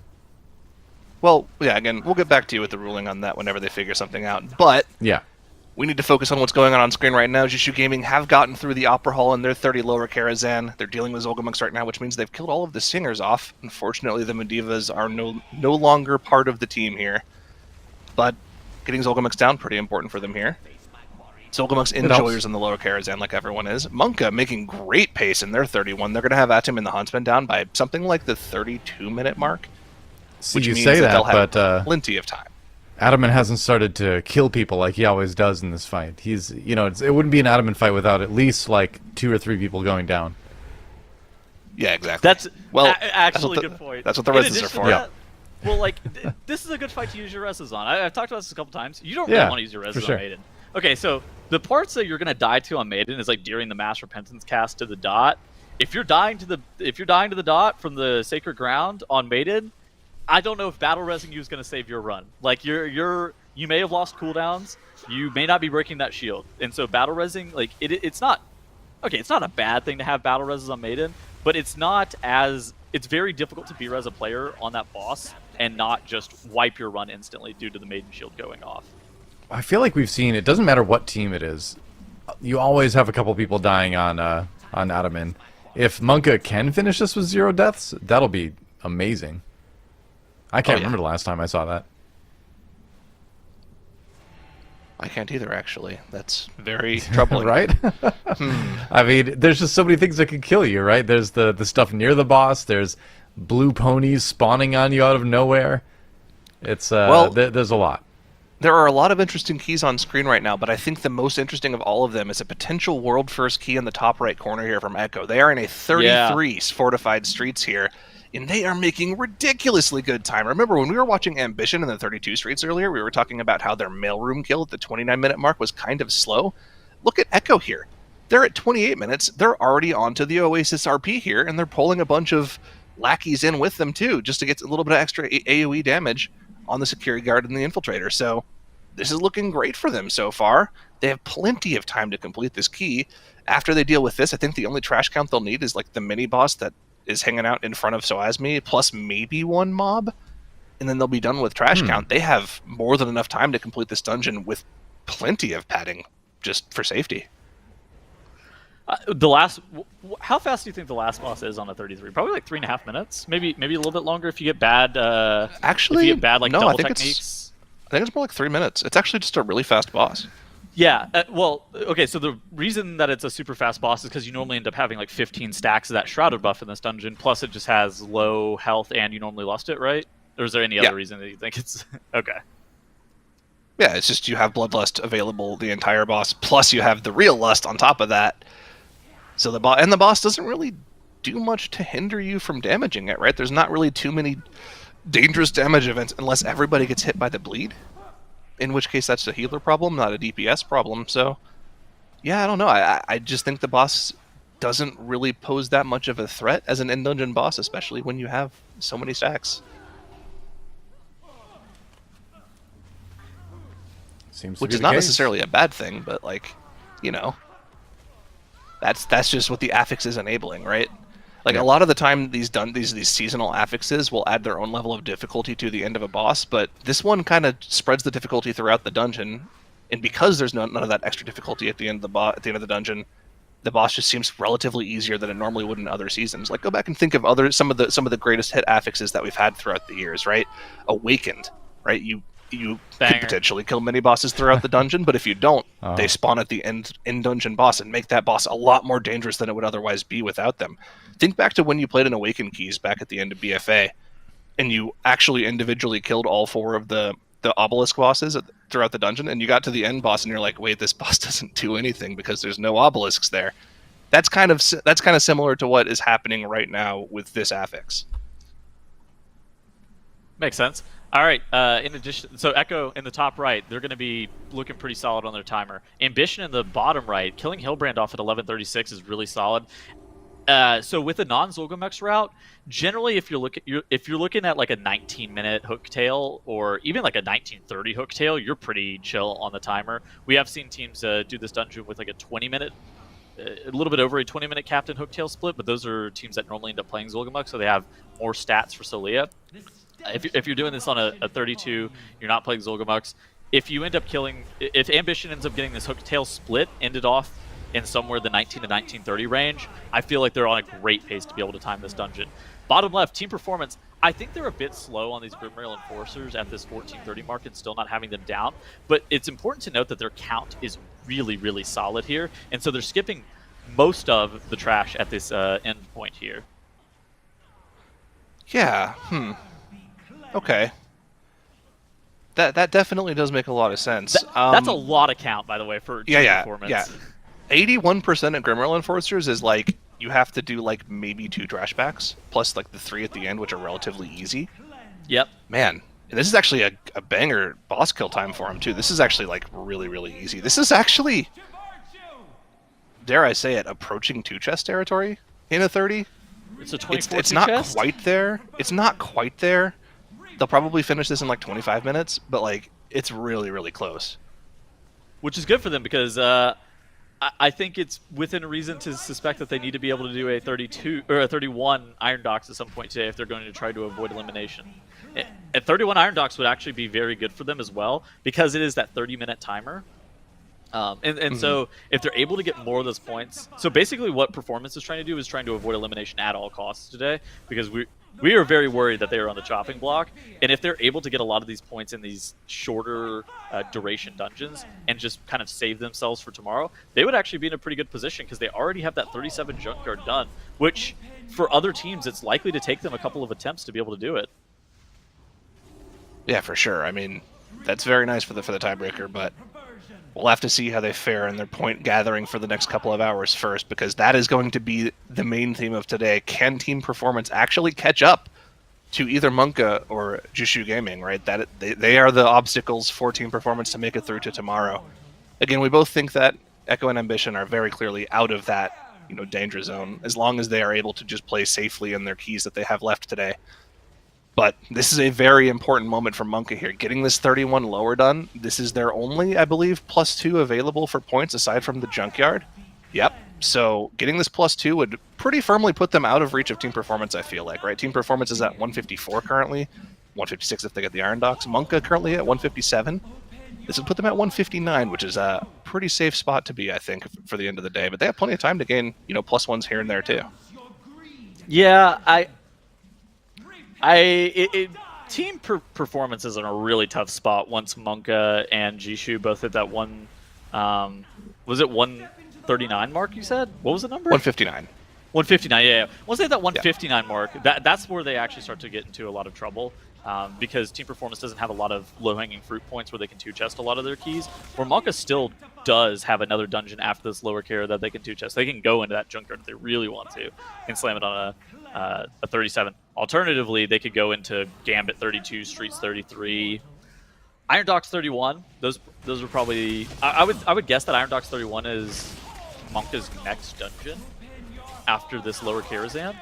Maybe you have a different opinion, though? Monka, probably Iron Docs is the easiest one for them to get. Yeah, 31 is very, very doable. We've even seen plenty of time left for a potential 32, although that first pull has been posing problems for, Team Jishu also, obviously. They spent 45 minutes trying to figure out the first 10 minutes of the dungeon and couldn't get it to stick. So, yeah, they'll probably go 31 Iron Docs if I had to guess, and then maybe spend some time in that Junkyard just so they can guarantee they will not get knocked out by tiebreaker scoring. But look at this from Echo. 33 streets, no problems for them whatsoever. They've only been in combat with Soasmi for a minute, and they already have it down to 60%, on pace for roughly a 2.5-minute boss kill time. Of course, that damage is going to slow down a little bit once the cooldowns run out, but look, they haven't even popped Bloodlust yet, so maybe I'm speaking too early. Maybe this will be about a 2-minute 30 kill or sub 3-minute kill. Just waiting for that Combustion and Infernal to come back up. PI will be up in probably about 30 seconds because I'm pretty sure the timer there is a little inaccurate. It doesn't count their conduit for PI cooldown reduction. But yeah, this boss is going to go down very quickly. This fight is dependent on Shuri and double technique RNG. If you get a lot of Shuris and Divides that force you to have reduced uptime on the boss, then it ends up costing you a decent bit of time. Whereas if you get twice as many double techniques, then you're kind of vibing and you're going to be able to blast this boss. And likely 230. It looks like with Echo here, they're going to have their lust up in a moment. I think this is going to be a 3-minute kill, but I mean, this is still a very fast boss. What is the difficulty of this boss you're talking about? Just blink over the walls like Maris just did. The mage. Oh, they lost the double technique. Ah, yes, the boss is dead. Well, they didn't even curse of weakness celebration the boss. bloodlust. Well, they didn't even curse the tongues the boss. They curse of weakness it. They could have actually spent more time on the double technique. But they don't even need it because the boss is literally just dead with bloodlust and cooldowns. And this is, I believe, another world record on stream. 33 streets being done by Echo with plenty of time to spare. Over 2 minutes left on the timer. And that'll get them yet another point ahead of Ambition, who are still on 160. We have an hour and a half left in day 2. And we already have them posting a world record in streets. It's a good start. You know, good thing to add on to your day.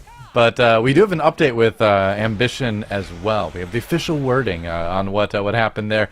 Is that Tournament Administration confirmed Ambition encountered a bug in Tazar's Gambit, which made the boss unkillable. Ambition has been granted 10 minutes additional time to their end of day as a result of that. So, turns out it was a bug, giving them some extra time.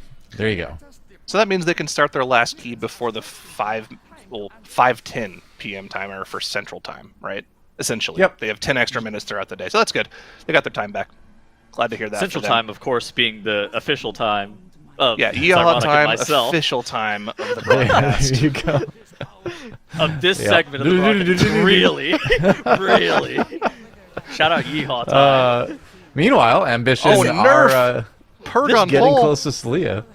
Is this is this even necessary? They're so far ahead of timer right now. Are they trying to two-chess this? They killed Hooktail in 1850. They killed Hooktail in 1851. Ignore the Warlock sleeping himself. Back with a vengeance. Yeah. He needed a nap. Sleeping and then a volcano opens underneath you. You know, these things happen. So, is this a Starseer plus the patrol plus the pull that's on the right side? Are they actually doing a triple pull live on broadcast? This is 3-pack plus Infiltrator plus 5-pack plus Starseer. And they only get 2 pulsars too. Not bad. This is the thing though, like on Tyrannical, you can do these mass pulls as long as you have damage for the pulsars. That's 4 ticks from 1 pulsar. 1 more might kill people. Oh my gosh. Oh my god, that is ridiculous. Ellesmere doing everything in his power to keep his team alive, and now that they're topped, the bursting won't be too much of an issue for them. That was really scary, but that's all they're gonna get on this fight. These are still scary. Ellesmere's only doing 15k HPS. Nerf the Giga Chad doing 50k. I can't share some with the rest of the team though, Nerf. Yeah. Oh, Dancing Rude Weapon, back up. Nerf is vibing here. Man. Well, that was a moment. A sick pull. I don't know why. Know why they did that, but that was cool. That was cool to see. Is there any shot of two-chessing this? Plus 2? What is that clip of James? It's a 24-minute timer for the chest, and it's a Solia. There's no way. A Solia 32, so it's not happening, but like that is how you two-chess this dungeon. All right. Okay. Ambition. Well, back with a vengeance. They want to get this one done. They want to move on, and I think they're going to be able to. I think it's important to mention, looking at the damage breakdown here as well, that it looks like Asuna on the mage here actually just devoted his combust to single targeting the Starseer down on that pull. That is why they only got the 2 pulsars. Their mage sacrificing his overall to make sure his team didn't die to a 3rd pulsar. Such a selfless individual. God, mages are so selfless. That's what they're known for: selflessness, and empathy, compassion, of course. I mean, I think when you're picking the class, that's what it says in the basic guide. Yeah, known for being selfless. Especially known for having macros that say combustion ready in 15 seconds. Renowned for their generosity. I suppose I'll let you guys have Arcane Intellect. All right, performance in the bottom right here. About to finish off this Iron Docks. They're not going to be able to two-chess this, unfortunately, but, you know, this is 2 points that they absolutely need to put up. Whenever we're looking at Monka now at 159, Shishu Gaming also at 157, performance is starting to get further and further behind, so being able to put up 2 points here gets them to 156. Then they can two chest their lower 30, which would put them at 158. But Jishu Gaming is currently in lower 30 as well, which would put them at 159. So Performance really needs to get it into gear for the last almost hour and a half of today. We have to keep in mind that the word performance is a neutral word, right? It doesn't imply good or bad. It is just the act of doing something. So none of this, they're not really performing, are they? What does that guy Jokes say? if it doesn't work out. Who is he talking to? People act like I'm talking to you. Who is he talking to? I'm talking to you. I'm anticipating these. They didn't really perform memes. I'm like, no, don't start. I'm just trying to head that one off at the pass. By the way, the who is he talking to is like a NA Mythic Plus bit where it's like, who is that guy talking to? Yeah, it's a classic bit. Oh man, not Ambition. classic enough for me apparently. Ambition has so much time in this 32 Gambit. This is going to be so clean from them. Look at this, 0 deaths onto Celia here. Everything is going to be available going into Phase 2. It would require catastrophic failures from them in order to not time this key, but I don't think this team is going to have any issues here. They seem locked in. They've seemed locked in this entire weekend, to be honest. They really haven't had any major missteps anywhere. It's just been... honestly, it's just kind of been the Echo show, right? Because they've been playing that much better than everybody else. The only real misstep from Echo was the +1 in the 35 Junkyard. But as we know, 37 Junkyard might have been a little bit too much to go into in one shot, because we've seen them go to other places and, you know, have success there too. But the question is now, if you're Echo, where do you go now? You got your 33 Streets done. You've already got the 32 Gambit, I believe, right? Okay. No, they still have 32 Gambit to go to, so they'll probably go there next. 32 has been done as well, right? So there's Not a couple. this week. There's a no, couple it's dungeons. doable. We haven't had lower 32 done yet, I don't think. Oh, actually, we had it there done was last one week. done in the one of the regions. It was done last weekend, yeah. Yeah, that's what I thought. Yeah. We haven't done it. We haven't had done this weekend though. They Well, can there go you go. lower. It Yeah, it there's another depends one on they how could do. It depends on comfort. It depends on how much practice time they put in lower. I do think that both Gambit and lower Karazhan would be pretty reasonable options for Echo in this position. I don't see a reason that they would go and slam Iron Docks 32. That seems like a... I mean, their timer was chill at the 31, I guess, but going and doing that on a 32, that just feels like there's a lot of room for error. I would... If I were them, I would recommend going into the 32 Gambit and then saving that lower Kara 32 for end of day. So they could go Sure. like... They could go like 32 Gambit into 37 Yard into 32 lower. Yeah. That seems pretty reasonable. Well, it looks Echo like- did complete a 32 lower last week. Yeah, okay. Well, it looks like Echo and Monka are taking the remainder of their break here to figure out what it is they want to do. There is only an hour and a half left in the day, so they do need to figure that out pretty quickly here, but Echo definitely in a very comfortable position here and can just kind of open up the lead a little bit with some clean gameplay at the end of the day here. Ambition are trying desperately to close that gap and keep the lead as little as possible so they could potentially do some insane keys tomorrow to catch up to Echo and compete for the win. Monka still have to work a little bit, right? They've gotten that lead a little bit over Team Performance here, but we do know Team Performance is going to be collecting a couple points here pretty soon with that 30 lower eventually. So they're not out of the woods just yet. Monka is not quite safe to go to tomorrow just yet. So they've got to keep pushing here. And of course, the name of the game is to try to win, so they really need to try to close the gap to Echo and Ambition here. I mean, Ambition's looking really good. Look at the top left here. Solia down at 50% HP. Their lust just faded, but their timer is so chill. They're going to be able to do this dungeon in around that 28-30 mark, if I had to guess, by the time they get Solia killed off. They have to go through a couple more phases. But, I mean, things are looking great for the team of Ambition. They're going to be right on the heels of Echo. So the only difference between Echo and Ambition after they finish off this dungeon is going to be that Junkyard, where Echo has that 36-1 chest, Ambition has that 35-2 chest. So that will actually allow Ambition to maybe play a little bit of catch-up once that 37 gets put on the table. Oh, yeah. We will see. Ambition looks like they've got plenty of time to get this one done. As long as this last Stars moment doesn't go absolutely terrible. Honestly, they could live through an entire extra intermission. They'd still be fine. The mana bar for Melismere is getting a little bit low, but like you mentioned here, as long as there is some mana left in that bank, Tuttles, it's kind of fake. They'll be able to regen a bunch of mana. They also have symbols. They have symbols, and then they also have Fey Guardians, right? So for he can get like 30% mana back like instantly. Yes, exactly. I mean, look at him. He was a sub 10%. Now he's at like 25% mana. So, this is fine for Ellesmere. He'll be able to kind of get through this. I'm surprised. This star is really close. This is like a close commit call, but I guess since it's a 32 Tyran, you're looking to just play this a little bit clean. I mean, yeah, JPC already hit it. You have to go. I guess they believe that they're going to kill it before the next phase, but not before the star would explode, so they have to do the star. Yeah. And again, like, they have enough time because they've played this key so cleanly and so well that they could just do another intermission completely. They have the mana to heal them up on Ellesmere, right? They have plenty of livability across the board. Like, they have pod tenters available still, too.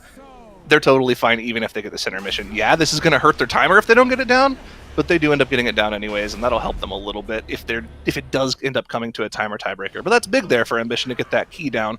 Let's see where other teams are planning on going. Echo, like we mentioned, opting to go for the 32 Gambit that we know is possible because Ambition just did it, and I believe we also saw Jishu Gaming doing that earlier today as well. So got to collect that point where it is.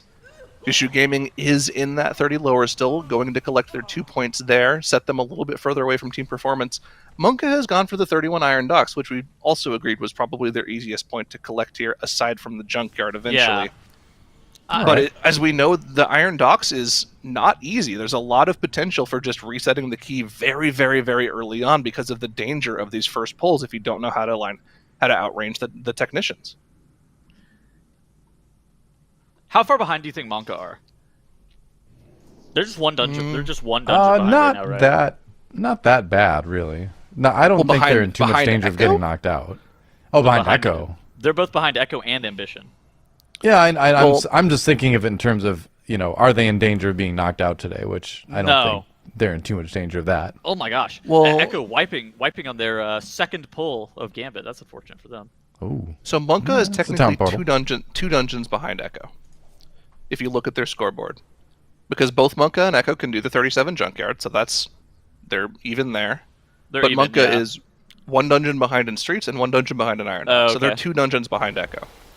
I can't draw a direct comparison to Ambition. Actually, I can just look at my other monitor here. Monka is, also 2 dungeons behind Ambition. So they're just two dungeons behind both right now. How bad would you say this is for Monka? I mean, I think it's hard to put it into perspective how bad it is for Monka, because I think, and I know we've said this in the past, we said it last weekend in the Europe qualifiers, and it didn't really come to fruition. But I think, honestly, we're going to reach this point near the end of the day today, and definitely tomorrow, where the keys are going to get so difficult for Echo and Ambition, that Monka could try to go for a little come from behind victory, which is actually how Echo ended up beating Monka, right, at the end of the European Cup. So, honestly, I don't think it's really that bad for them, being only an hour behind. They've played really well so far. It's just that Echo and Ambition have pretty much been lights out for the first 9 hours of the competition. Look at the top left here, Jishu Gaming, who are firmly in 4th with points right now. Looking fairly solid in this lower Kira 30. They're going to be able to get 2 points off of this. For them, being able to get to that 120 or 159 mark, I think puts them in a spot where team performance is more likely than not going to get eliminated today. It's not like mathematically going to happen, but it's a spot where it's very difficult for team performance to come back just with the remaining time. Yeah. It's looking a little bit grim. It's not over yet, but... Yo, did you see in the bottom right? Echo having more issues in this Gambit. Of course, it's only like 3 minutes into the dungeon both times. They're having issues on the giant pulls, is what it looks like. Which are by far the hardest pulls of the dungeon. But, yeah, I mean, if they have a few more of those, then we're just like, okay, now they've just wasted 15 or 20 minutes of their day to the first couple of pulls of Gambit. However, I mean, this is the hardest part of Tazavesh Gambit, is just getting through this first little bit. And so once they do get through, likely Hillbrand, they're kind of on pace to just see through the end of the dungeon. Yeah, like there's a lot of front-loaded, like a huge amount of front-loaded difficulty in the first like 5 minutes of Gambit. But if you can get past getting your 48% or so count in the Murloc area in a good amount of time, we're talking like 6 or 7 minutes, you're essentially home free in this Gambit key, even on a 32, which is kind of crazy to say for these teams. So they have a huge front-loaded difficulty. Look at this right now. They've got 2 Infiltrators in, they've got the Goliath in. You have to make sure that you're dodging the leaps from the Wave Shapers. You have to make sure you do not let an Invigorating Fish Stick get off as well. And then, of course, once the Scale Binder gets to 50% HP, you have to make sure you interrupt the cry of Murloc speak. If that goes off and everything gets enraged, your group's probably dead. Or your tank is dead, and therefore your group is dead. So, yeah, those are all the things you have to do. It's the Shell Crusher that casts that, not the Scale Binder. Sorry.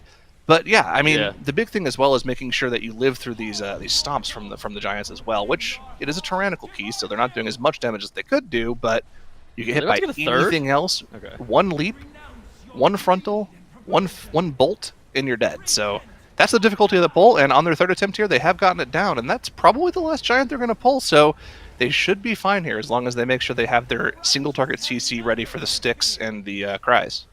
Yeah, they need single target main team here. Oh, yeah. All right, these 2 Infiltrators going down as well, giving them a little bit more stats. All right. I think that we'll look back on Echo once they make it to Hillbrand. I think that first pull is a large portion of the difficulty of this dungeon, a little bit getting through that. Jishu Gaming in the top left, they're fairly solid on Maiden here, assuming that they're going to have enough offensive cooldowns. They have just to pop their Lust. It looks like they're going to have Combustion up for this next shield, so Lust plus Combustion for this Mass Repentance. That should be able to go down easy. Annie popping that turtle. This is looking really good for Jishu. It's going to put them at that 159 mark, which, again, they're not 100% safe at 159 points, but they're very likely safe at this point, just being able to get to that 159 mark. Kind of similar to where we see Monka at that 159 mark in the top right-hand corner of the screen. Both of these teams are looking fairly solid just due to where team performance is with that 156.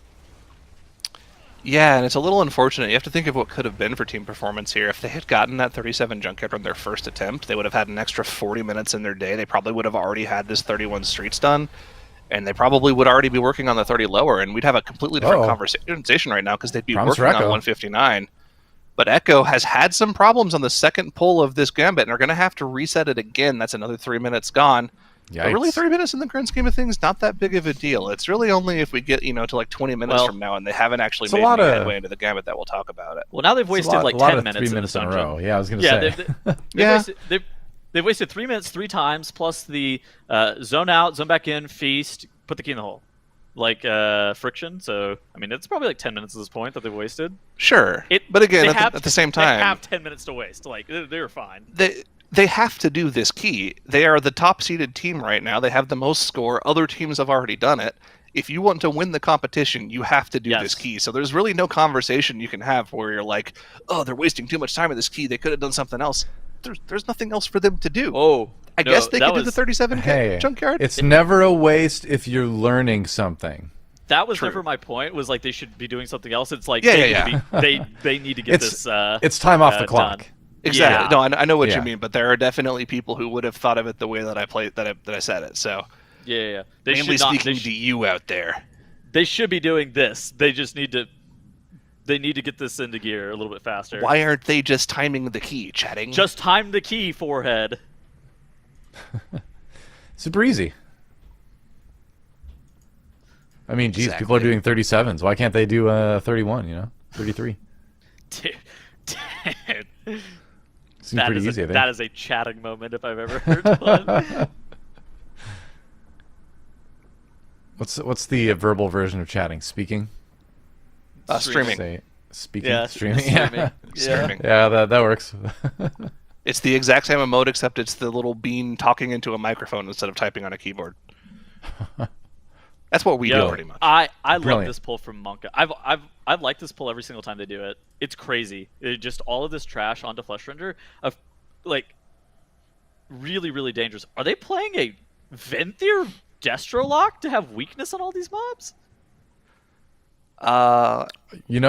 Really? That's kind of cool. Yeah, they are. That's kind of neat.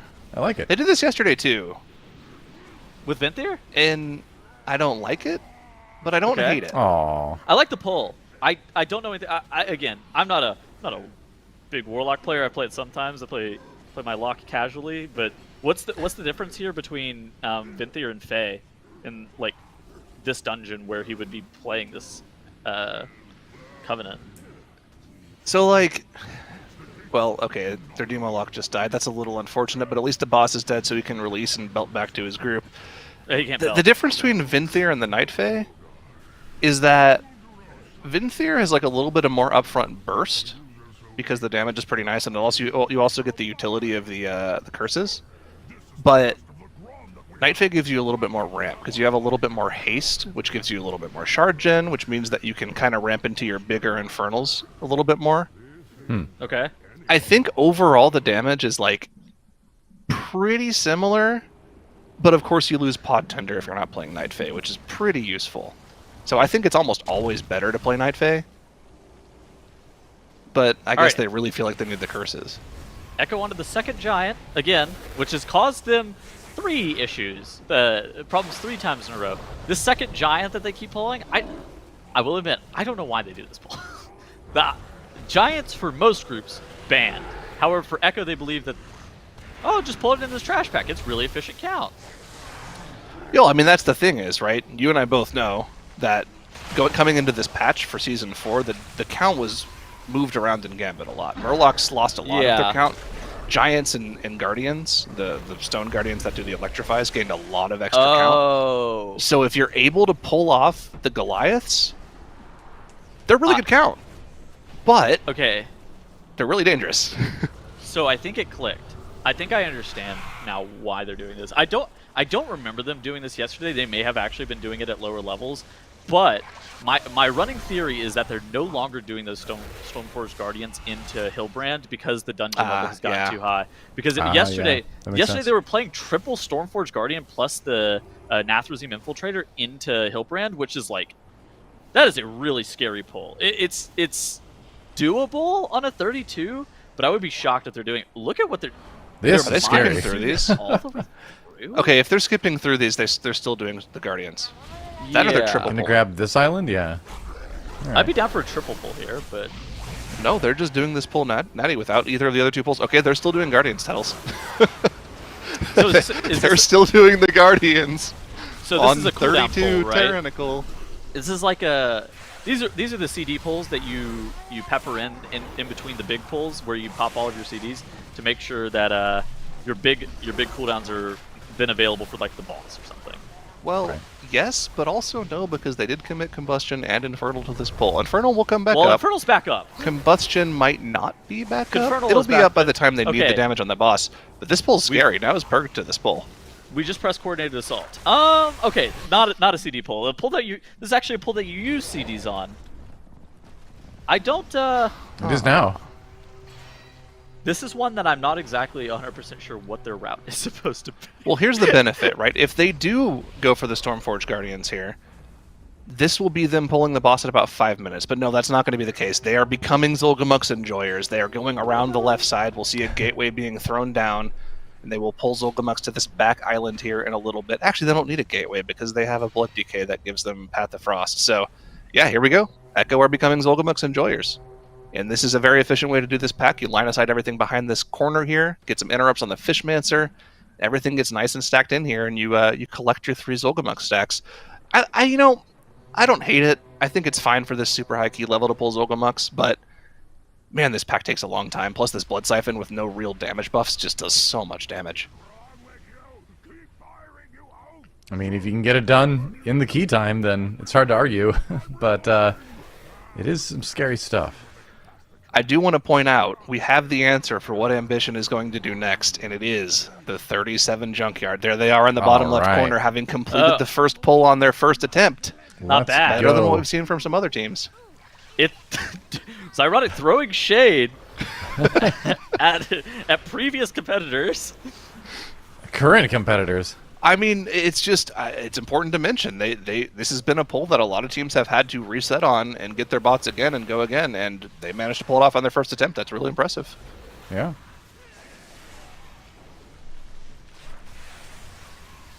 Well, if they can get the 37 done, they'll jump ahead of Echo until Echo finishes the Gambit, and then they'll be tied with Echo. Okay, Ambition has grabbed this no-meeting slime into this pull. This is probably one of the more dangerous pulls. Look at JPC, JPC dropping so low there, just to that no-meeting slime. It's Ellesmere doing pod! Acid splash.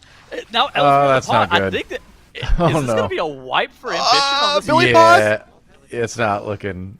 They're alive still, though. They're alive still, say, though. As long as these droplets die, they're okay.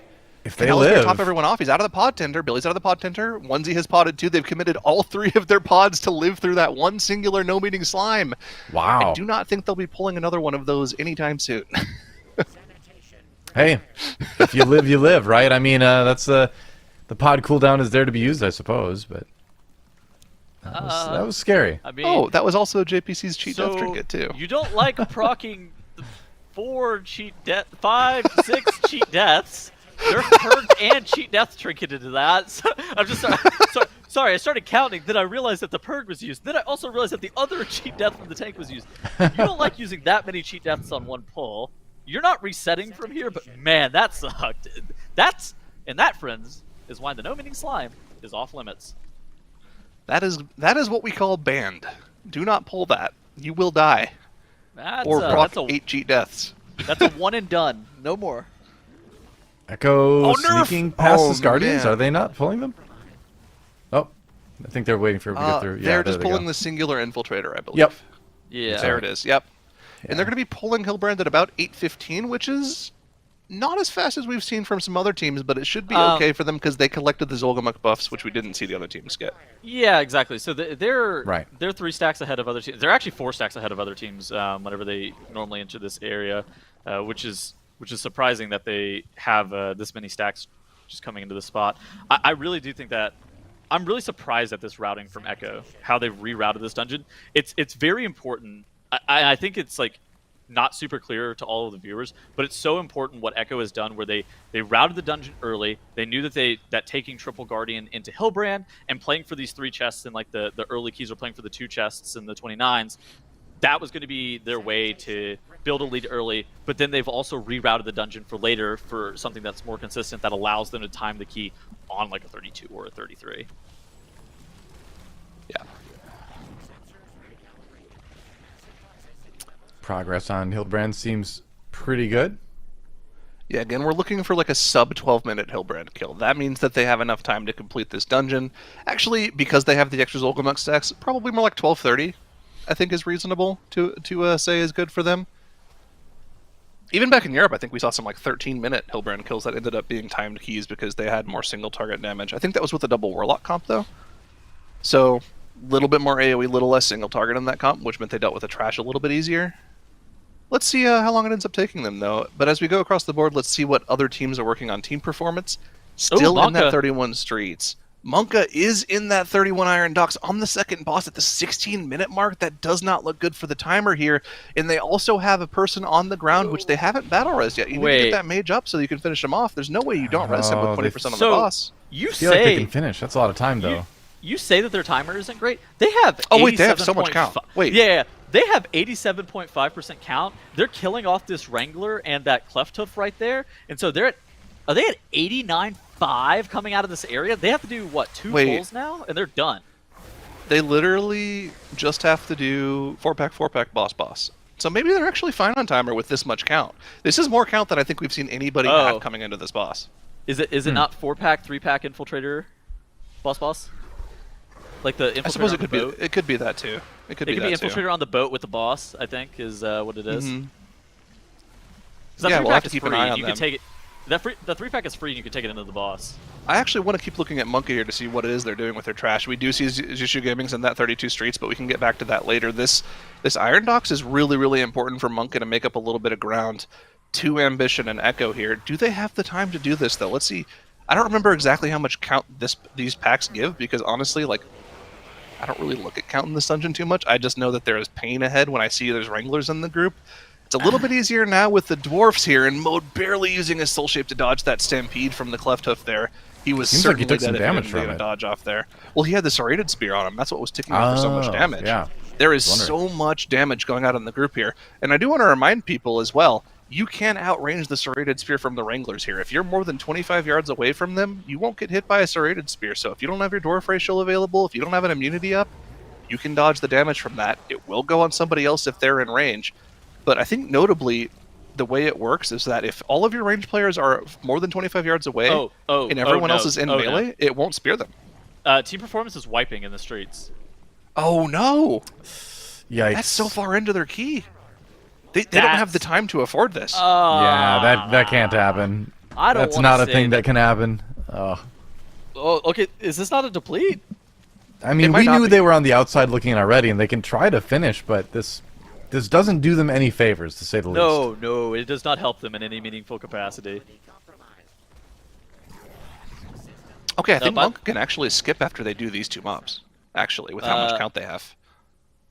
What is it that they have, a bird and a cleft hoof and a wrangler? Is that what they have right now? Cleft hoof, bird, wrangler, yeah.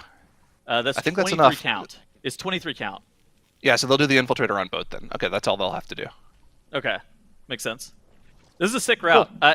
I'm surprised that they're Okay, so I am surprised that they're skipping the 3-pack at the end of this area, because I mean, generally you can take the 3-pack into the boss, but maybe with this composition that they're running, since they don't have like a serve hunter, they don't really want to. Dude, more issues for Team Performance on this pull down here. They just wiped to this pull, and their priest has just activated his angel form to try to keep his team alive, but it looks like it's about to run out. They have a battle res for him, but with the mailroom looming, can you really commit the battle res there? It seems like it had to be the right choice, because the hunter has gone down now too. This is looking more and more dire for Team Performance. They didn't have any time left in order to go through the day. Remember, they have to get to 159 to even have a chance of being part of the competition. Yep, they're out. They're running out of opportunities here. Okay, not to derail you, but Echo in the top right. Hillbrand dead at 12:53 for them. You know, it's not the fastest thing I've ever seen, but it's a respectable kill time on that first boss for sure. I think I'd want to see a sub-20 hooktail for them to be comfortably in time in this key. Yeah, somewhere I agree around there. Even like a 2015 is like worst case scenario. I think they can still time it with that. At that point, I'm really sketched out about their ability to be able to time a 33, if that's their timer in the 32. But we're focusing on the right now for Echo in this 32. Yeah. Ambition was, a minute and a half under with the skip Zulgamuk strategy in this gambit. It looked like Ambition could potentially time a 33 gambit if given enough opportunities, but it wasn't going to be easy. Yeah, and remember, Ambition also literally killed the boss as it was about to hit an immunity phase, so they would definitely get that extra immunity phase if they did try to attempt a 33. Sky is making good points. That is going to be a very difficult dungeon should they even think of attempting that, but that's the point of the day that we're at right now, where, you know, if Ambition were to get this 37 junkyard down, looking at the dungeons they have available, what do you think is the most likely thing for them to do? 33 Gambit, 33 Streets, 32 Docks, probably the Streets, if I had to guess. Does Team Performance zoning out of that Streets kind of eliminate them today, you think? Probably. I would say it soft eliminates them. There is still like the super outside chance that, you know, for instance, Donuts and Despair had yesterday, where if, you know, either Monka or Jushu Gaming just somehow doesn't collect any more score for the rest of the day, Team Performance could come in and kind of snatch a little victory from the jaws of the defeat. Because remember, they have the 37 junkyard, so if they're able to tie the score of either Monka or Jushu Gaming, they'll have the tiebreaker. But again, that's a very outside shot. I'd say like the chances of that happening are in the single-digit percentages. Yeah, I mean, they'd need the 2 points from lower, they need 1 point from somewhere else to tie, and then, like you said, they would have that 37 junkyard. But keep in mind, we're minutes away from 1 hour remaining to start a key, too. So they're running up against the day timer as well to try to get enough points to even be in that tying scenario. It just makes you think of how much time they had to commit to getting that 37 down. Yes, it was a really cool moment for them, and I'm glad that they got it done, but it cost them like 2/3 of their day almost to get it done. I mean, that dungeon in particular, they wiped. They lost the run like 20-some-odd minutes in, right? Well, they finished the key. Like 10 seconds over timer.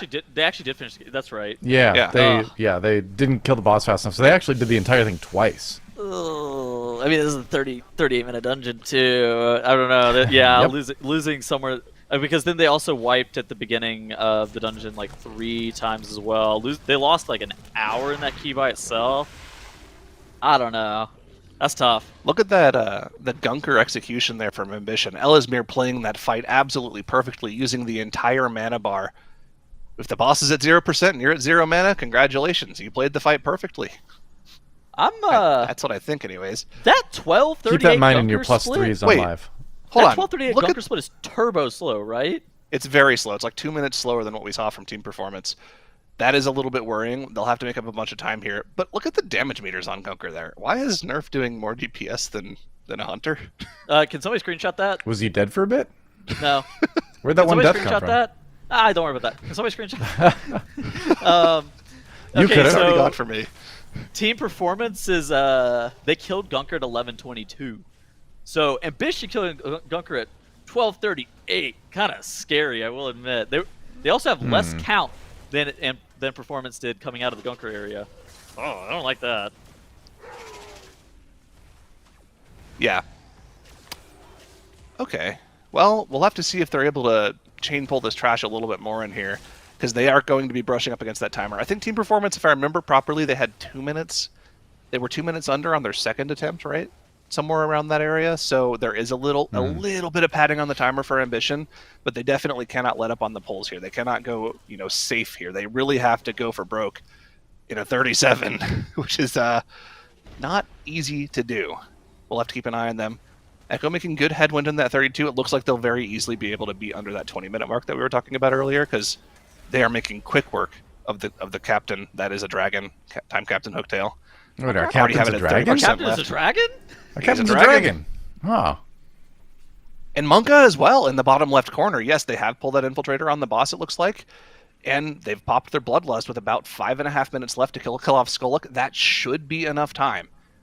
So, they even played it safe and DPS down the infiltrator a little bit before pulling it in, just to make sure that their tank wouldn't go down. Because that's the person who's really in the most danger here, right? Those melee swings from Skolak, they can do a lot of damage if they don't just parry them.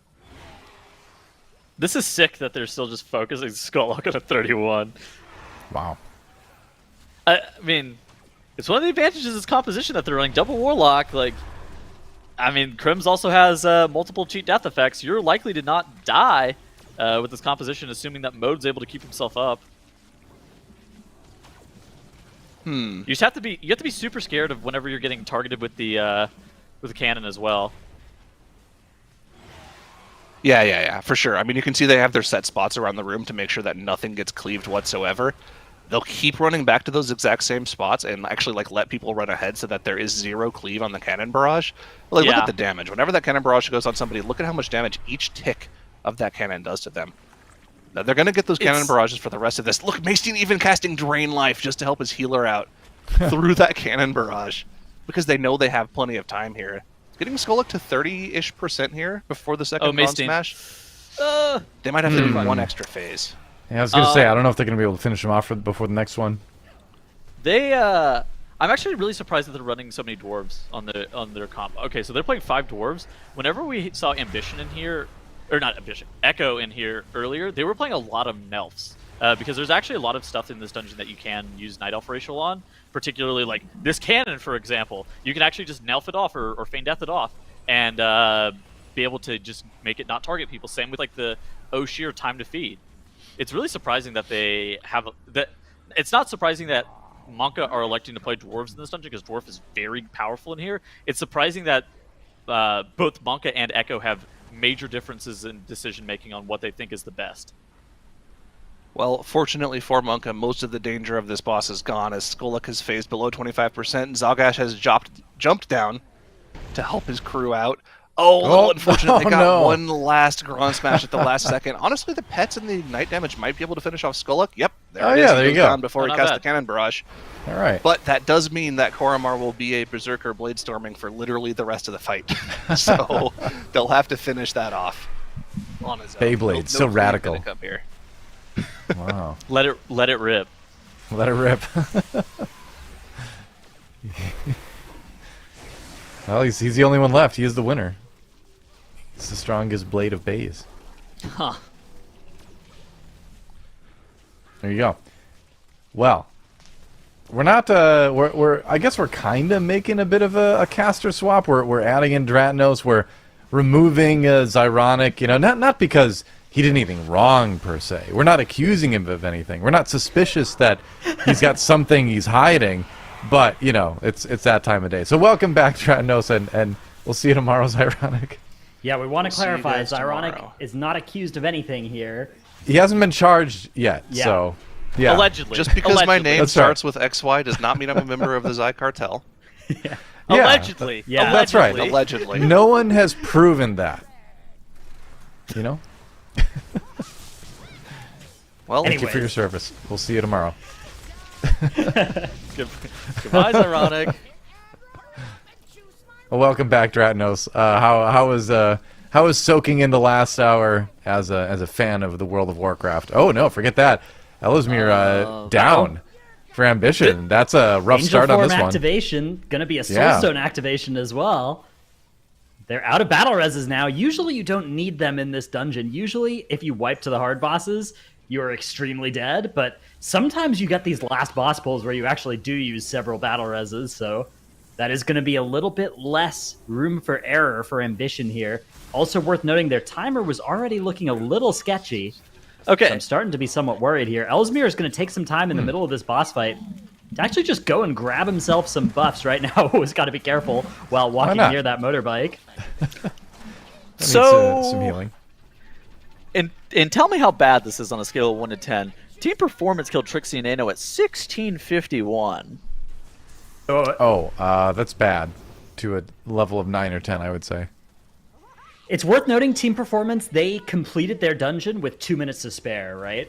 So, Yeah. Ambition have a little bit of room for flexibility. It seems like they've already used more than 2 minutes, though, relative to old Team Performance, so... Yeah, I wonder if at what point Ambition should just be thinking about zoning out and giving it another try, because this, is this a case of like a for sure deplete?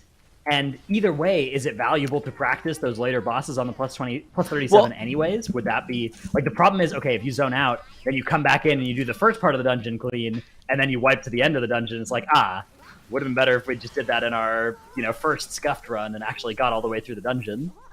Dude, they lost so much time in the first area. Yeah.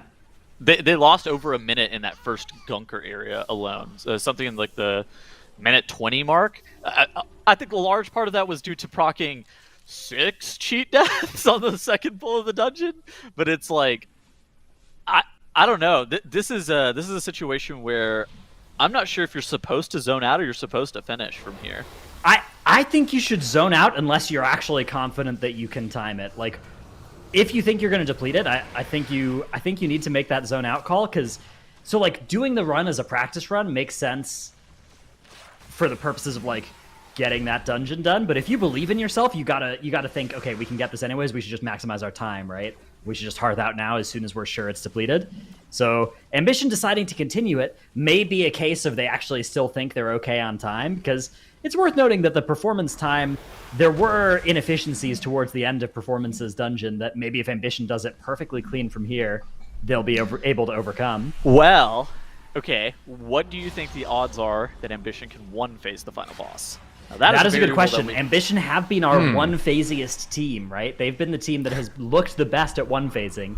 If they are capable of doing that, they have more than enough time as well.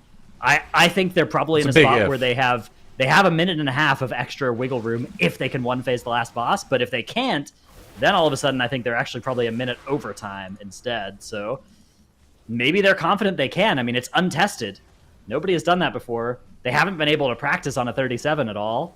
So I don't know. That might be what they're playing for, though. They have the most elegant, most clean execution of the one phase of any team we've seen so far. Oh, their one phase in the 35 was not close. Like, they still had 10 seconds left or something on the Haywire cast. They brought infinite damn to that Haywire cast.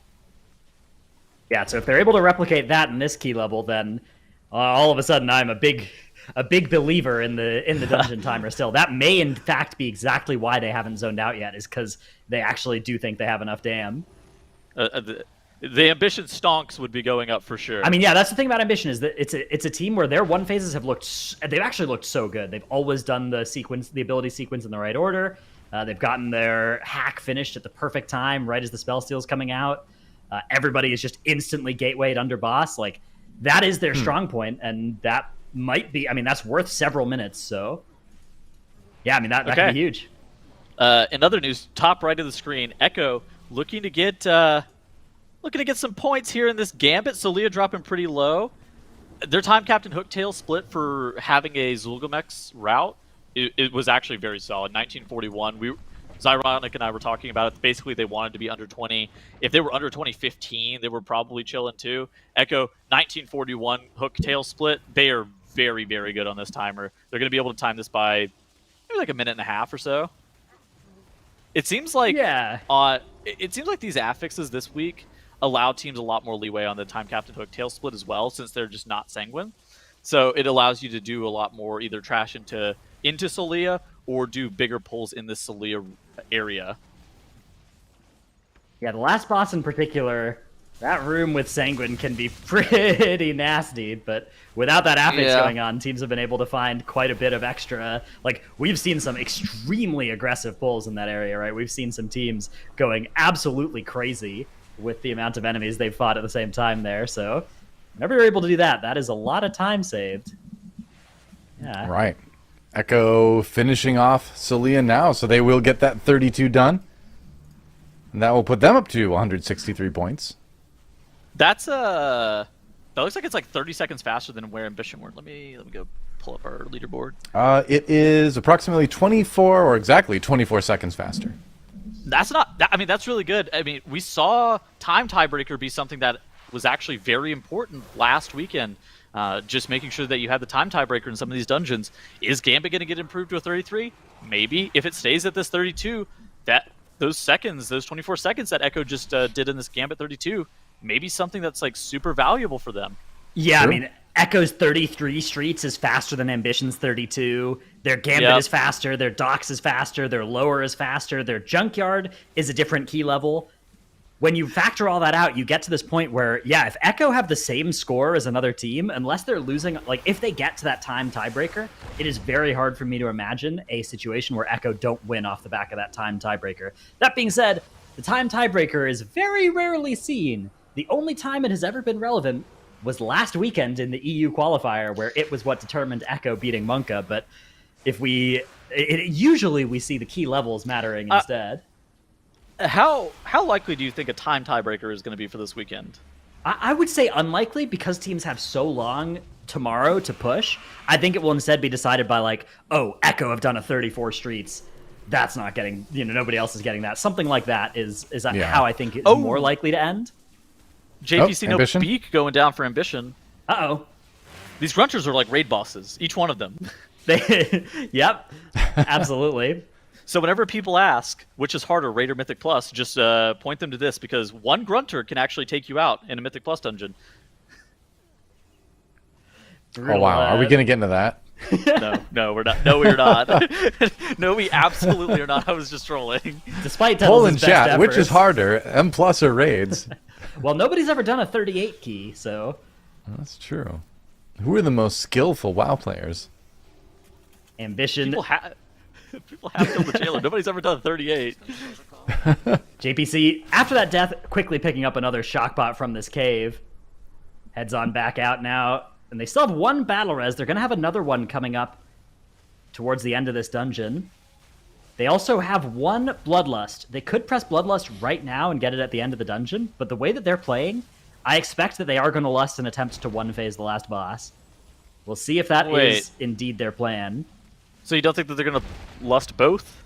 Well, if they're lusting both, then it is extremely cursed timer-wise, because they literally would need to press Bloodlust right now to get it for both, and then they would need to perfectly time the last boss. Yes. So no, I don't think they're going to do that. Okay, I understand. I mean, their timer is looking really sus. It is looking a little sus. We would much rather have 2 extra minutes here. Okay, they still will be fine if they can one-phase the last boss is the thing, right? So for point of record... It's a big if. Performance, and they're 37. King Gobamak. You want to take a guess on the timer? I have it pulled up. Okay, so... I would 27:35. I would take 28 flat. 25:45. Oh, goodness gracious. Okay. Yeah. All right. That's a problem. That's how bad Ambition are. So right now. Ambition are kind of in a spot where like the timer is actually getting kind of sus, even if they one phase, and they certainly need to one phase the last boss. That being said, they are the team that can do it. That is the thing about Ambition is they are all about perfectly optimizing that burst window. That is something that it's very much an Ambition special. I'm ready to be proven wrong. If it was ever going to happen, it's going to be this weekend. These are the best teams in the world for a reason. Very true. Very true. Ambition's been putting on a clinic, today. They're second in points right now. They've been doing great. But this is going to be very hard. They're immediately pulling King Gobbamak. Of course, no time able to be wasted here. And now the question is, can they live through King Gobbamak? We've seen how much damage this does on 37. Look at that damage from the Rumble. Okay. Oh, they lusted. Oh. All right. Oh. So the problem with this Bloodlust, right, is there's no... Yeah. The Bloodlust was pressed after 28 minutes into the dungeon. So the problem with that is we're not going to get another Bloodlust. But the problem with them pressing Bloodlust here is it means that they are planning to two-phase the last boss. But the problem with that is I don't think there's enough time for it. So I think that this indicates that they should immediately click on their town portal scrolls and come back in here with a better first part of the dungeon. Excuse me, it's called Hearthstone. Well, they have town portal scrolls on the tournament realm, Doa. I suppose they do. That's true. That's true. Come It's on. TR. Yeah. Well, they can use. They can also. I use played Hearthstone. myself. Yeah. Rip. Well, so it's still a good proof of concept at this point to at least finish the Gobbamak fight and make sure you can do it. But I don't know. So I don't know if I like wasting 30 minutes on that though, right? I mean, at this point, you may as well finish the fight. But yeah, if they were going to lust this, I think they should have just fled earlier. Yeah. You kind of feel committed at this point, but at the same time, do you? They need 2 trash pulls and the last boss. How long does the last boss take if you're going to two-phase? Probably 5 minutes? Something like that. Yeah, that's what I guess. So they have 3 minutes to finish off Gobbamak, which already is almost killing them. And then do 2 trash pulls. I mean, I feel like that is not realistic. But maybe Ambition have something. It's so weird. Like, imagining any of this working without Bloodlust is just so, tough for me. They do have something. And that's the JPC diff. Okay, yeah. JPC... If JPC can beat Nerf Tank in damage, maybe that will be the secret formula they need. He's trying his very best right now. Okay. Oh, I don't know if it'll happen, though. I did not mean to be that toxic. Wait a second. I didn't realize that was... Hold on. Oh, he's done it. He's beating the tank. Hunters worldwide rejoicing. Did you know that if Ambition wins this, Nerf will join an exclusive club of people who have won both the MDI and the TGP? A very small pool of people who have won both. Just Echo right now, right? Just 3 members of Echo, not even all of them. That is a cool stat. Nerf, of course, winning MDI back in Sydney, right? The with Method NA at the time, right? Exactly. Impressive gamer, versatile. Give him the 37 keys, he can blast them. Give him the 20 keys, he can also blast those. No key level is safe from the tremendous damage of Nerf DK. Not even JPC is safe. No teammate even is safe from being out-damaged by him. Dude, that was... Okay, that was really toxic and really funny. Alright, so they're starting this patrol pull. Again, they're looking at 6 minutes on the clock at this point. They need to get this boss pulled in like a minute, right? Okay, so if they had count, they could just pull the boss right now. But they don't. So, they have to do a lot of count. They have to do another big pull here. Yes, they don't even get... Ooh, we have a death coming in for Monka. Maystein has died here. That pack that's at the top of the hill is only 23 count as well. Like, they are not close to getting count even. Yeah. Monka restarting? Ending up going for a reset on their Gambit. That's fine. While Jishu Gaming at least have got something successful here. They've taken out the mailroom boss on this plus 32, so they are likely to be increasing their score to 160 points. Still a bit behind Echo and Ambition. Okay. How do you feel about Echo in the bottom left electing to go into this lower Karazhan? I'm fine with it. So let's do some time math. There are 43 minutes left in the day. As opposed to different normal math. Time math, yeah. It's a subfield of Sounds chronomancy. exciting. Yes. Ooh.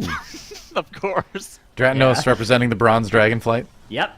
I'm here to let you know that there are 42 minutes left in the day, and lower is a 42-minute dungeon timer. Now, Echo started about 6 minutes ago, but that means that they can finish this run and start another one before the day is over. So, yeah, I like this decision. I like the decision of going with a somewhat longer dungeon when you probably only have time to do one dungeon before the last dungeon of the day anyways. May as well make it one of the longer timers. Doa. Ambition also has a few more minutes on the end of their day, right? Yes. Oh, that's true. They do have the extra 10 minutes from what happened earlier in Gambit. So yeah, so they can of course restart this, or once they deplete it, theoretically they can maybe squeeze another one in. We'll see. So Ambition, oh man, I still have the feeling that they are okay. They're out. Yeah, so that they have 52 minutes roughly before end of day. The admins, of course, are keeping exact track of how much time because they do have that bonus time. Right. They were given 10 extra bonus minutes. Yeah, as a result of or given back 10 minutes. Yeah, is more exactly. accurate That way to say happened for it. them in a Gambit earlier. So when you factor that in, I still don't think they have time to do 2 dungeons before that's up, though. So I think you just go back in the junkyard and you reset more aggressively if it goes bad at the start. That's what I would do if I was Ambition. Their key was dead for a while, though. I'm surprised it stayed there as long as they did. Maybe it was a matter of they knew they could do it again. They were just playing through it a bit more. Because the thing is teams have not had a chance to practice at 37 ever. So they're kind of learning as they're going. So maybe you're depleting, but you just want to go through more of the dungeon just to get that experience. Because it's the only practice you've ever had at that key level. And maybe the decision was, hey, 20 extra minutes might not even let us do an extra keystone by end of day, right? So we may as well just use this as practice time. I think they might have had time if they hearthed out instantly upon the first mistakes of the dungeon to sneak in an extra run, but it's unclear. And obviously, like, the 37 practice, like you said, is valuable, and this is the only time they get to do it, so... Yeah, it's a bit of a pickle that Ambition found themselves in. The good news for them is that they are still looking great on overall score. Okay. Performance is fine here. Nobody will die, surely. Okay, good live. Yeah, performance are up under the gun here. They are going to get 1 point out of this Streets. That's going to put them at 157. Then they've got to go into lower plus 30. They got to get those 2 points out of that dungeon, and that's kind of all the time they have in the day. Maybe right after this they can sneak in a Docks 31.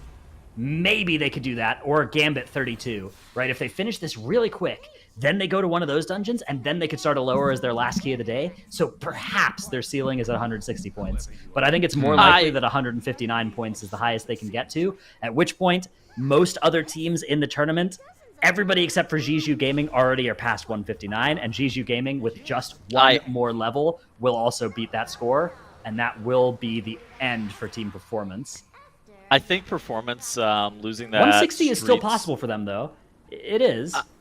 I do think that I think that Team Performance losing that Streets 20 some odd minutes into the dungeon was, I don't want to say like a soft elimination, but they were in trouble before, and they were like, oh, okay, this is probably the end of our weekend after that. In the high key pushing community, we would call that a bad thing that happened to them. Yeah. That's the scientific term, anyway. Yeah, that's the terminology for sure. It's actually called a me tired. Ambition are starting up that 37 once again. Okay. Down in the bottom left. So, big first pull here. They got to get out of this gunker area by like under 11 minutes. They have to be out of this gunker area by 11 minutes, I think, is what we're looking for timer-wise here. Not 12:45 like they were last time. I think the second pull... Okay, so this first pull that they're lusting is normally pretty fine. It gets their lust on CD. It makes sense. This second pull that they do, they pulled it with a no-meaning slime last time. It was very dangerous. And those no-meaning slimes on a 37 do not play. They procced 7 cheat deaths. There were 2 people that cheated death twice on 1 pull. That is not what you love to see. Why equip cheat death trinkets if you don't intend to use them is the question there. Yeah, exactly. Ambition are getting the maximum possible total procs out of those things. This guy is making a compelling argument, but I disagree anyways. Ellesmere already has that pod tender on cooldown. Actually, that pod tender is on cooldown from last dungeon, I think. Oh. That would be the benefit of having Elf 2 ready to swap in for the true. start of the next dungeon. Have that pod tender off cooldown. He just didn't have the foresight. He didn't think about it. Yeah. Or the 2 sight, as this may be in this case. Dude. All right, Echo in the top right here, doing all of the patrons on the stage at once. Very dangerous on, even on Tyrannical, to do all these at once. Even more dangerous on Raging. As you do see now, they have that binding. They have a tar trap out. Ooh, nice Frost Nova. DB. DB. Uppercuts. Walk away from the mob. Run away. Yeah, walk away, walk away. They've done it. They've They're taken fine. out They're those fine. Raging patrons. A soothe even coming out from Gingy on that last one to keep now thank alive. Goodness. Thank goodness they got a soothe at the very end. All the tools in the toolbox. Instantly going into the next Here come hole more. now. Ooh, one of those patrons running after somebody wait. else, though. Yeah. They didn't do it all in one pull anymore. They were doing it all in one pull yesterday with their CC, but now they're splitting it up. 32, Yeah. a bit too much, apparently. Jisoo Gaming in the bottom right have started their Soasmi pull with 6 minutes on the clock. That is more than enough time for this, so they are likely to be advancing to 160 points off of the back of this. That is likely to secure their way through to tomorrow, although you'd need to get 161 to be safe for sure. So, Jisoo Gaming should go here into either Iron Docks 32 or Gambit 33, and then lower Kira 31 after that? Is that their best play? The best move, I agree that it makes sense to go into Docks or Gambit because we have 35 minutes left in our day, right? If you head to one of those dungeons, then you can actually get that done and start another. And that is probably the best thing you could be doing with your time. I would argue that Gambit is more likely to be a dungeon you can one-shot than Docks in general. However, Jisoo Gaming are looking at a 33 Gambit or 32 Docks. So maybe the Docks is actually the easier one of those two, but I don't know. Nobody's got that 32 Docks done yet. That looks really hard, so maybe you just... And also, nobody's got like a 33 Gambit, so maybe if you're Jisoo Gaming, you just say, you know what? Let's just start doing our 37 Junkyard progression, right? Let's just get some pulls in on that, and we can reset it a couple times and just get that done as our last key of the day. That would make sense more so than... because you're probably going to want at least... 15 minutes of progression. Yeah, that's the thing, is the Docks and the Gambit are such good choices if you can one-shot them. But can you one-shot a 32 Docks or a 33 Gambit? I think probably not. I don't think I would count on either of those things being super likely. If they're going to win the weekend, which Jisoo Gaming, top Chinese team, they probably need to be able to one-shot one of these dungeons. If you fail to one-shot it, you can just hearth out and go somewhere else as well, and you haven't lost anything. So maybe you try it anyways. You can go to that lower Kira 31, which we know is, I don't want to say easily doable, but it's been done multiple times by different teams. And so it's like, it should be one-shottable pretty reliably by a team of this caliber. Yeah, either way, they're going to have to decide quickly what they want to do after taking out Soasmi here. It is a nice run of Soasmi, a nice run of Streets. 0 deaths in this 32 for Jisoo Gaming. That is going to put them at 160 points. Well played by the top-seeded Chinese team. Looking at their timer, I would honestly recommend for them to go to Iron Docks, and they need to be able to one-shot this. If they're going to win the weekend, they need to be able to one-shot this Iron Docks 32. And then... if they're able to get the Iron Docks 32 done within the timer, they're able to go to lower Karazhan after that and chest that 31. And that would be great for them ending the day at 162 points. That would set them up for a great day tomorrow with potential for them. If they continue to hold that Iron Docks lead over other teams, that could set them up to be able to even win the weekend. Yeah, Jisoo Gaming do not have any keys where they are better than either Echo or Ambition, so... they need to start looking at their list and figure out somewhere where they can not just keep up, but actually overtake those teams if they are hoping to win the weekend. And I agree. I think that Iron Docks, I would also be fine with the Tazavesh Gambit. Either of those dungeon runs as a Hail Mary one-shot attempt at the end of the day. And then as soon as you wipe, go Junkyard instead would be my call. Their timer just looks more chill in the Iron Docks. So on 31, their timer was 27:10. Iron Docks is notably a 30-minute timer. The first couple of pulls of Iron Docks are really sus, but... that's the problem, right? Is like, with Docks, are you really not going to need to reset the first couple of pulls a few times when you're running it? With Gambit, are you not just going to wipe to these giants in the first couple of pulls as well? Like, I don't know. I wasn't planning on it, no. I think everything has deadly pulls, I was you know? never planning on it either. Sometimes I plan on it. We'll see where they decide to go. It looks like they have actually chosen the docks, from what I'm seeing, so we'll see when they actually get in there. Maybe the play, as you were saying. We'll have them on screen at some point soon. Team Performance up in the top left, though, are working on their SOASME. This is vital for them as well. They also need to go and quickly get a docks done, IMO. I think that is much more clear. They need to kill SOASME, and they need to get into a docks. They need to get it done, and then they need to go lower 30. And if they can do all of that, they can get to 160 points. If they can get to 160 points, then they can beat either Jiju Gaming or Monka if neither of those teams time another key. That is the path for Team Performance. Other teams are at 160 points. Nobody is at 159, so Team Performance need to do another key before they start their 30 lower. It looks like, I haven't read the numbers on this, but it looks like Jishu Gaming has the timer tiebreaker over Monka. So it would be Monka getting eliminated off of time. I'm not really of the opinion that Team Performance will be eliminating anybody. There's no timer. There's no need for the timer tiebreaker. Jiju Gaming have the third best key of a 32, whereas Monka are sitting on a bunch of 31s instead. So if somehow Jiju Gaming and Monka both fail to put any points on the board, and Team Performance can get this key done, go to a docks, and then go do a lower 30, then it would be Monka eliminated. But Monka, of course, have something to say about that. They have an attempt at this gambit, and they will get another attempt after that key of whatever they want, whether or not they deplete that gambit. So they will likely... It's very, very thin odds here for Team Performance. They have a lot that they need to do on their end, and they need a lot to go wrong for either Jishu Gaming or Monka. Jishu Gaming have just started their Iron Docks. So if they time this key, they're going to have like 1 minute. Yeah, Team Performance are town portaling right now as well, also just sprinting to that Iron Docks. They have no time to set anything up. You literally just have to start that key and get it done at like 28 minutes, and then go Hearth and go lower Karazhan if you're Team Performance. So you can see there, 157 points for them, but the saving grace for Team Performance is they do have the 37 Junkyard. That is tiebreaker. If they can get to the same points as either Shishu Gaming or Monka, they will have the tiebreaker. Okay, all of this hypothetical timer talk for the last hour, for the last couple minutes that we've been doing, I have not noticed this, but Ambition have engaged Gunker. They have him down to 72%, and the timer that I was talking about that they need to have this boss deaded is under 11 minutes. They are looking like they're in a position to actually get this killed off in under 11 minutes. Yeah, it's such a scary fight to look at on 37, even without Tyrannical active. With Grievous active, every single tick of damage from Gunker is just murdering people. Azuna's shoes are on fire there for a second. Yeah, it's okay. Pod Tender has also been committed by Onesie already as well, so a couple of cheat deaths have been eaten through.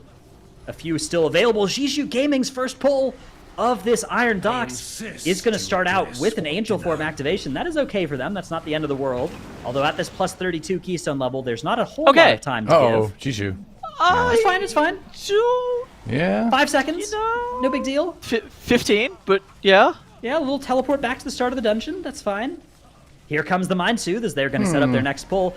With the timer in this dungeon, there is a few seconds to give. There's a tiny bit of flexibility. If they just have random deaths that don't cost them anything besides those 5 seconds, I think there is still the flexibility in here. Again, their timer in the 31 was 27:10. So with the natural like dungeon level going up from a 31 to a 32, you'd probably expect them to be able to do that dungeon with the exact same run in probably like a 28:45 or something like that. So they do have some time to give. Of course, they can also play better and then make up some time that way. But they have a decent bit of time to give. All right, so we do have just under 29 minutes remaining. Yeah, that timer in the bottom right. We've got the Bronze Dragonflight helping maintain it as well, interfacing with our admin. So if we do get right on the line, they'll of course know whether teams are allowed to start one more run. It's also worth noting, Ambition do have 10 extra minutes on top of that timer. They were awarded 10 minutes earlier in the day, so that is something that may come up here for them, as they will probably have time to start one more key after. I mean, they definitely will have time to start one more key after this Junkyard. Not any more than that. Yeah. Onesie dropping really low. Yikes. tremendous pain on this Gunker. Tettles, that 11-minute mark that you cited, looks like they're going to be about a minute slow on that one. You know, it's not great. Never mind. This Gunker fight took a lot longer than I thought it was going to. Getting it down around 11:50, around 12, I guess. Okay, 12 minutes Gunker split. So exactly 12. Okay. It's okay, right? That boss was 3.5 minutes long. That was about a minute longer than I thought it was going to be. I mean, it's a 37 key. Even with Shockbots helping out, these bosses last a long time at that level. Even at fortified, too, nonetheless. So we're Imagine also tyrannical. Team Performance have indeed started that Iron Docks in the bottom right. This is their path to surviving in this tournament. They need to time this 31 Iron Docks, and then they need to start the 30 lower before the end of the day. If they can do that, and either Monka or Shishu Gaming fail to put any more points on the board, then Team Performance will be able to sneak into day 3. Otherwise, they will be eliminated. So very high pressure for those 3 teams. Meanwhile, Echo and Ambition are both vibing. They are safe through to tomorrow, guaranteed. Onesie going down for Ambition. For positioning going into tomorrow. I don't know. I don't know how much room for deaths Ambition realistically have with Onesie going down there. Guess we're gonna see. There are plenty of bots for him to be able to recover and just get stacked up with all those shock bots, but they're hard pressed against the timer in that 37 junkyard. We'll check back in on that a little bit later. We have some more important runs that are getting pretty deep here. Monka killing off Hillbrand at 13:02. Very swift performance. I think that they're going to be looking okay here, assuming they can get Time Captain Hooktail dead under 20. They should be on a pretty reasonable pace to time this 32 Gambit. Then from there, they will likely move into the 32 lower Karazhan. Makes sense. That end-of-day execution always comes down to just the slimmest of margins. Yeah, I love this sequencing rush that we get to at the end of the day, where it's just all about getting those keys correctly timed, and not just the dungeon timer, but the end-of-day timer starts to be something that all the teams have to be thinking about. It's crazy as well, because there's just, if you spend time doing the math of the dungeon timer, then you might realize, oh, I needed to start the dungeon instead of doing this so that I'd have enough time. Did Onesie die again? He looked like he just ran back again. There are 2 deaths on the board for Ambition, so yes, it does look like that's the case. Oh, man. I don't know. It's like one of these things where we're only 15 minutes in, so it's too early to be like, oh, this is run ruining. Ambition should continue here because they don't have time to start another run after this one if they start another run after this one, if that makes sense, right? Like, they could do a 32 Iron Docks or something. Yeah, there's I think you just keep this one going. I agree. You say, you know what, we're going to do this one, and we're going to do one more dungeon after this. We'll see how they decide to play it, though. Like you said, yeah, if they audibled into an Iron Docks, you're right, they probably would have enough time to sneak in an extra run if they decided they're depleted here. I don't think that there's any reason that they would or should do that even at this point. Yeah, I do think this 37 remains doable for them at this, with the timer looking like it does. I think they're still potentially okay here. Let me go and fish up Jishu Gaming's flush render in the 31 and see how they're looking like timer-wise, even with those 3 deaths. Give me a second. Jishu Gaming starting up their Iron Star section. Anuo fleeing in terror from all of those enemies, getting right under the star before it gets sent. Meanwhile, they are setting up the Eyes of the Beast further ahead. Okay, so they were 505 on their flush render in the 31. Okay, so they are already a minute behind on their flesh render split. That is worrying for Jishu Gaming. They do have a couple of minutes to give, but if they're losing 1 minute every 5 minutes, they don't have the kind of time to make that work. But we know that their first pull went bad, which is why it was notable, right? So that's where they're going to lose the most amount of time. In addition to that, it's kind of difficult to lose a lot of time on these Iron Star pulls. Yeah, the Iron Star pulls are kind of the great equalizer, right? Because they one-shot on any key level, so they don't take any more time on the 32 than they do on the 31. Meanwhile, there's that Eyes of the Beast. Technology's pulled all these mobs. Everybody fleeing from them. Onwo getting threat. Getting these things grouped up in range of that Iron Star. BB die? Uh-oh. Whoops. That's not great. Are they going to have a res? Why BB? Do you want to use it or do you want to run back? Where is he dead? Looks like they're grabbing a couple more of these deckhands. This is... Setting up their perfect Iron Star. A Soulstone is going to be used on ZyBB. Anuo dropping dangerously low. Annie lining up the shot with the last Iron Star. This is getting a little bit scary. Where's their pack? Where's the star? Annie normally solos the third star. No. It's normally for them to solo the third star. I see. So this is them. They damage these ones while Annie sets up the whole last star thing. Oh, yes. yeah. Yeah. Annie is going to hit the 2 Grons with the star while the rest of the group is doing that trash pack by themselves. That's the normal part. I couldn't... They were really slow to get that trash pull set up, though. Okay, yeah. Probably that death from ZyBB threw things a little bit into disarray. They've done a good job here, though. They've landed that star. Now they just need to finish off the rest of this trash. So again, this is passable, but do they have enough time to give up little time losses like this in a 32 keystone level? I kind of think they probably don't. I think Jiju Gaming might already be depleted here. They may as well play it out, though, because they don't have time to start another dungeon anyways. Let me go pull up their... Oh, that is okay. definitely Well, that's... Yeah, they should go lower Kara now, I think, right? Something a little bit more... I would head to Junkyard if I was Jiju Gaming. I would say, you know what? Let's just get some prog in on 37 Junkyard, and we can reset it a couple times before the end of the day. Are they going to... Yeah, it wouldn't be a bad choice. It's not a bad choice. I just think it's worse than the other potential options, which is like the lower Kara. Like you have to do that lower Kara on a 31 at least at some point, right?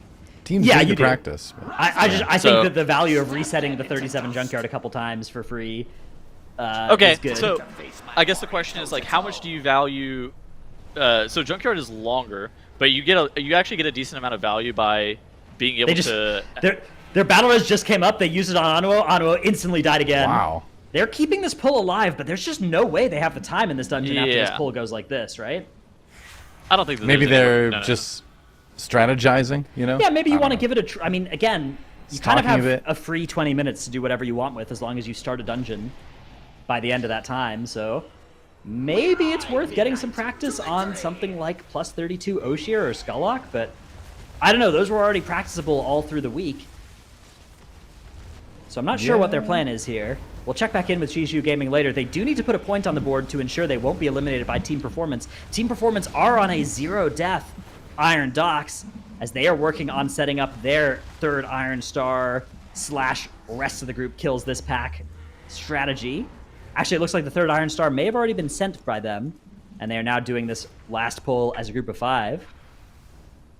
Team Performance need to get this dungeon done, and they need to then go and immediately start that 30 lower Karazhan. That is still their win condition, and it relies on Jiju Gaming or Monka failing all their keys.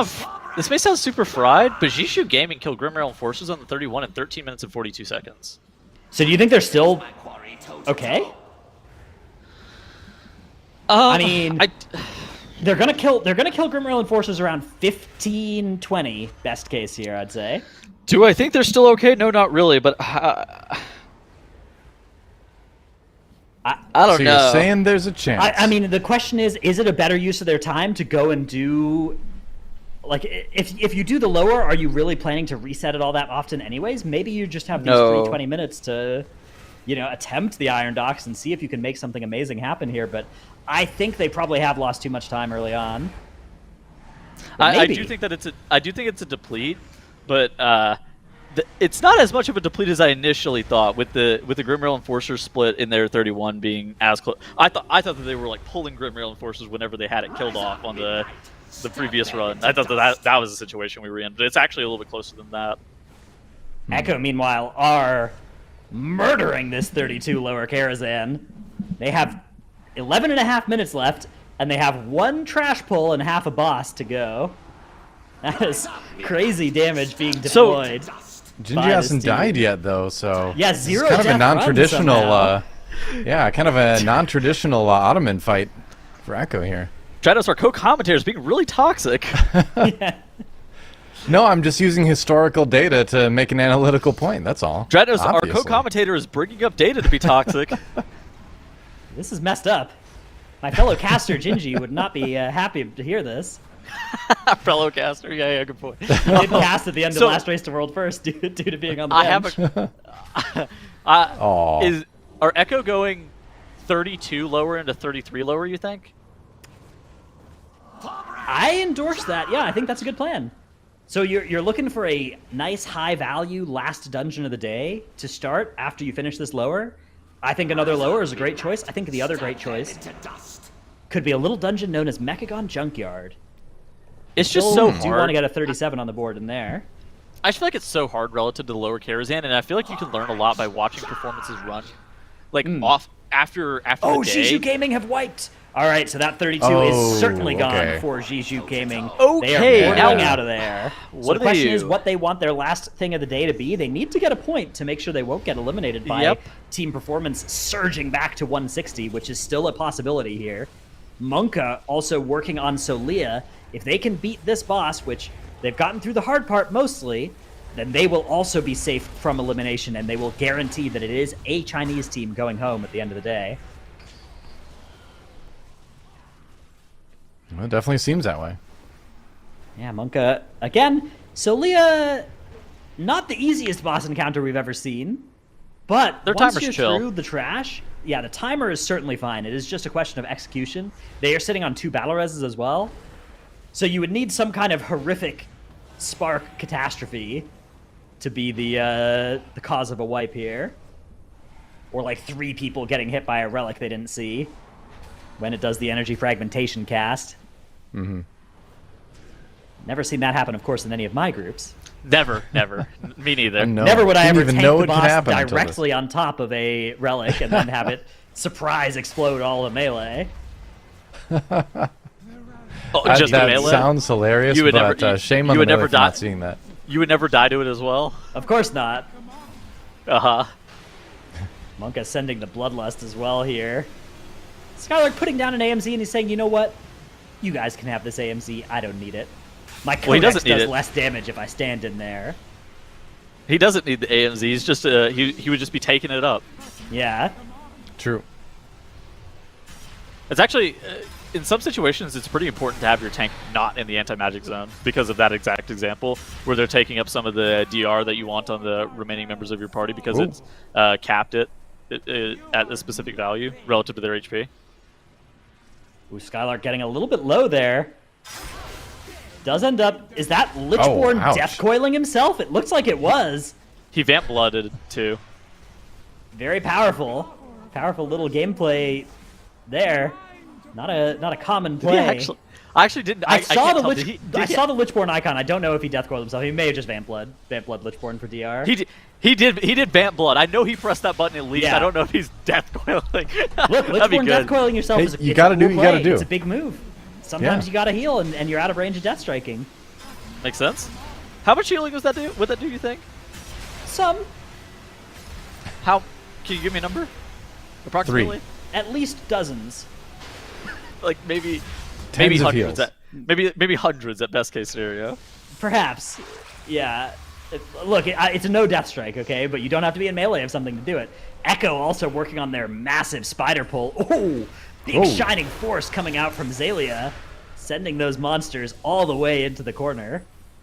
Wait, that's very clean. So is this how team performance maybe doesn't get eliminated with Jishu missing that Iron Dogs? Yeah. So team performance needs to do their docks, then they need to get into that lower, but I think they're probably a favorite to make that happen. So Jiju Gaming actually need to do their next key and get another point on the board to avoid elimination. The question is just what Jiju Gaming want to do. Jiju Gaming's best chance is probably actually, it looks like they maybe are choosing that 31 lower. They could also have gone 36 Junkyard. That may have been their safest chance to make it through to tomorrow. But of course, they'd be giving up chances of winning the tournament itself.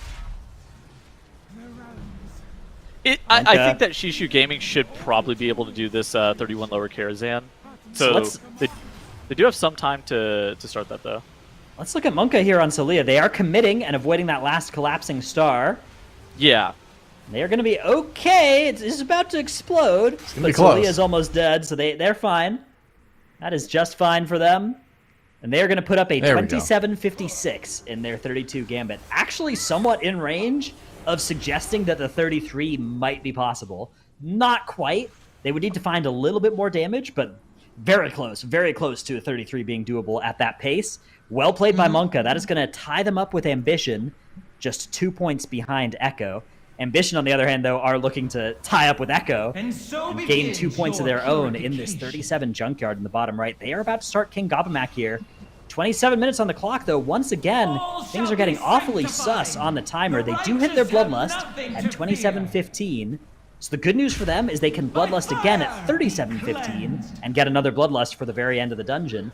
The bad news for them is, what are you going to be doing during that time? Are you trying to one-phase the boss and just delay pushing it until then? Or what's the idea here? When they were prototyping this dungeon in the previous 37 that they ran, they didn't even try the boss, right? Like, they didn't try to one-phase the boss or anything? They hearthed out right before the last boss. So I'm still unsure if they are going to go for a one-phase. What you could do is you could literally just AFK and wait to pull the boss for like 5 minutes, just so that you set up having the lust for the one-phase attempt. But yeah. I guess not 5 minutes. If it was 5 minutes, you may as well just pull the boss and two-phase it, but like 2 minutes to skip again, a phase.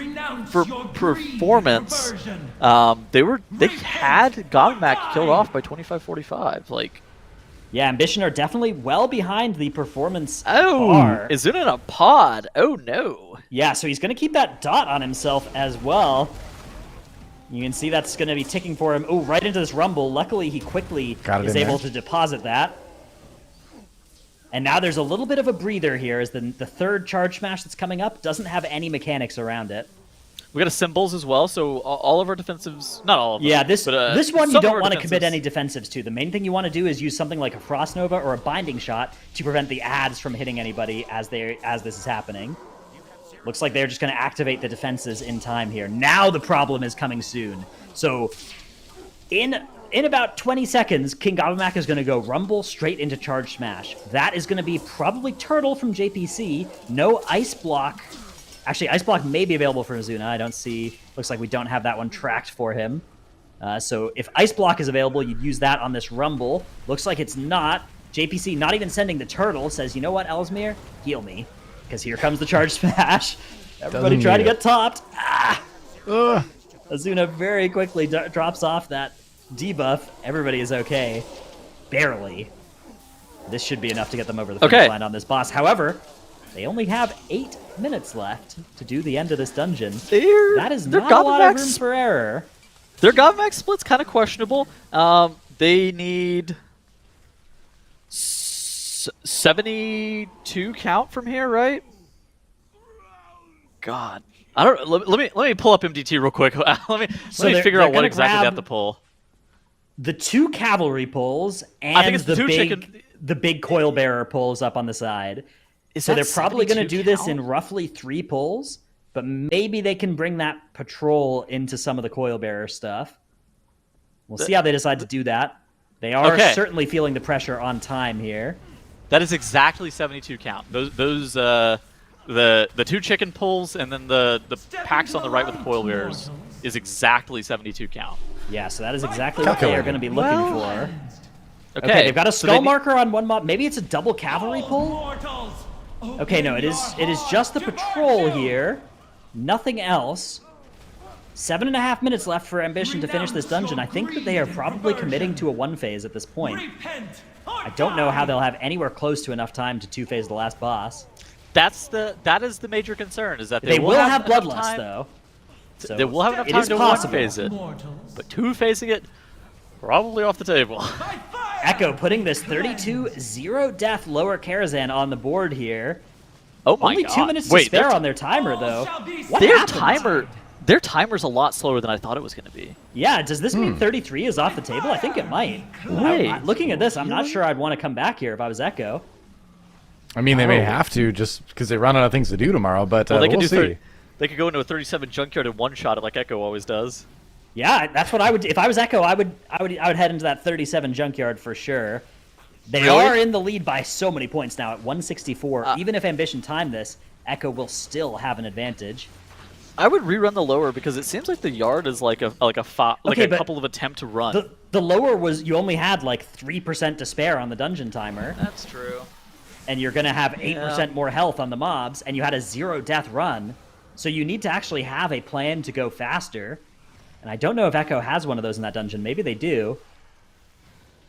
But I'm not sure how feasible that plus 33 is going to be. I think that might be very tough progression. That might be the kind of thing that they need to have a bigger pull plan for. All right, team performance up in the top right. Working on O'Shear. They are looking good on this 31 timer, so their hopes are still alive. They need Jiju Gaming, who are in the bottom right, to deplete their 31 lower. Okay, so wait, what are Monka doing? Monka are resetting their gambit, it looks... Oh, no, wait. No. They're I think that they are resetting a different gambit. Streets, perhaps? Yeah. Or streets or something. Like, they're not resetting that... They timed the 32. Yeah. Yeah, I had a double take seeing Mode zone out of the instance, too. I go, did they... There's no way they wiped that, right? Looks like they are doing another Tazavesh, so a 33, either Streets or Gambit. We'll see which one. They are setting up Destro Demo, so it'll be an interesting choice. They have to make team performance, having a mage down, using one of their battle reses on O'Shear to return that mage to the battlefield. Did you see that Annie talked to the Hound as he walked by? He made him say the thing. Let's go. Anuo dying and getting interaction further on here for Jiju. Jiju in this 31 lower, they have a little bit of extra time in this dungeon. The timer shouldn't be too tight, but they don't have enough time to wipe maybe once they can. Performance is looking good in the top right, so if Jiju makes a mistake and ends up wiping or not being able to time this key for whatever reason, I mean, that could be the end of Jiju, which, again, they are our #1 Chinese team. Yeah, performance need to time this key and then also time a 30 lower, and they need Jiju Gaming to time 0 more keys. Okay, we should look at this top left. Look at this. Ambition have engaged the HK8 aerial oppression unit. They have 4 minutes and 15 seconds left, which I don't know. Is that enough? Is that enough time for a 2-phase? Or are you going to just AFK in the intermission? Intermission is a lot of healing, so would you just not pull the boss later to avoid having to heal through the intermission? Can Ellesmere keep them alive during that? If anybody can, it would be him. Yeah, surely they can. All right, well, we'll see how they decide to approach this. This timer is unbelievably close for Ambition. Is a 1-phase on this level even possible is the question. Most of our other teams haven't been able to do it on the 35, let alone the 37. You only ended up taking a ton of damage during the intermission whenever you're doing the hack, right? Like, it's not even... it's not the hacking that damages you, right? It's just the passive damage, right? Well, but wait, I think the hack... Oh, wait, is it not just the hack? Oh, no, I think there's both. I think there's... Okay. Maybe that's made up. I think there's just passive damage during that phase that lasts until you end it. That's what I thought. Yeah. And the hack is only dangerous because you're so far from your healer. Yeah, whoever's doing the hacking is out of range of the healer at the end. This could also. That's why you leave your tank up there and have the healer down. For some reason, I thought there was ambient damage from both. Onesie draining life there. Okay, they've gotten through. Oh, the Shocky. Okay, they're all right.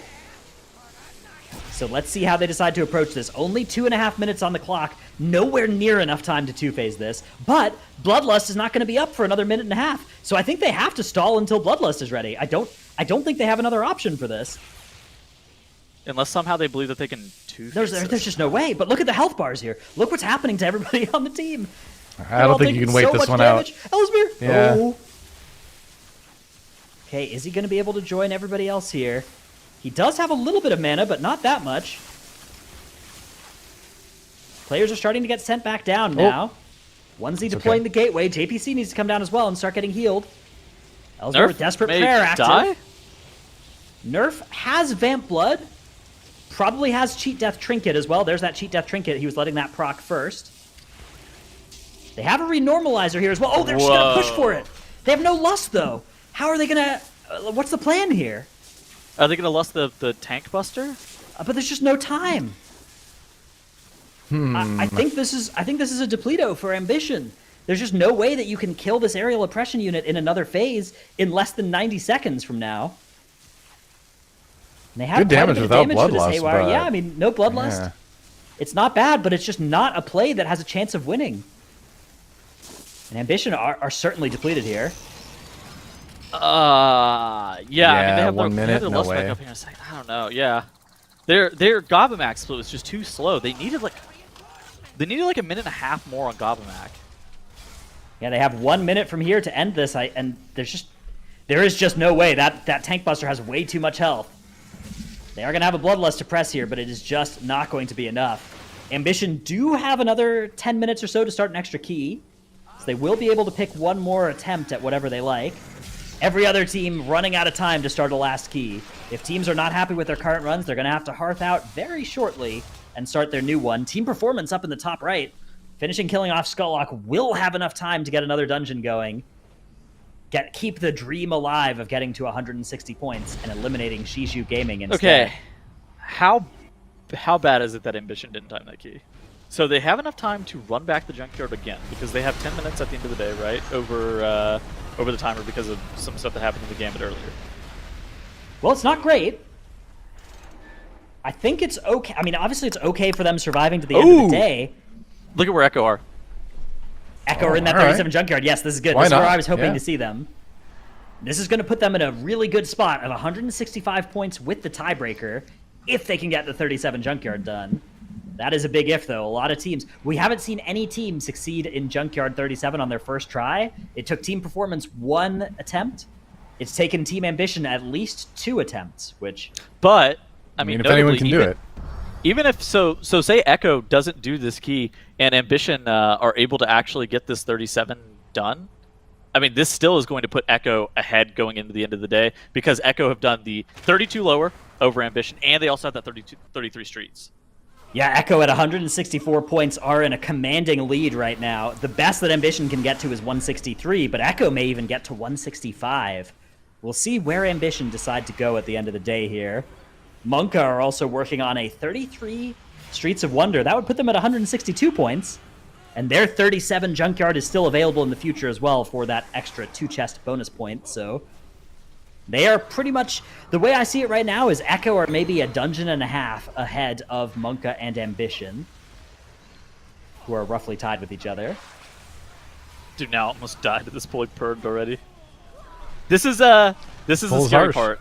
Yeah. Is this run final for Echo? Are these runs final for the other teams that are not Ambition, I wonder? Oh, okay, it looks like we have a little bit more time. Yeah, we have... we'll get a ruling in if anybody wants to start any more keys. Looks like 30 seconds left on our timer. A couple teams have got a couple extra seconds here or there, so... that being said, it is Ambition that has 10 extra minutes as well of time. Everybody else, though, it looks like everybody's just going to be keeping their dungeon runs alive. Team Performance have started their next dungeon well under the timer. That is going to be their last best hope. Team Performance needs to time their lower, and they need Shiju Gaming to deplete their lower. If those things both happen, Team Performance stay alive. Otherwise, they are going home. I think that it's crazy. I thought that Team Performance were going to be soft eliminated, but Jishu making a couple of mistakes, opening up a spot for Team Performance to kind of come back. It's kind of interesting to see that our two Chinese teams are battling one another right here. Yeah, it is indeed guaranteed that a Chinese team is going home at the end of the day. The question is just which one. It's so interesting to me because Astra Y, they were our Chinese representative last TGP. They won the last TGP, yeah. But they replaced 2 players. It's one of those things that how much do those 2 players really mean to the team? Like, I wonder if that's the difference, is just not having Xingshin and Yulo. Definitely something I'd love to ask them about. Certainly no weak players on any of our teams. No. Sometimes dude, you have some players filling a unique role, right? Somebody that is just doing something so valuable and irreplaceable. Shiju Gaming looking good on their 31 timer so far. By timing this key, they will lock out Team Performance. Team Performance having their 30 going. This is a must-do key for Team Performance as well. Everybody else is safe through to tomorrow. Monka would really like to put this 33 on the board, though. That would tie them, at least in this dungeon, with Echo. They'd still be a couple points behind in the rest of them. Echo, on the other hand, if they get this 37 Junkyard done, they'd be the only team with a 37 Junkyard still alive in our tournament if Team Performance end up losing at the end of the day here. So basically, if Shishu Gaming doesn't time this, and Performance times theirs, then Performance goes through. Yes. Yeah.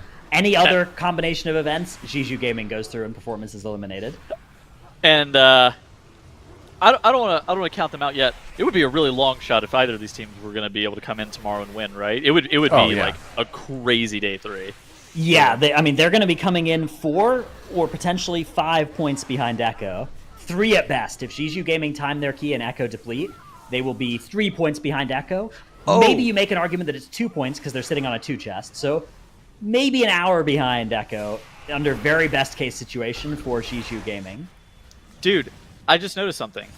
Clix is playing Destro now, isn't he? He was playing Demo earlier. This is so interesting that he swapped to Destro for the 37 after having played Demo all the way through the 36. Huh. The Soul Link was good for the defensive, right? You guys were you and Zyro were talking about this a bit earlier. Yeah, I feel like just on a fortified key, you actually just need the time on the trash, which is not something that was true in Junkyard until the 37. Good point. This guy's making a good point. Yeah. All right, so word coming in from the admins, all of the runs that you currently see on the screen are locked. There's no more keys starting except for Ambition, who are not currently on our stream, but they are the team that has a couple extra minutes. So if they deplete, they can still hearth out and start another one. All 4 of these other teams, though, our European and Chinese competitors, are done starting new keys for the day. These will be the final ones of day 2 of the Great Push. Okay. And again, bottom right, Echo has entered this 37 yard. They probably need Gunker killed off in the under 11-minute range. That's a good spot. If you see them doing it in under 11 minutes, they're in a good position to be able to time the key. Anything above that, I want to say they're ruled out, but it's starting to look very, very dangerous. Yeah, with even Ambition not trying to go for a 1 phase on last boss as well, I would say it's probably something the teams have ruled out as not being especially possible. So every team is going to be looking to pull that last boss with 5 minutes or so to do a 2 phase on it instead. Right. That means not a lot of time for wiggle room in the rest of the dungeon. And this Junkyard has gone from being a 3-chested key at the start of the day to being a brutally close timer at this 37 level. Okay, very infrequently you talk about Junkyard in regards to like being a survivability check or being very dangerous, but there's a lot of stuff that, and especially once you start to get to the 37 range, just ambient AoE damage ends up killing you off. Huh. Ambition have decided in the bottom left here, you know what, Junkyard is a silly place. We'll come back there tomorrow. I like this. I seriously don't hate this because the 32 lower, one, we've already seen, we've seen teams time the 37 yard, right? We saw Performance time the 37 yard, but I think you can actually learn a decent bit from the... just watching the VOD of their run tomorrow, like over the night. Yeah, and they have practice in there, so they can ideally come in and one-shot it tomorrow. I don't like that they ended up spending an hour there. They were dead even with...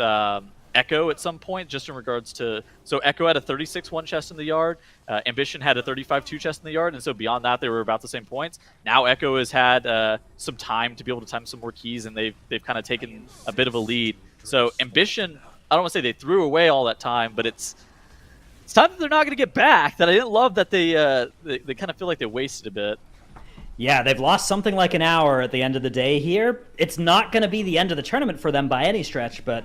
It is a disadvantage. You do not want to be behind Echo by an hour. That is, you'd rather be ahead of Echo because they are probably going to have a really good last day as well. They might just further slam the door on you. They just get stronger the more the pressure ramps up. So yeah, that's also true. Yeah, it's a very good point. But what I was going to say is like day 2 and day 3, you normally end up having like 2 or 3 hours to do push keys. Yeah. Yeah, like highest level prog level keys where you have to run a couple of attempts on them. So it's fine for Ambition to have spent their time in the Junkyard today. But if Echo goes in one-shots to 37, then Ambition's in deep trouble. Yeah, I mean, Ambition, I like not going into it again because you've had good runs. You've had 2 runs that were pretty good. It's unclear how you're going to do them better without just actually going back to the drawing board. So if you're going to go back to the drawing board, you may as well do that overnight and just go and pick up the 32 lower instead. So I like the thought process from Ambition. Maybe it's something they should have even done before the second 37 attempt. Not sure. It's easy to look at it in retrospect and be like, oh, they had a little wipe chatting. there. They are. They should have done so this. they're still within their 10 minutes of extra time that they were awarded earlier today. Echo's done. Echo's dead. Uh-oh. Yeah, Echo are indeed going to be the first team to be done with keys for the day. Okay. Their keys are locked, so no new keys able to start for Echo. Ambitions are not, though. Ambition will get another key because they got 10 extra minutes as a result of a event in a game bed earlier today. I was about to say this. I don't think Echo even zones out here. I think that this is smart from what they're doing. Just so they're taking some, that overtime. testing? Yeah, exactly. They're taking that overage time, and they're like, okay, let's just do some damage testing. Let's see what that makes perfect Max sense. looking like. How is our damage going to really fare in this key? What is that kind of stuff looking like? We should briefly explain how this works. Teams don't have unlimited bonus testing if they just stay in their last key of the day. What they have is they have until the timer is depleted. Once the timer is depleted, we will force heart them out if the time is done at the end of the day. So Echo they have 28 minutes to test whatever they want in this Junkyard 37, and that is relevant because the 37 keys weren't testable. Teams couldn't practice in there leading up to this. They are only enabled for our tournament. So this is the only opportunity Echo will get to do things like practice a boss bowl. But the problem with that is they want to get all their bots again, and collecting bots from a junkyard that you've already wiped in a couple times, not a lot of bots left around.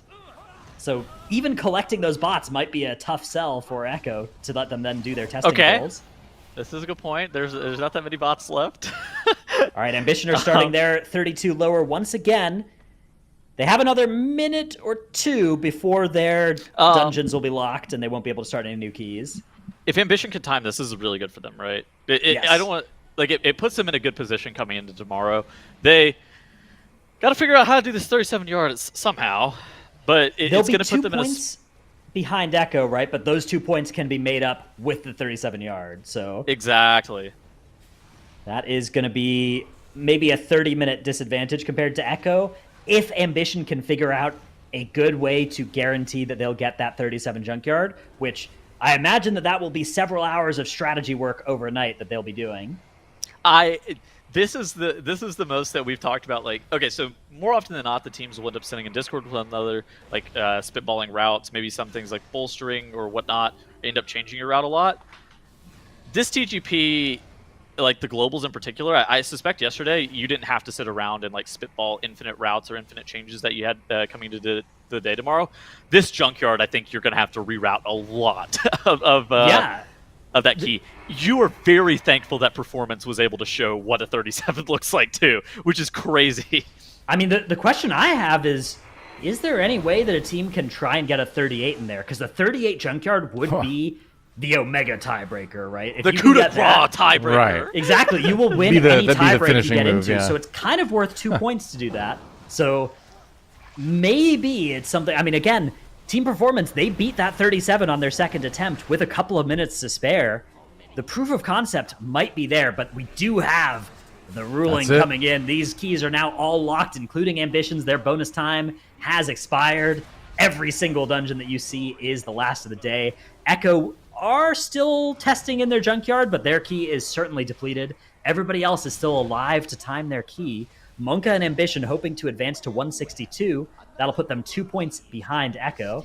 Meanwhile, Jishu Gaming and Team Performance, our two left teams here, are fighting for who is going to make it through to tomorrow and who is not. Jishu Gaming! Oh no! Anuo going down! That's exactly what Team Performance needs right now. I think they're still okay. I think that they are. It's not over yet, but that helps. Oh, no. Again, our tournament situation is Team Performance qualify for tomorrow if they time their key and Shishu Gaming do not. Shishu Gaming, by timing their key, will lock out Team Performance, or of course they can also get it if Team Performance deplete. The question is, how much time did they lose as a result of that wipe? I think the answer is probably only like a minute. And this dungeon, they probably had a couple of minutes to give, so as long as they can avoid any future wipes, they should still be all right here. It would be amazing to see the only team to finish the 37 Junkyard also be the team eliminated. So, like, part of my brain just doesn't want to believe that it's possible for Team Performance to be the bottom team, but you know they gotta finish this 30 first. We literally saw a team get eliminated yesterday that had 0. Oh, Ellesmere going down. He got hit by a fire. It looks like they do have a battle res, but any more mistakes here, and we could see some issues. JPC cleaning up that fire a little bit. Mrs. Cauldrons, or actually DPSing Luminor before DPSing Mrs. Cauldron. That's very interesting.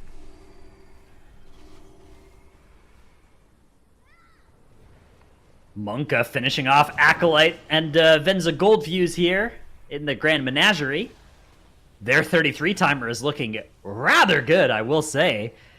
Echo set the pace in this dungeon, timing a 33 at 36:46. At this pace, I think Monka are actually maybe a minute ahead of that pace. You know, there's some expansions that Grand Menagerie room could have been a whole instance. Yeah. And the doors would just keep opening and sending in more bosses. Trial of the Crusader. Is that you? Or Violet Gruel's Lair. Violet Hold or whatever it is. Oh yeah, Assault on Violet Which Hold. one? Yeah, that's that one. Yeah, that's which one? Yep, the one coming in WoW Classic soon. Yeah, we are looking into technology to add Violet Hold as a M+ dungeon in our next great push. So stay tuned. Bigger Mike. Bigger Mike on Dratnos. Hey, bring back Trial of the Crusader as M+. I'd be down for it. Smaller Mike. Smaller Mike.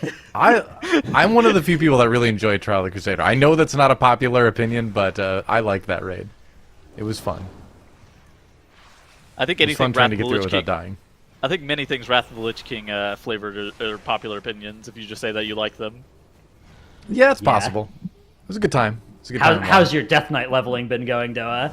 Oh, I'm 70. I'm Wow. 70, and I'm chilling now. Might do a little bit of, you know, BC raiding, but probably just work on my mining jewel crafting before Lich King comes out in September. Are you doing any AV farming? Might do a little bit of PvPing. You can get some decent gear from that.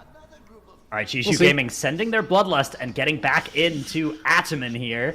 2 B-Reses are available to them. A third will be ready in about 30 seconds. This is a very important fight for them. If they can beat this fight cleanly, they will have more than enough time to do their last Trash Bowl and then Maiden. And if they can do that, they will eliminate Team Performance and guarantee safety through to tomorrow.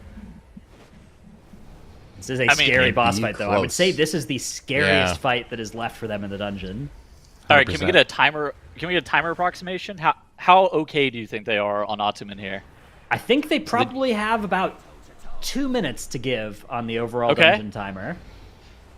So I think if they wiped right now, they'll be okay. That means that they were kind of big chilling before they were wiped. Oh, and he going down. Dranos' wish is your command. No. This is where we use battle res. This is the boss that we use battle res on. This is so fine. They should. Watch out for the Mizair. Yeah. That means that Jishu Gaming was really chill with their timer before the wipe then. So I have Monka's timers from a 31 earlier today that included Ataman at 32:17. Don't reset Ottoman. You can't. It's very difficult to reset that boss. I'm thinking of a different Ottoman there. Yeah. Monka finished that dungeon notably in 38:20. Yeah, so they actually had so much extra time, right? So yeah, Shishu Gaming here, I think, are still looking very good on timer. I think it is going to be a don't wipe, and we time this for sure. But if they wipe, that's when I'm starting to get quite worried for our top-seeded Chinese team. Team Performance also looking good in their Lower Karazhan. This is their second Bloodlust of the dungeon that they are sending in the bottom left onto Morose. This is a very nasty fight that has mercifully received a series of nerfs over the last few weeks. Still can absolutely catch you out if you're not careful. Everybody doing a really good job of dodging all those mechanics. It's surprisingly less dangerous on the tournament run, though. Okay, so first off, the Garrote now capped at a minute. Great change. But in addition to that, a lot of these teams are only going to be playing like dwarves or like mostly dwarves and like a Nelf or something like that. And you can, if Morose targets you with the Garrote cast, you can either Nelf it off. You can pre-feign death it if you're very young. then you're pressing Feign Death early, or alternatively you can just Dwarf the Bleed off. And so on the tournament realm, this boss is a lot less dangerous than you would otherwise expect. So on live, very scary, but you also don't have 5 dwarves in your run, for example. Yeah, unless you and your friends really love dwarves. What? Yeah. What's going on for Ambition? So JPC died. It looks like they're going to summon him in a second. Yeah, it does look like they are setting up a skip here. Nerf and Ellesmere both full speed ahead, running through. But JPC was at the beginning of the instance. Okay, where is Onesie? Is Onesie ready to summon? No, Onesie is back at the start here. He's waiting on Soul Shape. He's got to have the movement speed to be able to make it far enough. So this is going to be Soul Shape into Invis Pot. Yes. There he goes. Soul Shape Invis. Okay, maybe he didn't need Soul Shape for that. He was maybe waiting for Jailer Rune to fall off, the bleed. Okay, could have been that actually. That would make more sense than waiting for Soul Shape for a short run like that. Yeah. Now JPC cast Carve. All right. Drinks a flask. Accepts a summon. And now they are ready for their next pull. Meanwhile, Shishu gaming up in the top left. Are they going to beat this next Ataman push point? They are indeed. They are going to get Ataman nice and dead before Midnight is full healed here. Or not dead, but below 25. So it is just going to be them versus Ataman until the end here. Well, he won't remount Midnight, that is. Yeah. Well, this means that if they don't push the boss fast enough, they can get like a lot of shared suffering. Yes. Yeah, shared sufferings are the scary thing here. They do have an ice block available. They're actually going to use it here. There it is. They have a ice GS block. as well. Ooh, they ice block gripped. So they gripped the tank so that the shared suffering only hit the ice blocked mage. Yeah. And that way it still hit a target, so it won't recast. But the target was immune, so it didn't kill anybody. They had a Guardian Spirit as well. I feel like they were pretty fine, even regardless. Yeah, they had a lot of tools to handle that, and they chose a great one. Life Grip and an Ice Block worked out really well for them. So now Midnight taking bonus damage. Oh, dude, their count is giga fine. Look at this. They only have they're likely to not do any of these spider pulls. They may do it, but they have so much count here. They can just like go pull 2 packs of guests, and then they have enough. Yeah, they're sitting on 7 minutes to finish this dungeon. Maiden will take 3 of those minutes. So they need to get there soon, but not all that soon. They are not interested in any spider activity. They are indeed going to be doing 2 packs of guests, and then doing their shroud. As they walk up Karazhan's main staircase, hug the wall around the side. Watch out for the valuable ceramic busts on the pedestals there. Oh, they didn't pull the Hound. Oh. Hound is rather scary for the tank. But it's a Tyrant. I don't know. They don't need it, though. They don't need that count. Most groups end up pulling the Hound, even though it's kind of scary sometimes. Yeah, this guest pull, I don't think this is count for them. I think this is going to put them like 97% here. Let me run the numbers real quick. Lower. Calculating trajectory. The Valet gets interrupted on Demoralizing Shout. That's good. Avoiding that damage loss. My rough guess here is 97%. We'll see what they get to, though. They had a valet in the pool. A valet, probably a servant. Yeah. Looks like 26 count, probably. We'll see. 2 servants and a valet left here. It may be a 29. It kind of depends on how many servants they could get those last 2 mobs before Maiden. Oh, okay. So yeah, it's double servant. So it was a 29 count pull. Yeah, and they are going to indeed be at 97.38%. They need 11 points of count. So it's the 2 before Maiden and maybe the 2 Dreadlords in the room to the side? That would be what I would do if I was them. Let me run the numbers on that. Just grab those 2 Dreadlords and get some Shrouded stacks. Yeah, that's 14 count. Both of those, all 4 of those mobs. Okay, they could just do Maiden first and get their trash after as well. That looks like maybe what they're interested in.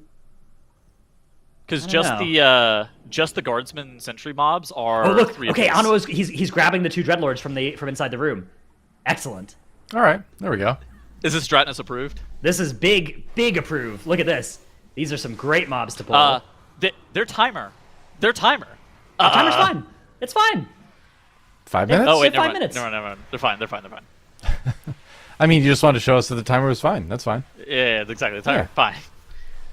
Yeah, this double Dreadlord pull is fantastic. It's just through that room right before Maiden. You can just put down a Death and Decay, and it'll just grab those two. That's exactly what Hanwha has done. Is that how you avoid the team performance? Uh-oh. Oh. Okay, so it's not the end of the world for them, right? This Again, room. they also have extra time. They're in a 30. They're in a 30, right? So they have some wiggle room in here. Not a whole lot, but they should still be okay to time this key. The big worry for Team Performance is not your key. It's Jiju Gaming's, because Jiju Gaming are about to complete this 31. Very looking little good. left that can go wrong, although one thing that could go wrong is they've pulled all this trash into Maiden, so maybe...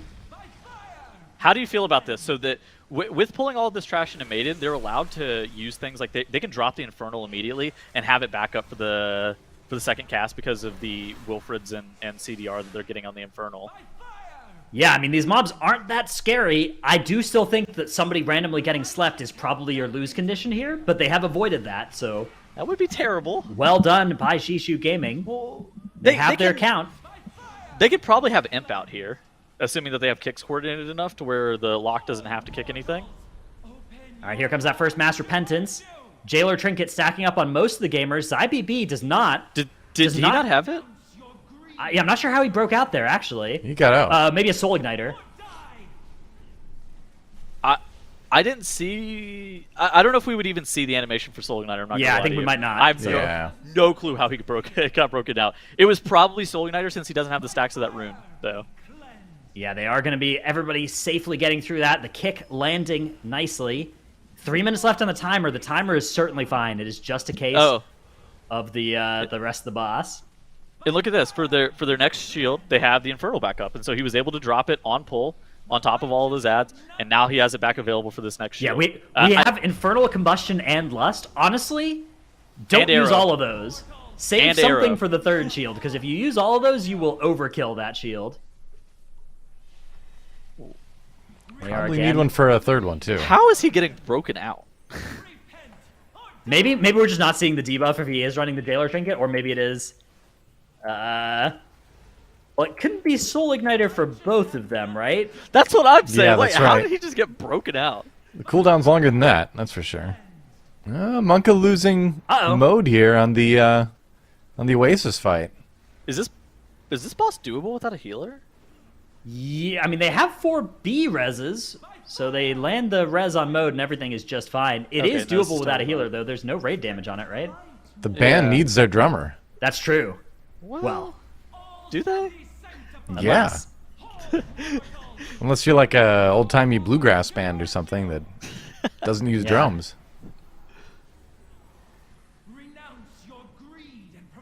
Ooh, No, they need their drummer. Yeah, Did no Andy get hit by bluegrass the here. sacred They're ground? playing 2 copies of the purple grass and 1 of the green grass. But the bluegrass being used by just the other teams instead. Dude. That's true. Yep. Unbelievable. Jiju Gaming getting a little bit close on the down. timer, but they are certainly fine here still. These shields have been pretty good for them. I'd be a little bit worried about the 32, but they do have 6 deaths, so they could maybe clean up here. Either way, Shishu Gaming, as long as they can break through this last shield that's about to come out, It's looking is going to be a really little sketch. good. What cooldowns we got? We got Coordinated Assault, we got Combustion. We don't have anything else. PI? No, we don't have PI. Never No mind. PI available. Yeah.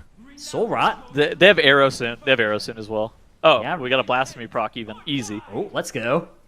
They break it with 4 seconds to spare, so not even particularly close. Oh, okay, so they're... Alright, that's going to basically eliminate performance out of the day, right? Yep. Indeed it does, yeah. Jiju Gaming, if they can avoid wiping in the last 10% here of Maiden, they have their count. They have 45 seconds. The timer is actually much less close than, or much closer than I thought it would be. I thought they'd have a couple minutes by the end of this, but it was indeed a great decision to pull trash onto boss, because they are going to only have 30 seconds to spare, but that is enough. Jiju Gaming advanced to 161 points, and that will eliminate Team Performance in the bottom left there, unfortunately. Even if they time this key, they will not have enough points to overtake any of the others.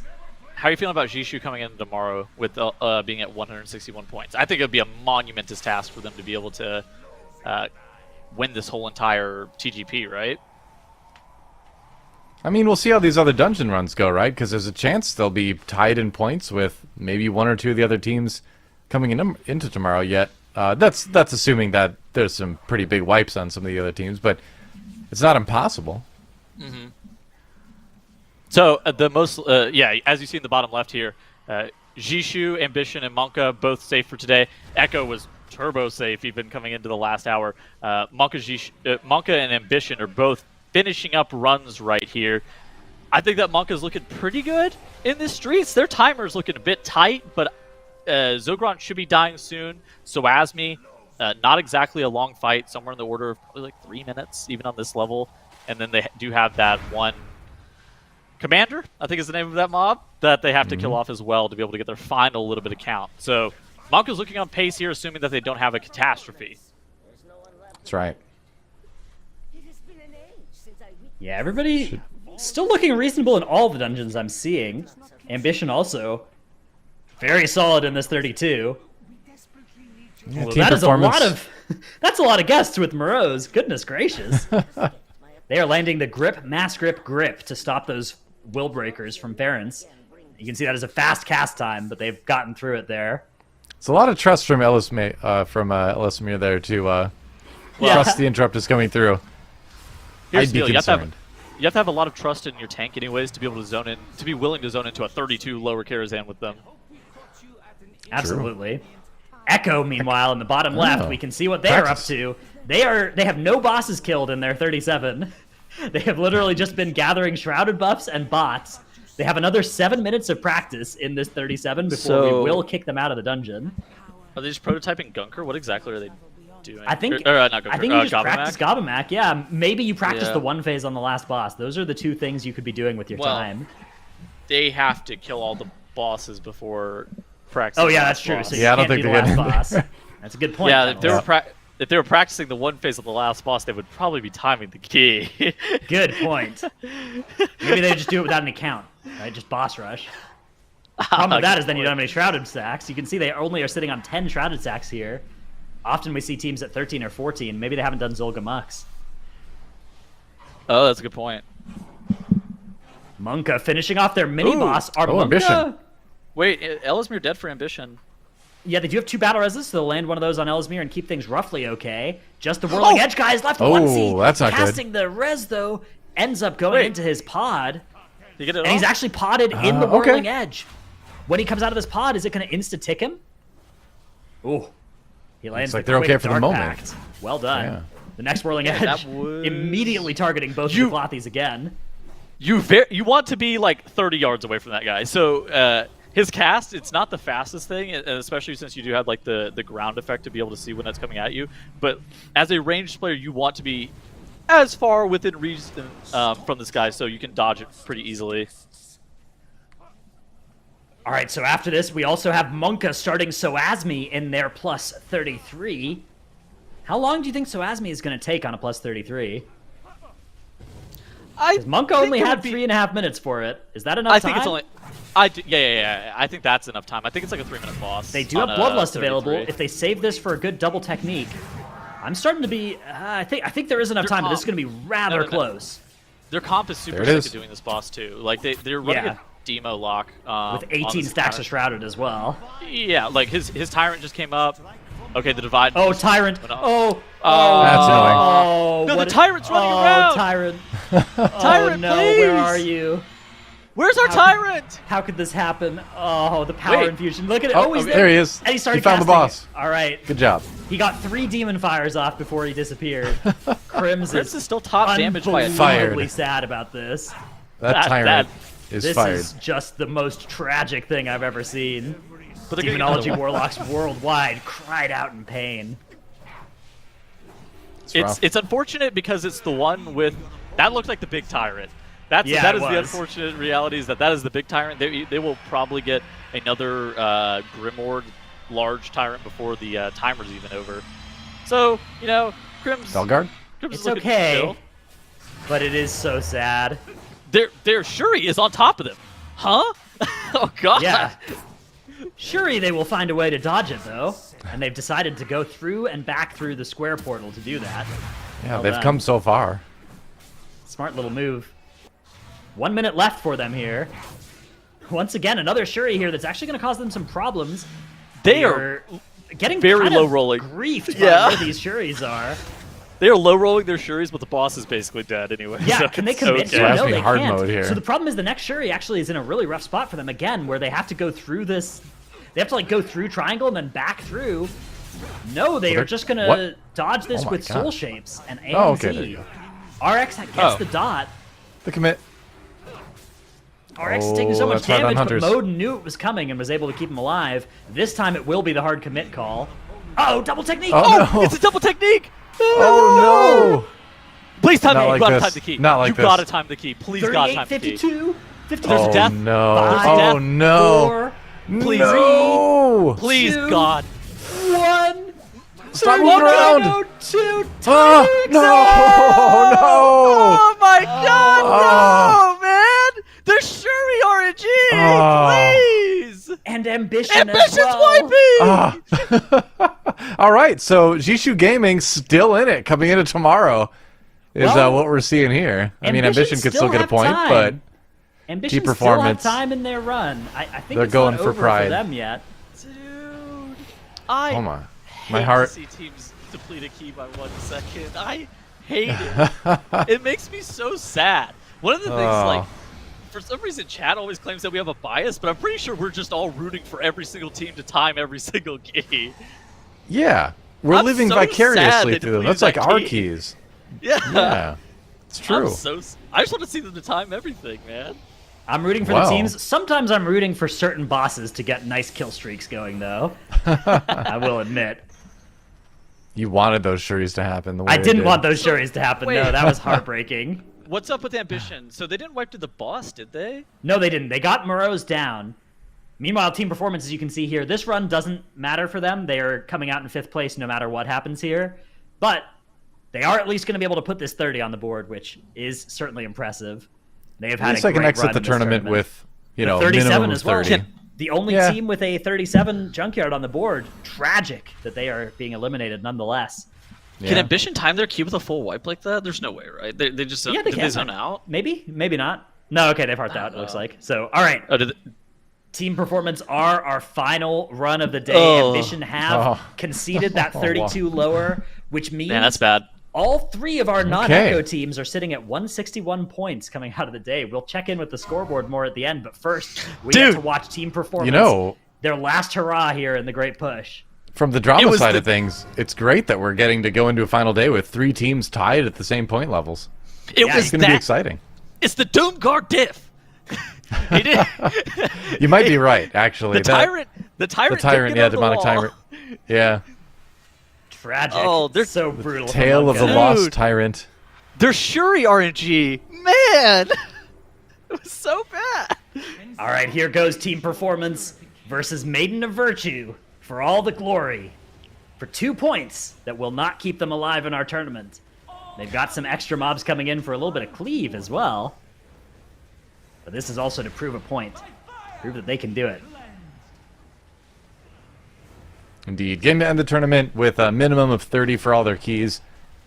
It's pretty solid. I mean, hey, they made it to the global finals, so Yeah, they put that 37 on the board. They were the first team to, that too. in the history of World of Warcraft, put a plus 37 key on the board in any context. They're gonna go down in history. They will indeed. Unfortunately, that'll be because they will not be there in the present tomorrow. Yeah, they're also going down in this tournament. Yes. Tragic news for Team Performance. Yep. Eliminated with a world first key. Yep. Hey, I mean, Yeah. if you're going to go out, like, I can't think of a better way, right? You know? Saying we were the first to do it. The time they spent in it may have cost them, but I think it was just yesterday, you know, having to come into today with multiple 28s. They just had they had so much to do to try to catch up, and for what it's worth, I think they did a pretty good job. Like, they were definitely within striking distance of making it to the final day. So Yeah, it was a nice try. It was a good performance. An hour ago, Tettles, I don't think you believed that 160 was on the table for them as a point amount, but they are going to hit 160. I did. The I problem was is not a just believer in the 160. every other team has gotten 161, so pain. But still, Very well played by Team Performance. Maiden, though, is not done just yet. They do have their Jailer trinkets stacking up on everybody. The Mage, okay, maybe a Soul Igniter instead, perhaps. Used to break out there. Breaking through this Holy Wrath second shield. Give me a moment, and I will go and look up the and see if we have data on what trinket the Chinese Warlock was running. Yeah, the team from the Warlock from Shishu Gaming. Yeah, the Shishu Gaming Warlock. What he was playing to break himself out. Excellent. Yeah, I know you can look through on Radar.io and see the ones used through that. Global Finals. Shout out Radar.io. Yeah, if you're ever interested in seeing anything that people were using in these, you can always go over to that MDI tab. They've just added the gear functionality for the Great Push as well. Okay, so he was playing Scars. Okay, so maybe just the debuff wasn't showing up on his frame for some reason. Apparently so. Happens. Okay, cool. Does happen sometimes. Yeah, you can see actually the Scars debuff is on the Mage here as well, so that is probably what was breaking out the Mage here too. It just wasn't showing up for a sec. They get through this third Holy Wrath, and they are probably going to get another cast as well. This one has been handled with Bloodlust. What are they going to have for the next one? It's going to be just Combustion and Resonating Arrow, if I'm not mistaken. That's they've been worrying. coming pretty quick, but... Well, they've used everything on this one. I'm not sure if they have enough in the tank to get through the next one. Maybe you could just do it anyway. Might I raise you a dancing rune weapon, perhaps? Yeah, okay. Maybe there's even a Gavel of the First Arbiter perhaps available. Yeah, good. We'll see I believe. how that goes. It looks like the boss is just... Trust the performance. Here comes that Mass Repentance. Turtle being used. Everybody else has stacks from Jailer. Trinket. Here we go. How strong is Fire Mage? The world may never know. Shield's going down. All right. Yeah, we are fine. They'll get it. Yeah. Hard vibing. They didn't even need arrow. Mage is so OP, man. Team Performance putting that on the board. That plus 30. There you go. Well played by them. Unfortunately, not enough to avoid elimination in our tournament. But a good, successful end of the day for them. 160 points. So, here is our leaderboard. Jishu Gaming, Ambition, and Monka all tied up at 161 points. Now, Monka have... Actually, all of our teams have the same levels of keys as well. They have the exact same keys as each other, which means we go to our timer tiebreaker. It doesn't matter end of day to day, right? Because all of them are through. But if this were our results at the end of the tournament, we would be going to that dungeon time tiebreaker, which we're now showing on that score column. So Shishu Gaming are 1.83% slower across the board than Monka, and Ambition are another 0.3% slower than Shishu Gaming, is how you can read that. It's so close, though. Okay. I mean, 2% is the biggest difference. I gotta know. How bad was that for Monka and Ambition not being able to time those keys at the end of the day? Very bad. We'll find out tomorrow, right? Setting them up for tomorrow. I feel they like are now more than an hour behind Echo, which is very dangerous because tomorrow you're going to get given a new key, right? You're going to get given a new key and you're going to need to push it up. Once you're done with that, you probably only have 3 hours left in the day. If you need to spend one of those catching up to Echo, and Echo gets to spend all 3 of those pushing, very hard to overtake them. Not impossible, but Echo are in a huge lead right now. Yeah, and I mean, a lot of people, especially after how the EU region went for Great Push, thought that maybe it'd be a pretty tight race between Monka and Echo, and Monka's not that far behind. Well, I mean, it's getting there, like we just said, but Echo just showing up this weekend in the way that Echo often does show up when the pressure is on, and unless something goes pretty horribly wrong for them tomorrow, they are looking like a likely victor. So we'll see what happens. Some people call the European regionals the finals. I actually saw that was a pretty common sentiment, as some people thought that the European regional was the finals. It was a great set of teams, no doubt. This Ambition team was looking really good, though.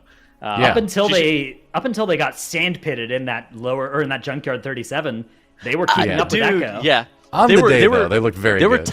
They were tied with Echo until they got stuck in that yard. Yeah. I mean, that 37 is no joke. I mean, it's very impressive that Team Performance was able to get it done. Echo got a 36 done, but other teams trying it but not able to quite finish it. And it seems like that 37 is going to be pretty crucial if you want to have any sort of chance to win tomorrow. So we'll see if teams can do that. But a lot to think about. You've got the new dungeon. You've got to push these other keys. You've got that 37 looming. Maybe a 38 for the junkyard. I think this is going to be a very exciting day of key pushing tomorrow. I mean, the minimum key we're going to see is a 32, which is pretty far up there. Right? Absolutely. I mean, Yes. you said. I think you said it better than I could, at least. Well, it's nice. Tomorrow is going to be a day where the mystery dungeon is going to be revealed. We're probably going to end up seeing teams push that up for 2 to 3 hours, depending on what the dungeon is. And then beyond that, we have world first keys being presented. Well, we'll look forward to Mythic Trial of the Crusader when that's unveiled tomorrow. Oh, oops! Spoiler alert! My bad. We'll see what dungeon it is. What is this guy saying? What he wants to believe. But that's gonna pretty much do it for the day. I want to get some final thoughts from you, Tettles, and you, Dratnos, as well. Going into the finals, Dratnos, what do you got to say? Looking ahead to tomorrow. The 37 Junkyard needs to be one shot by all of the teams that aren't Echo in order for them to each have a hope of winning the tournament, I think. Echo are the only team that Seems can... that way. Echo doesn't have to go into Junkyard if they don't want to. They've already got that 36. It's okay. They can leave it there, and they can just have the points in the other dungeons. They are the only team that doesn't need it. Every other team needs the +2 points from turning their 35 into a 37, and they need the time of doing it in one attempt, I'd say, tomorrow. So every single team that's not Echo should be looking at the tapes from Team Performance and planning how to get that as reliably as they can. Echo probably also will want to do that, but they have other options if they want to. They could do any other dungeon and also get the same amount of points per hour. Tettles, how about you? I think that Echo is in a pretty commanding lead at this point. They are somewhere in the order of an hour ahead, like Dratnos was saying. And if Monka, Jishu, or Ambition are going to be able to upset them tomorrow, that is going to be an absolutely colossal upset. I feel like Echo is that far in the lead right now. Well, once again, Echo looking like the final boss in a dungeon running tournament. No surprise there. That said, Jishu Gaming, got to keep an eye on them. 3 out of the 5 players on that team were part of the squad that won Great Push too. A little bit different format, obviously, this time around, but still a threatening team, especially with the new additions that we've seen this weekend. But that will do it for today, for the Great Push.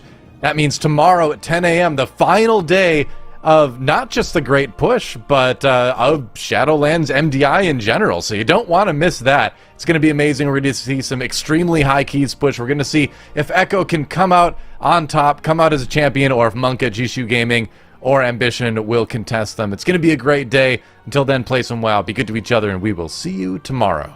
GN.